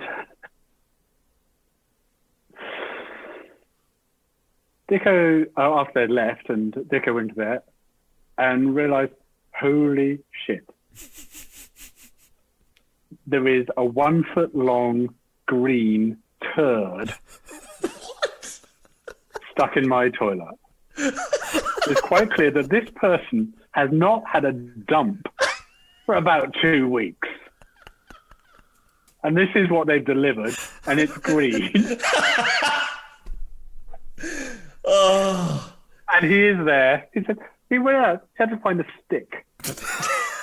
And he's there with a stick trying to get this thing down his toilet. And it wouldn't break up. It was just rock solid. And it had come out of someone's gut. That's what Survivor does to you. I'm just picturing Dicko now with the stick saying, play hard, play safe, and play to win as he's trying to get don't do it in my toilet. All right, okay. I'm so glad that we've gotten you on at the beginning of this season now, because my goal over the next however many episodes and however many of these players we get on, who did the shit in Dicko's toilet? Was it you, Fiona Horn? Was it you, Nicole? I want to know. Oh, jeez. Wow. Good luck, okay. Good luck getting that name. Good luck also ending an episode on any better terms than that. Also drowned in pink lemonade, my wallet. So Casper was instructed, don't get juice on your own. But he was right. He did say pink lemonade, by the way. What is that? When did that become pink a thing? lemons? Pink lemons? Are yeah, there actually they're pink lemons? There are. Okay. Where do you think pink lemonade comes from? Is this like pumpkin spice? It's just only something that North Americans get? Pink lemonade in your coffee, your tea, whatever. Sure. Pumpkin spice macaroni and cheese now that you can get. Packed pumpkin spice pink lemonade. It probably is a thing. They look like real lemons. They're just on the inside. They look like a grapefruit. That's basically what it is. You're being legitimate here. You're not bullshitting me. There actually are pink lemons. Yes, there are. Okay, well, good for them. All right. Now, is it keto? I don't know. Is it like the John Glover of lemons? Like, just out and proud? Well, how would it make it the John Glover of lemons? Well, if they're pink, they're gay, aren't they? No? Maybe. I don't know. Is that inappropriate? That's not inappropriate. Lightning in my hands. Lightning. Mallory, that was John Glover's. Reassure me. Reassure me. She could say, like, you're beautiful, man. She wouldn't call me beautiful. She'd call Jason Momoa beautiful. Little dick Jason. You notice that we don't have groupies on any of our podcasts? Don't have listeners on our podcast. There's a reason. Remember Our those closest good old thing to- days of Survivor Oz when people actually used to listen to us? Remember those Well, I was going to say, days? the closest thing to a groupie we got is Chris Dixon. Oh, yes. And he doesn't even listen to these ones. He only listens to the Survivor ones. And Star Wars, yeah. You know what's sad? It's like, you know, yeah, okay, the whole Worlds Apart preview episode slightly may have turned people against us, but at least we had people to turn against us. Like, I literally was just very derogatory in my comment by automatically implying that the colour pink must mean a lemon is gay. And I apologise, that was a very rude comment. I've spent the last however many years calling Tom Cruise a big gay homosexual. I've said Jason Momoa has a tiny penis. But do you notice anything about that, Colin? Never get any feedback because no one listens. Nope. So, you know, I put in a nomination for the Australian Podcast Awards. We spent money on that. Are we going to get a nomination? No. There's a reason. You know, even no on one cares. even on Double Oz 7, we got a complaint about me and Noah implying your music tastes were very similar to that of gay men, and we got a complaint about that. Yeah. People aren't even here to complain on the Oz Network. I know. Imagine, see, this is where we do get Noah on the show because he's so racist that he would get away with half the stuff he says. You know, he'd be like, Maybe he this would bring in person- our listeners. Yeah, Maybe our listeners are driven by race. Be more homophobic and racist, Ben. Bloody oath. Tom Cruise, Jason Momoa, Oates and Hall, and Elvis Presley, and Lenny Kravitz. Yes. I love how Mallory in the background, I said Oates and Hall. She corrects me. Hall and Oates, Ben. See, they're a big thing. It must be big in Canada. Do you know any Hall and Oates songs, Mallory? Name me a Hall and Oates song. She doesn't know any. Moving on. Who's more attractive, Hall and Oates? Hall or Oates? Or me? You. Oh, there we go. Or anyone with the name Ryan. Shut up. Wow, I got to shut up from anyone named Ryan. Ryan Shoulders? Ryan Stiles. Ryan Stiles? He's pretty attractive. I'd take Ryan Stiles over you. The one that he's in, and I didn't realise he's in, his film debut, the iconic movie, which we will do on the Oz Network one day, How to Make an American Quilt. Jared Leto's in that? Apparently that was his film debut. I remember as a kid, I would have been 8 years old, and I don't know what we ended up going to see at the movies instead. But sometimes when I would go to my grandma's house, like she'd be like, hey, let's go see a movie. Okay. And for some reason as an 8-year-old, I wanted to see How to Make an American Quilt. I don't know why. Apparently I was really in to people from the United States quilting. I don't know why. But I don't know what we would have seen instead. I'd have to look up what was around at the same time. But for some reason, I just always remember as an 8-year-old, I want to see How to Make an American Quilt. Of all movies. What is it about? Did you have a thing for Winona Ryder or something? I actually don't mind Winona Ryder. I do like her. But, no, as an 8-year-old, I probably didn't know who she was. What is it literally a movie about people quilting? I don't know what it's about. I'm looking this up right now because I remember the movie existing because it was the dumbest title I had ever seen. What is the plot of this movie? It's got your favorite actress, Lois Smith, in it, a.k.a. the grandma from Twister. It's got... Rip Torn's in it. Adam Rip Baldwin. Torn, the Kelty Williams and Bubba from Forrest Gump. That's why you wanted to see it, right? Richard Jenkins is in it as well. You can't even find the plot for this on Wikipedia. They just mention every single characters. character. It's like Finn Dodd, Sophia Darling, M. Reed, Gladdy, Joe Cleary, and Hi Dodd. Hi Dodd. Hi Dodd. The esteemed Hi Dodd. Can somebody please, Lad Undercover in 8 months' time? Can you please? Okay, let's be honest. The reason why this movie sounds terrible. This is directed by the person who made The Dressmaker. It's the director's problem. Their movies are about quilting and making dresses. So I found a synopsis for this here. Okay, I'm excited. Soon-to-be-wed graduate student Finn Dodd, Winona Ryder, develops cold feet when she suspects her fiancé is cheating on her. In order to clear her head, Finn visits her grandmother, Hi, Ellen Bernstein, and great aunt Gladys Jo Cleary, Anne Bancroft, in Grass, California. Wow. There, Finn learns that Hi and Gladdy Jo are members of a group of passionate quilters, and over the course of her visit, she is regaled with tales of love and life by women who have collected rich experiences and much wisdom. Wow. Where was that in anniversary month this year for the 25th anniversary? This is the 25th anniversary. I think we need to amend this. That Put in How to Make an sounds American Quilt. Like, screw Harley Quinn, Birds of Prey, and the excitement. I want to hear the story about a woman who thinks her boyfriend or husband's cheating and moves to a small town to quilt with other women. I mean, Jesus, it sells itself. You know what? We are taking a silent break right here that the audience will not notice. And we are back on the Oz Network to cover the anniversary of How to Make an American Quilt. Ben, tell me about your experience of watching this movie. I have never in my life seen Americans quilt the way they quilted in this. But like, it was amazing. Like the portrayal of quilting is up there with some of the best ever. What a performance! And Winona Ryder. My goodness, what a woman. She would go on later to star in such things as the county jail in 2002 for stealing clothes. But before she was appearing in those great things, she knew how to make an American quilt. And you know what? When they quilted Jared Leto's face on that quilt, it just took douchery to the next level. Like, it was perfect. I've never seen douche quilted onto a quilt before. It was incredible. And I got to say, this was the first time, the first ever time that the SAG Awards had done a most outstanding performance by a cast in a motion picture, right? This got nominated in the very first inaugural year that this was a category. Lost out to Apollo 13, rightfully so. What? Get Shorty, Nixon, and Sense and Sensibility were the other nominees that year. Oh, so deserved. I mean, this blows those movies away.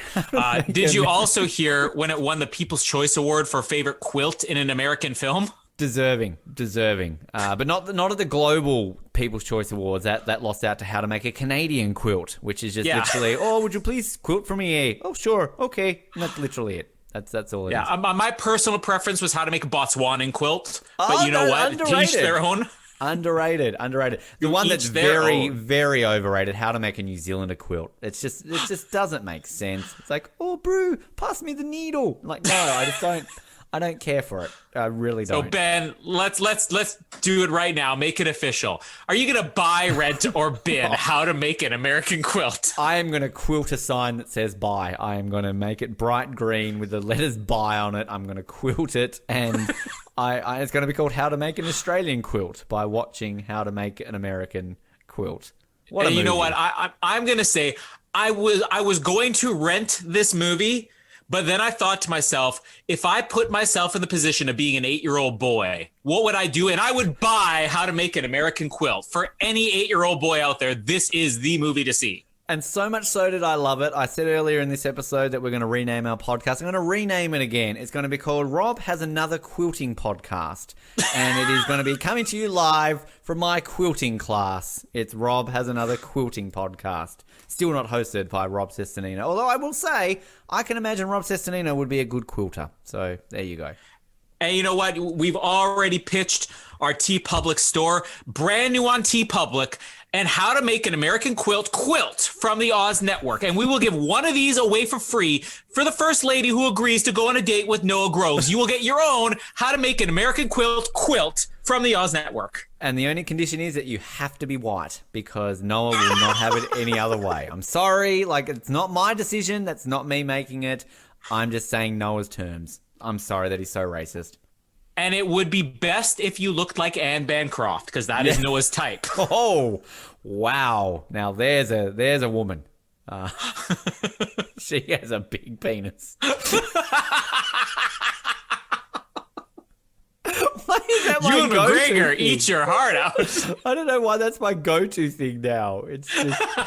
Seriously, I just want to rewind this whole section of this episode. How did we go from Margot Robbie and Birds of Prey to How to Make an American Quilt? I don't know. We talked about segues before. Colin, it is now up to you to segue from How to Make an American Quilt to Birds of Prey.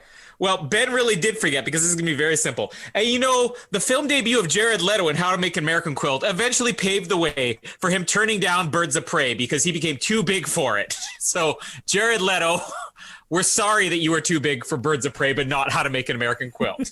Back to the film. Let's just say I did mention earlier that the fact that this is very connected to the idea of we're writing the Joker out in 30 seconds. Jared Leto, if Mars, what? 30 Seconds to Mars. No? Yes. Get Jared Leto, which, by the way, Jared Leto. But no, like American Quilt. It's such a dumb title. We are going to. I'm saying right now, we are. If we start up a Patreon, as soon as we get one single subscriber, your first bonus episode is going to be How to Make an American Quilt. I want to rename this movie Harley Quinn, Birds of Prey, The Fantabulous Emancipation of One Harley Quinn Making an American Quilt.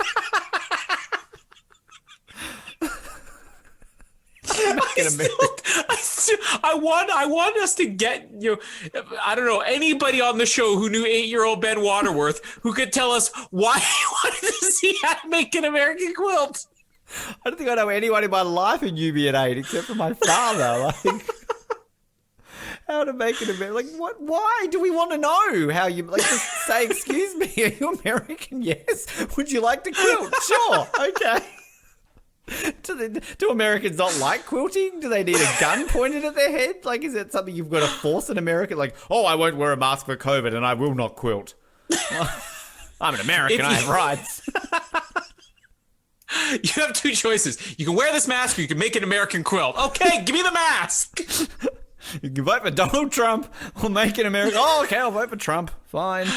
We will peel your face off or you will make an American quilt. Take the face. Take it. I really want to go to the States now and like ask, oh, where's your nearest quilt store? What are you saying? You won't make me do it. You won't make me do it. Oh, we still have to cover this movie now. I'm fascinated by it.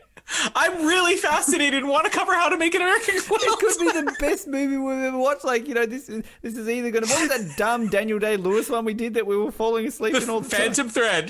The Phantom Thread sounds like the sequel to The Dressmaker and all that. Like, we literally sat through 5 hours of Daniel Day-Lewis threading phantoms. And... Wow. I am not kidding. I will not stop until we cover How to Make an American Quilt. It's a promise. This is a lesson to me, right? Because like I did this with Rene Russo last year, right? Passing comments. That was a good turnout, right? Not complaining. I randomly mentioned How to Make an American Quilt, and now it's like, oh, we've got to do it. We've got to do How to Make an American Quilt. That's why they fly back to America to hatch a plan to fly back to Africa. That's to get why I was wondering about it. I'm like, does it really make sense? But yeah, again, wow. Not all of us live in these whitewashed cities, Ben. I'm from Hobart. I lived in Invercargill. Now I live in Brisbane. I lived in Brisbane. Brisbane was a bit more multicultural. Now I live in Victoria. There's a bit of a pattern there, Colin. Think about where I've lived, okay? Will Sims would not be welcome in your neighborhood. Yeah. Wow. Okay. So, about Tita Weston fans becoming a Patreon. We just lost him. Thanks for that. Good job. Come on.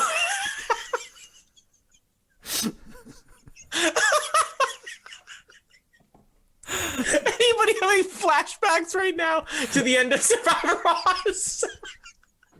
Noah is the racist. That's the joke. Not Ben.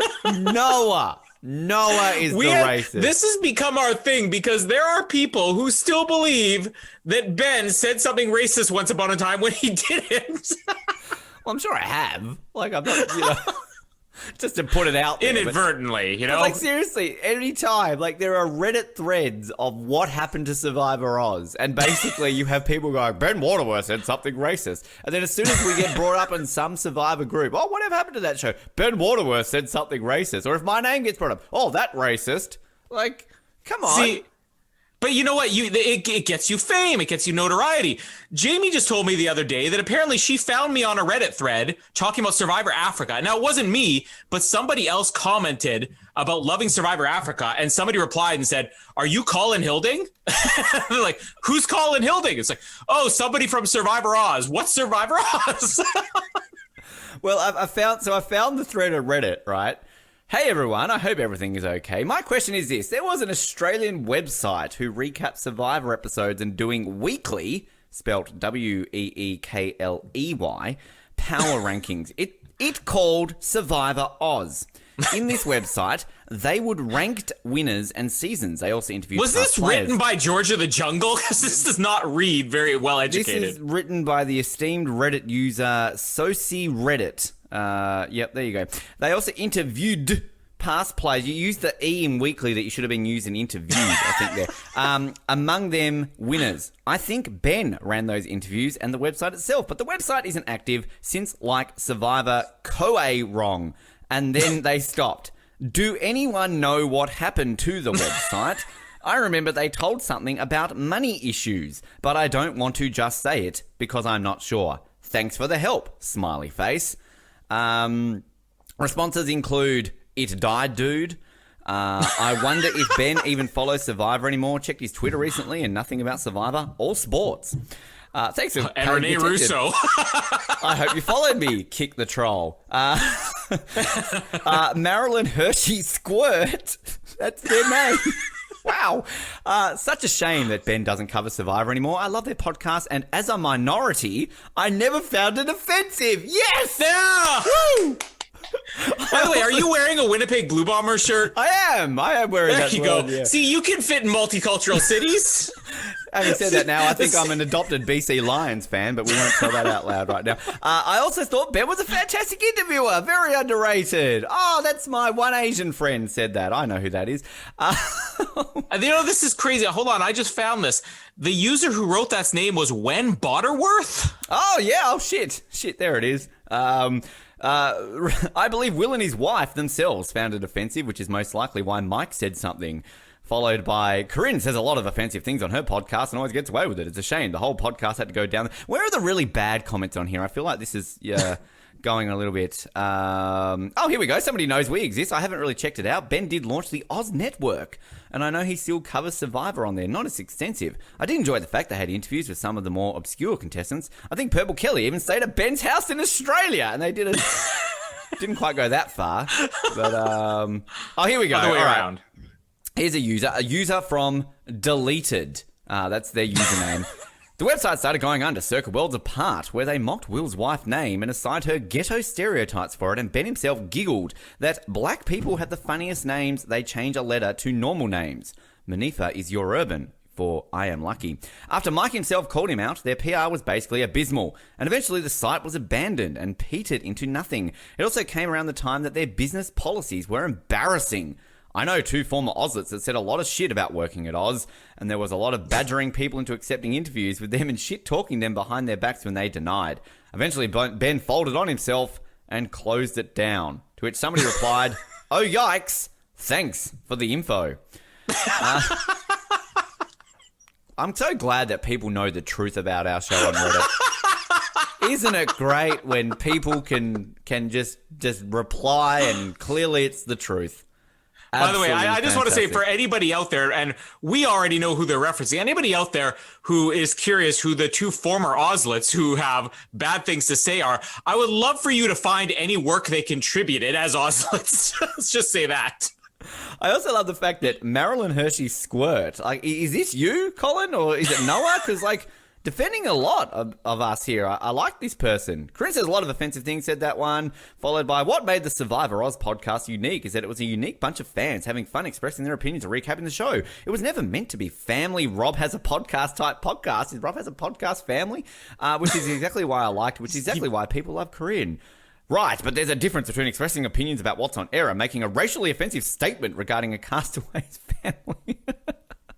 I'm not laughing at that last bit. It's just funny reading people's viewpoints. And you know what's crazy is that in all this, Noah Grove's name is not dropped once. And look, we don't drag this up for, it's okay, we can laugh at it now. At the time, it wasn't a fun opportunity, and I have openly admitted that I mishandled kind of the reaction to it, and I will own that. But yeah, it was fun. It's really fun to read people's reactions and interpretations. I just want to say I was not on that episode.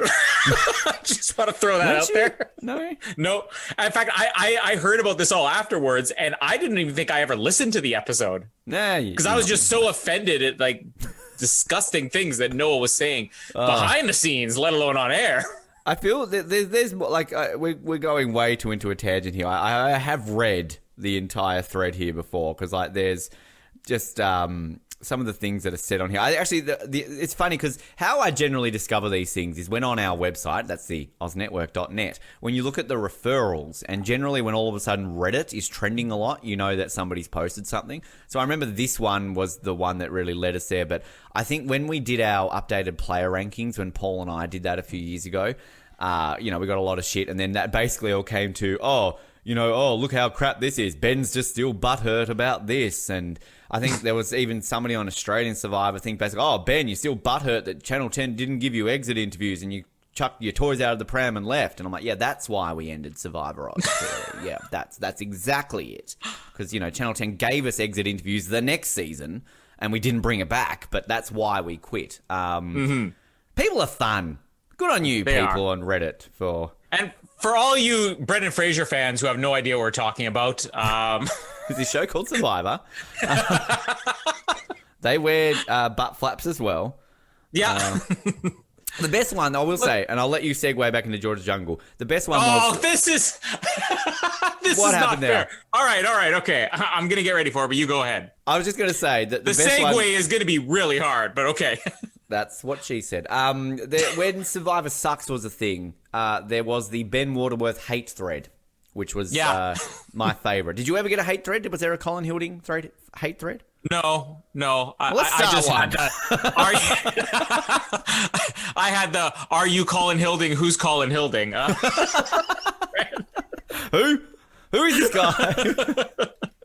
Which I always felt bad because, between yourself and Jared at the time, Jared Elliott, and Jared Lubick, I shouldn't discount Jared Lubick's contribution. I mean, you guys were doing as much work, if not more work, than I was towards the end there. And even when I was sort of doing at peak Ben Waterworth racist abilities, apparently, you guys were contributing a lot. And it was kind of always a shame that I don't think you guys got as much credit and that I've always been lumped in with it when you guys were doing equally as much. Yeah, there's other things that you get lumped in with that we're happy we're not. You're fine. That's the trade-off there. And I just want to say, and again, not to defend Jared Elliott's comments, if you ever want to hear racism on Survivor Oz, go back and listen to maybe the China Oz cap, the Nicaragua Oz cap. There's a few things that are said there that nobody's...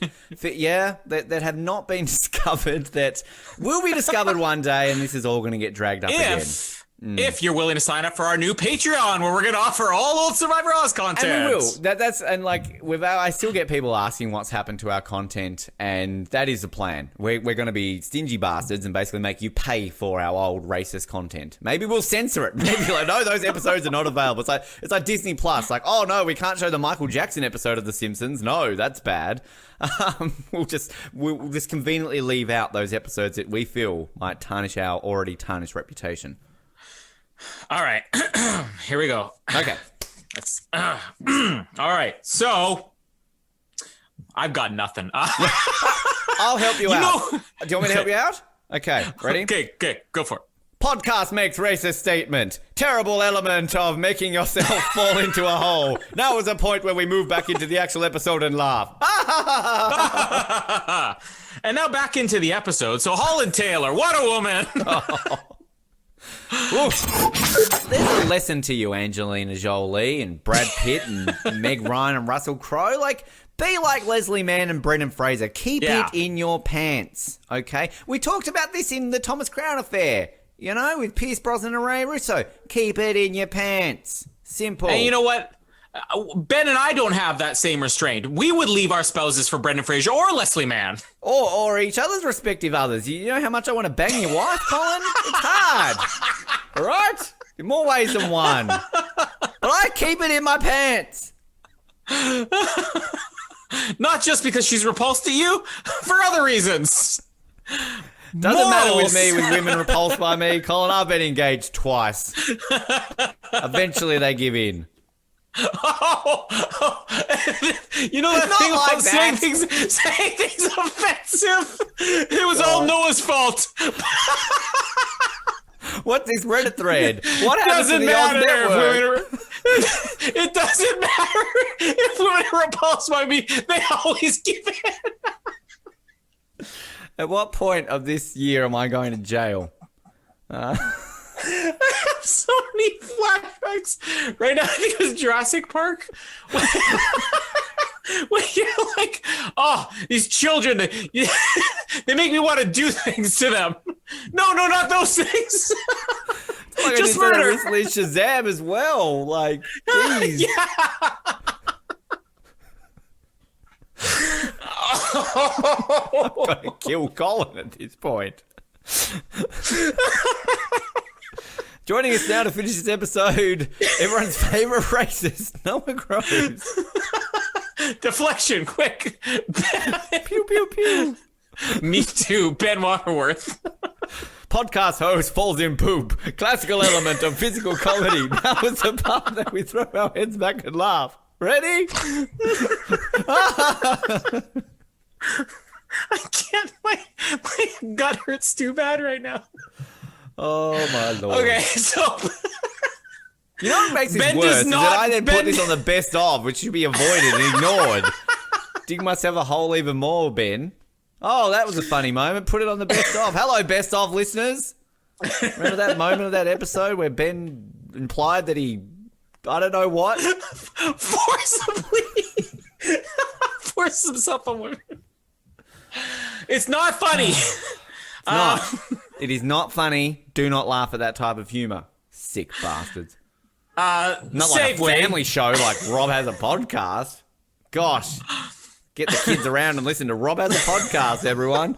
Family viewing for Family. everyone. Oh, Jamie, is that her in the background saying something? Yes, Jamie. Yes, Jamie. Because I'm unemployed, you're my sugar daddy.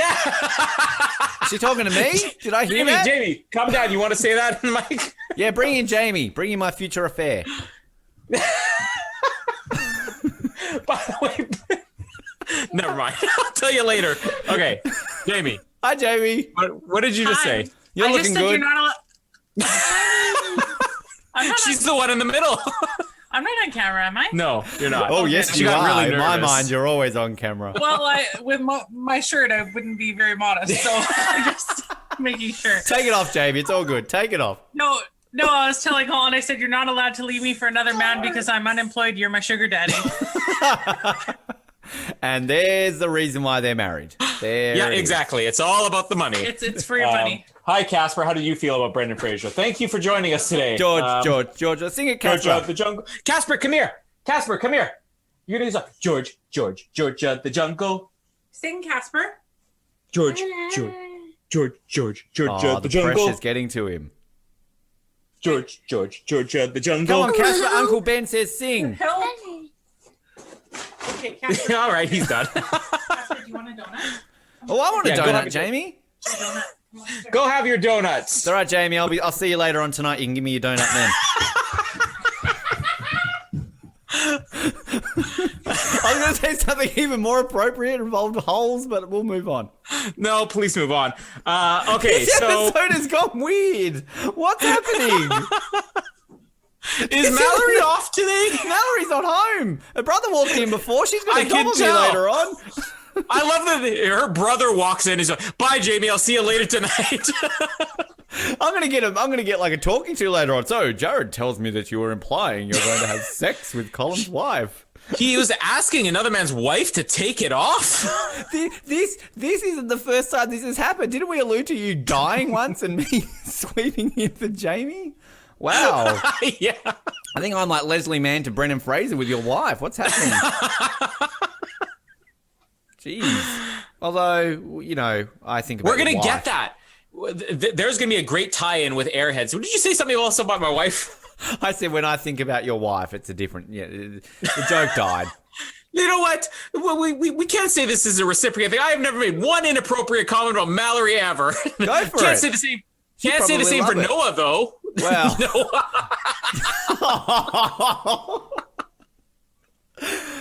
Yeah, I think we've told that story on air, haven't we? Have we?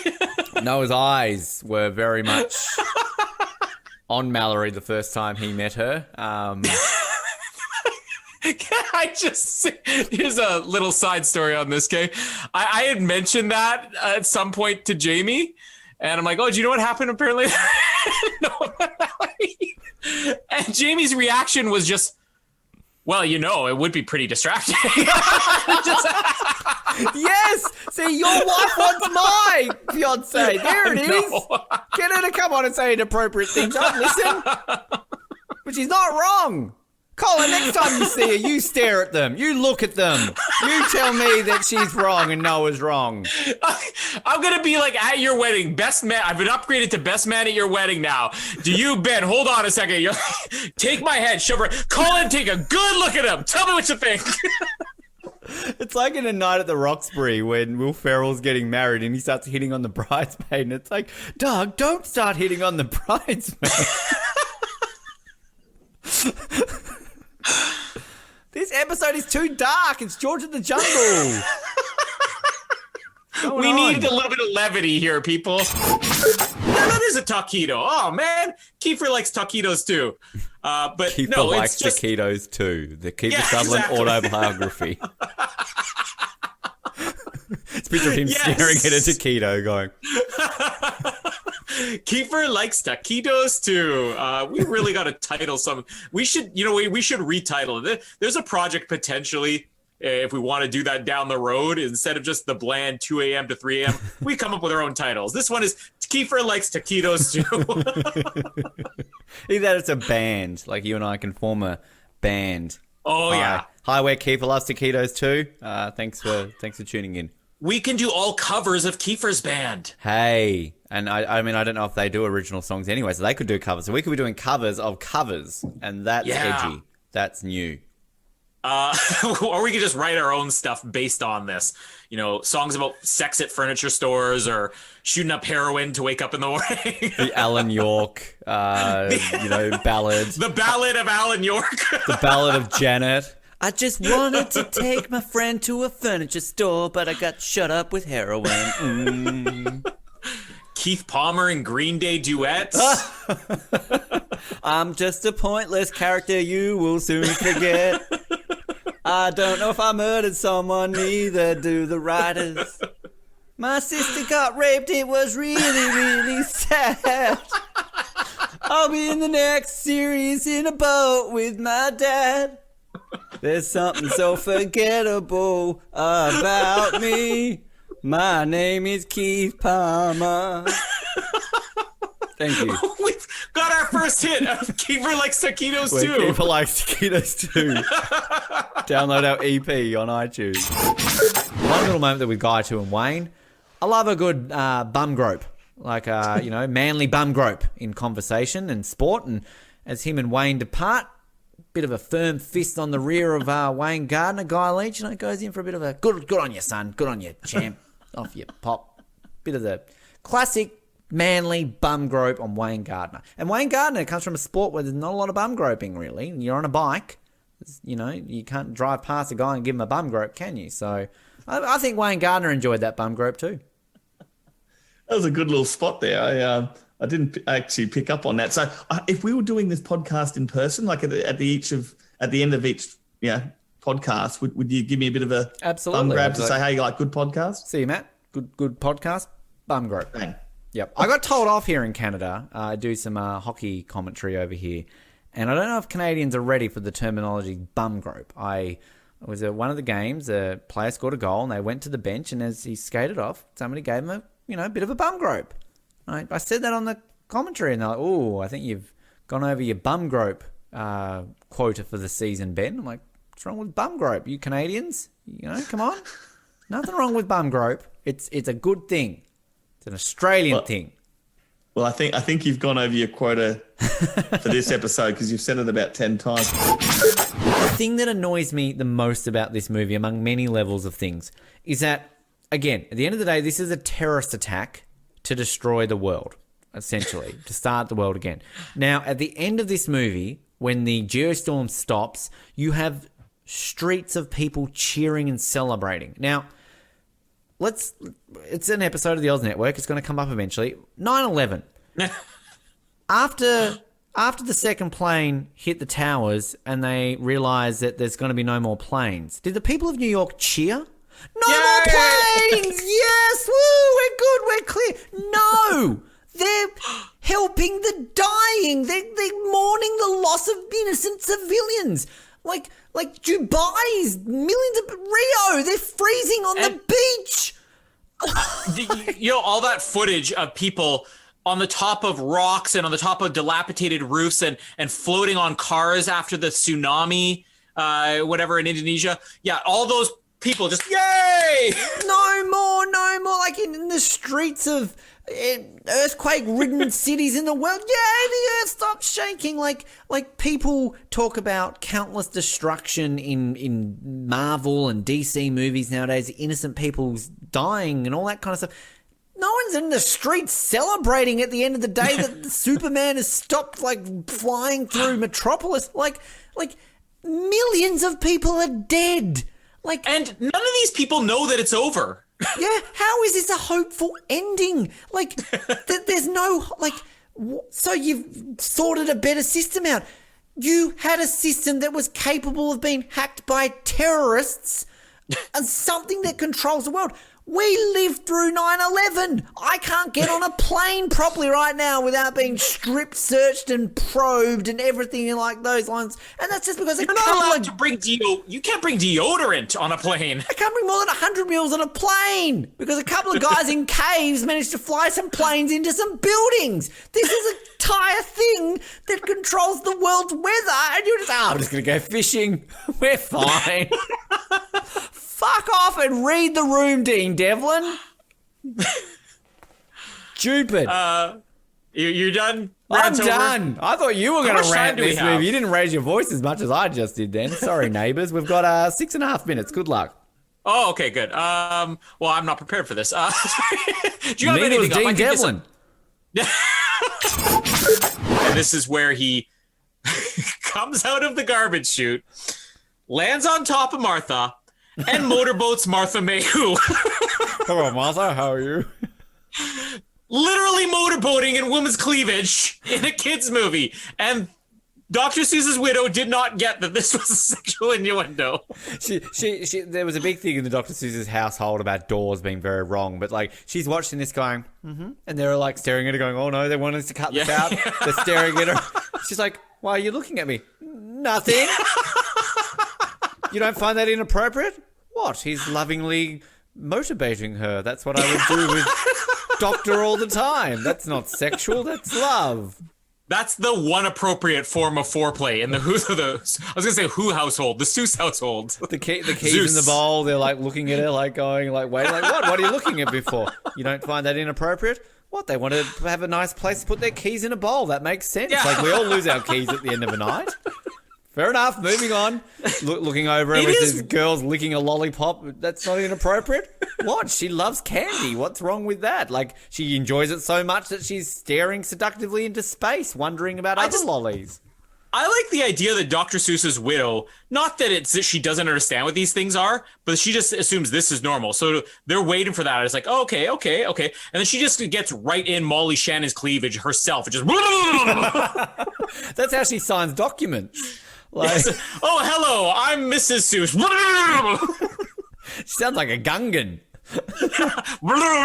Be gone with him. Misa gonna give you a speeder. The planet core.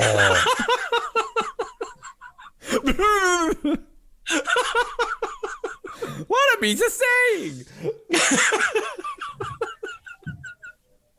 Misa Day stand karaoke day. Ahmed Best should have been the Grinch.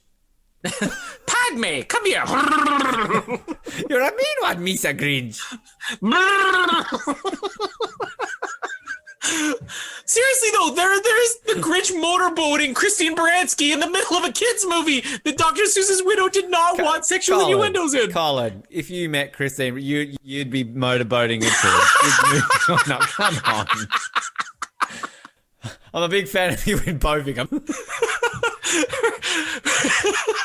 Her business card, Christine Baranski, Bowfinger, Sybil, champion motorboater.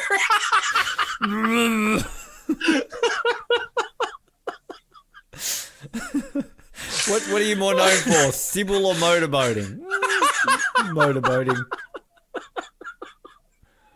Yep. Good wife or motorboating? Motorboating. What are you a bigger fan of, Colin? Sybil or The Good Wife? I don't think I've ever seen either of them. You're missing out, because boy are they great shows. One's about a person called Sybil, the other a good wife. I like Julianne Margulies as much as the next ER fan, but apparently she's a good wife. Clearly not to George Clooney, because clearly she's marrying what's-his-face from Sex and the City instead. George Clooney not good enough here. Let's go after the guy who fucked the horse in Sex and the City. What? Carrie Bradshaw? You watched? Is this a real thing? What? Fucking a horse? Sarah Jessica Parker, get with the joke. Oh, I get it. I thought that actually happened on Sex and the City. She looks like a horse. Now I get it. See, I was so thrown off because you were so defensive about her in Dudley Do-Right. Because so you should be, because Dudley Do-Right's a good movie. And she's married to Matthew Broderick. We like Sarah Jessica Parker, but she's not a good-looking horse. Not like the one in Battle of Endor or whatever it was. That was a good-looking horse. I would motorboat that horse.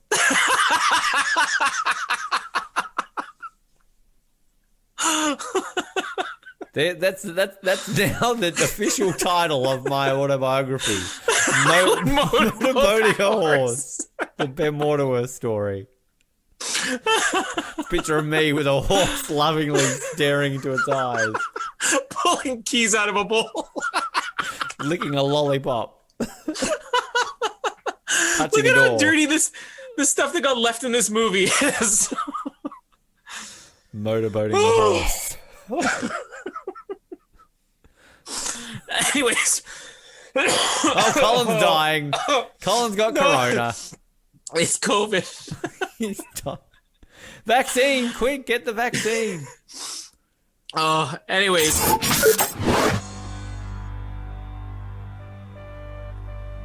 Thanks for playing the flute in the background there. I think that was a flute. It's just me whistling Good. really badly. Metal detecting. It's really, really fun. Metal detecting. It really should be done. You can find so many things, such as cars on the beach. You'll never know just how far it can reach with metal detecting. Done by Sheena. She found a car or two on the beach, then a bottle of bleach. It was done by Sheena. Not sure how she found bleach. I think it must have had some metal in it. Maybe it was bleach in a metal bottle. Sheena with the detecting. Metal detecting.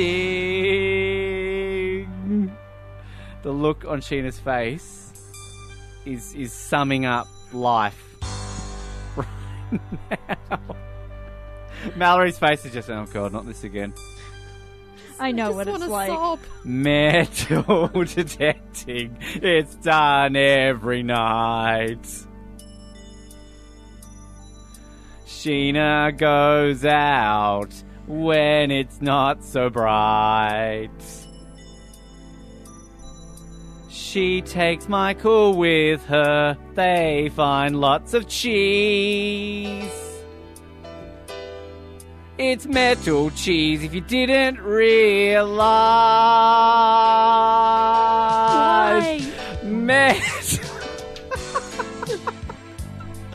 All right, I'll give up. She's crying.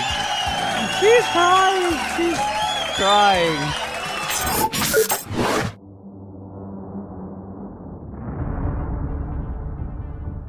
And you wouldn't let her trim because she thought she might die? And you can't afford $10,000 to ship her body back to Canada? That is correct, Ben. Mal. That's all she cared about. Yeah, that is true. I thought maybe the fight scene was the sex scene, and that the sex scene was the fight scene. That's my So confusion. the son enters the room and joins in the sex scene. Meanwhile, the woman revealing her breasts is actually...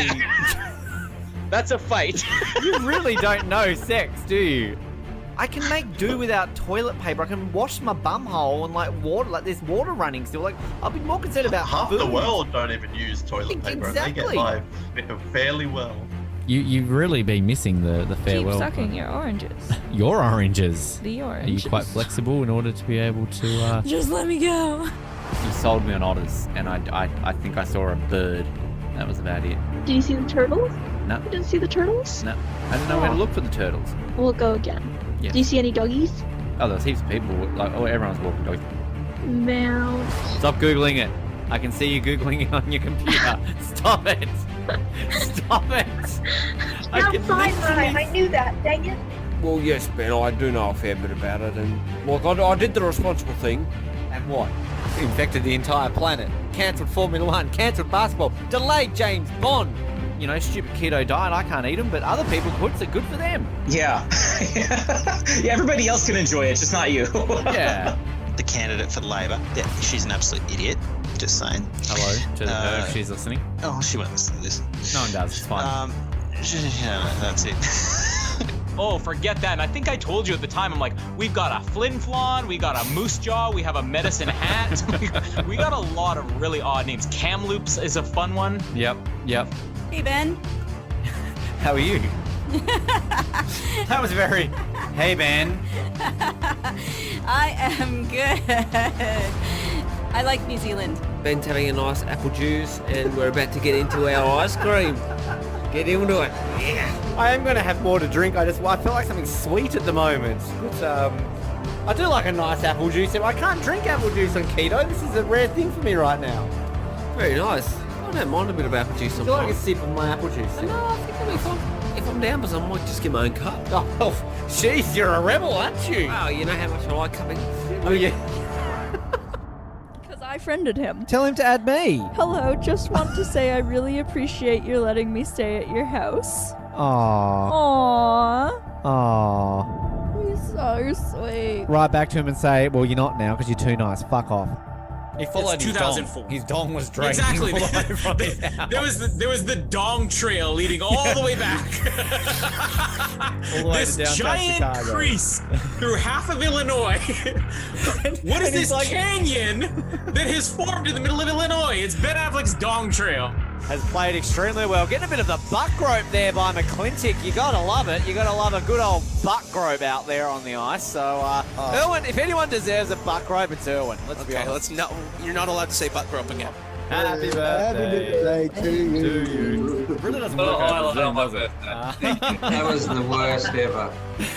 Not doing islands in the stream with Lincoln, I can tell you that. Naomi, that's the correct response to my singing. Just, Yeah. Monday is tortilla chip day. Tortilla chip day. Right? Or tortilla? Tortilla. Tortilla. Tortilla. I need to learn language. I did not have Nothing's lunch. Oh shit! I've never had you sober on an episode. Lunch. Never. I'm a fucking wreck. Throw a B. Arthur thing in there. Have Betty White show up, even if it's not B. Arthur, because she's dead. Betty White's gonna live forever. You just killed Betty White now. She's gonna die in the coming days. Don't kill Betty White. Noah, can I ask you a I question? love Xenia. I don't dislike. Not enough, apparently. No, not enough. Serious question. Very serious question. How do you spell fuck knuckle? B-E-N. Why is Noah a fuck knuckle? Right. Sorry, move on. He had our list to go off of until he's like, Couple there was having no sex. death, was there? Johnny destroying the room. Isn't the purpose the death scene? He commits suicide, but no. Johnny destroying apartment. I'm expecting Mark to be Tommy has jovial greeting on roof to character. Badger is number 12. Badger's a great animal. Whoever put it at number 12 is stupid. Talk to me about coronavirus. Go. Coronavirus. Yes. Really has people shitting. Yeah.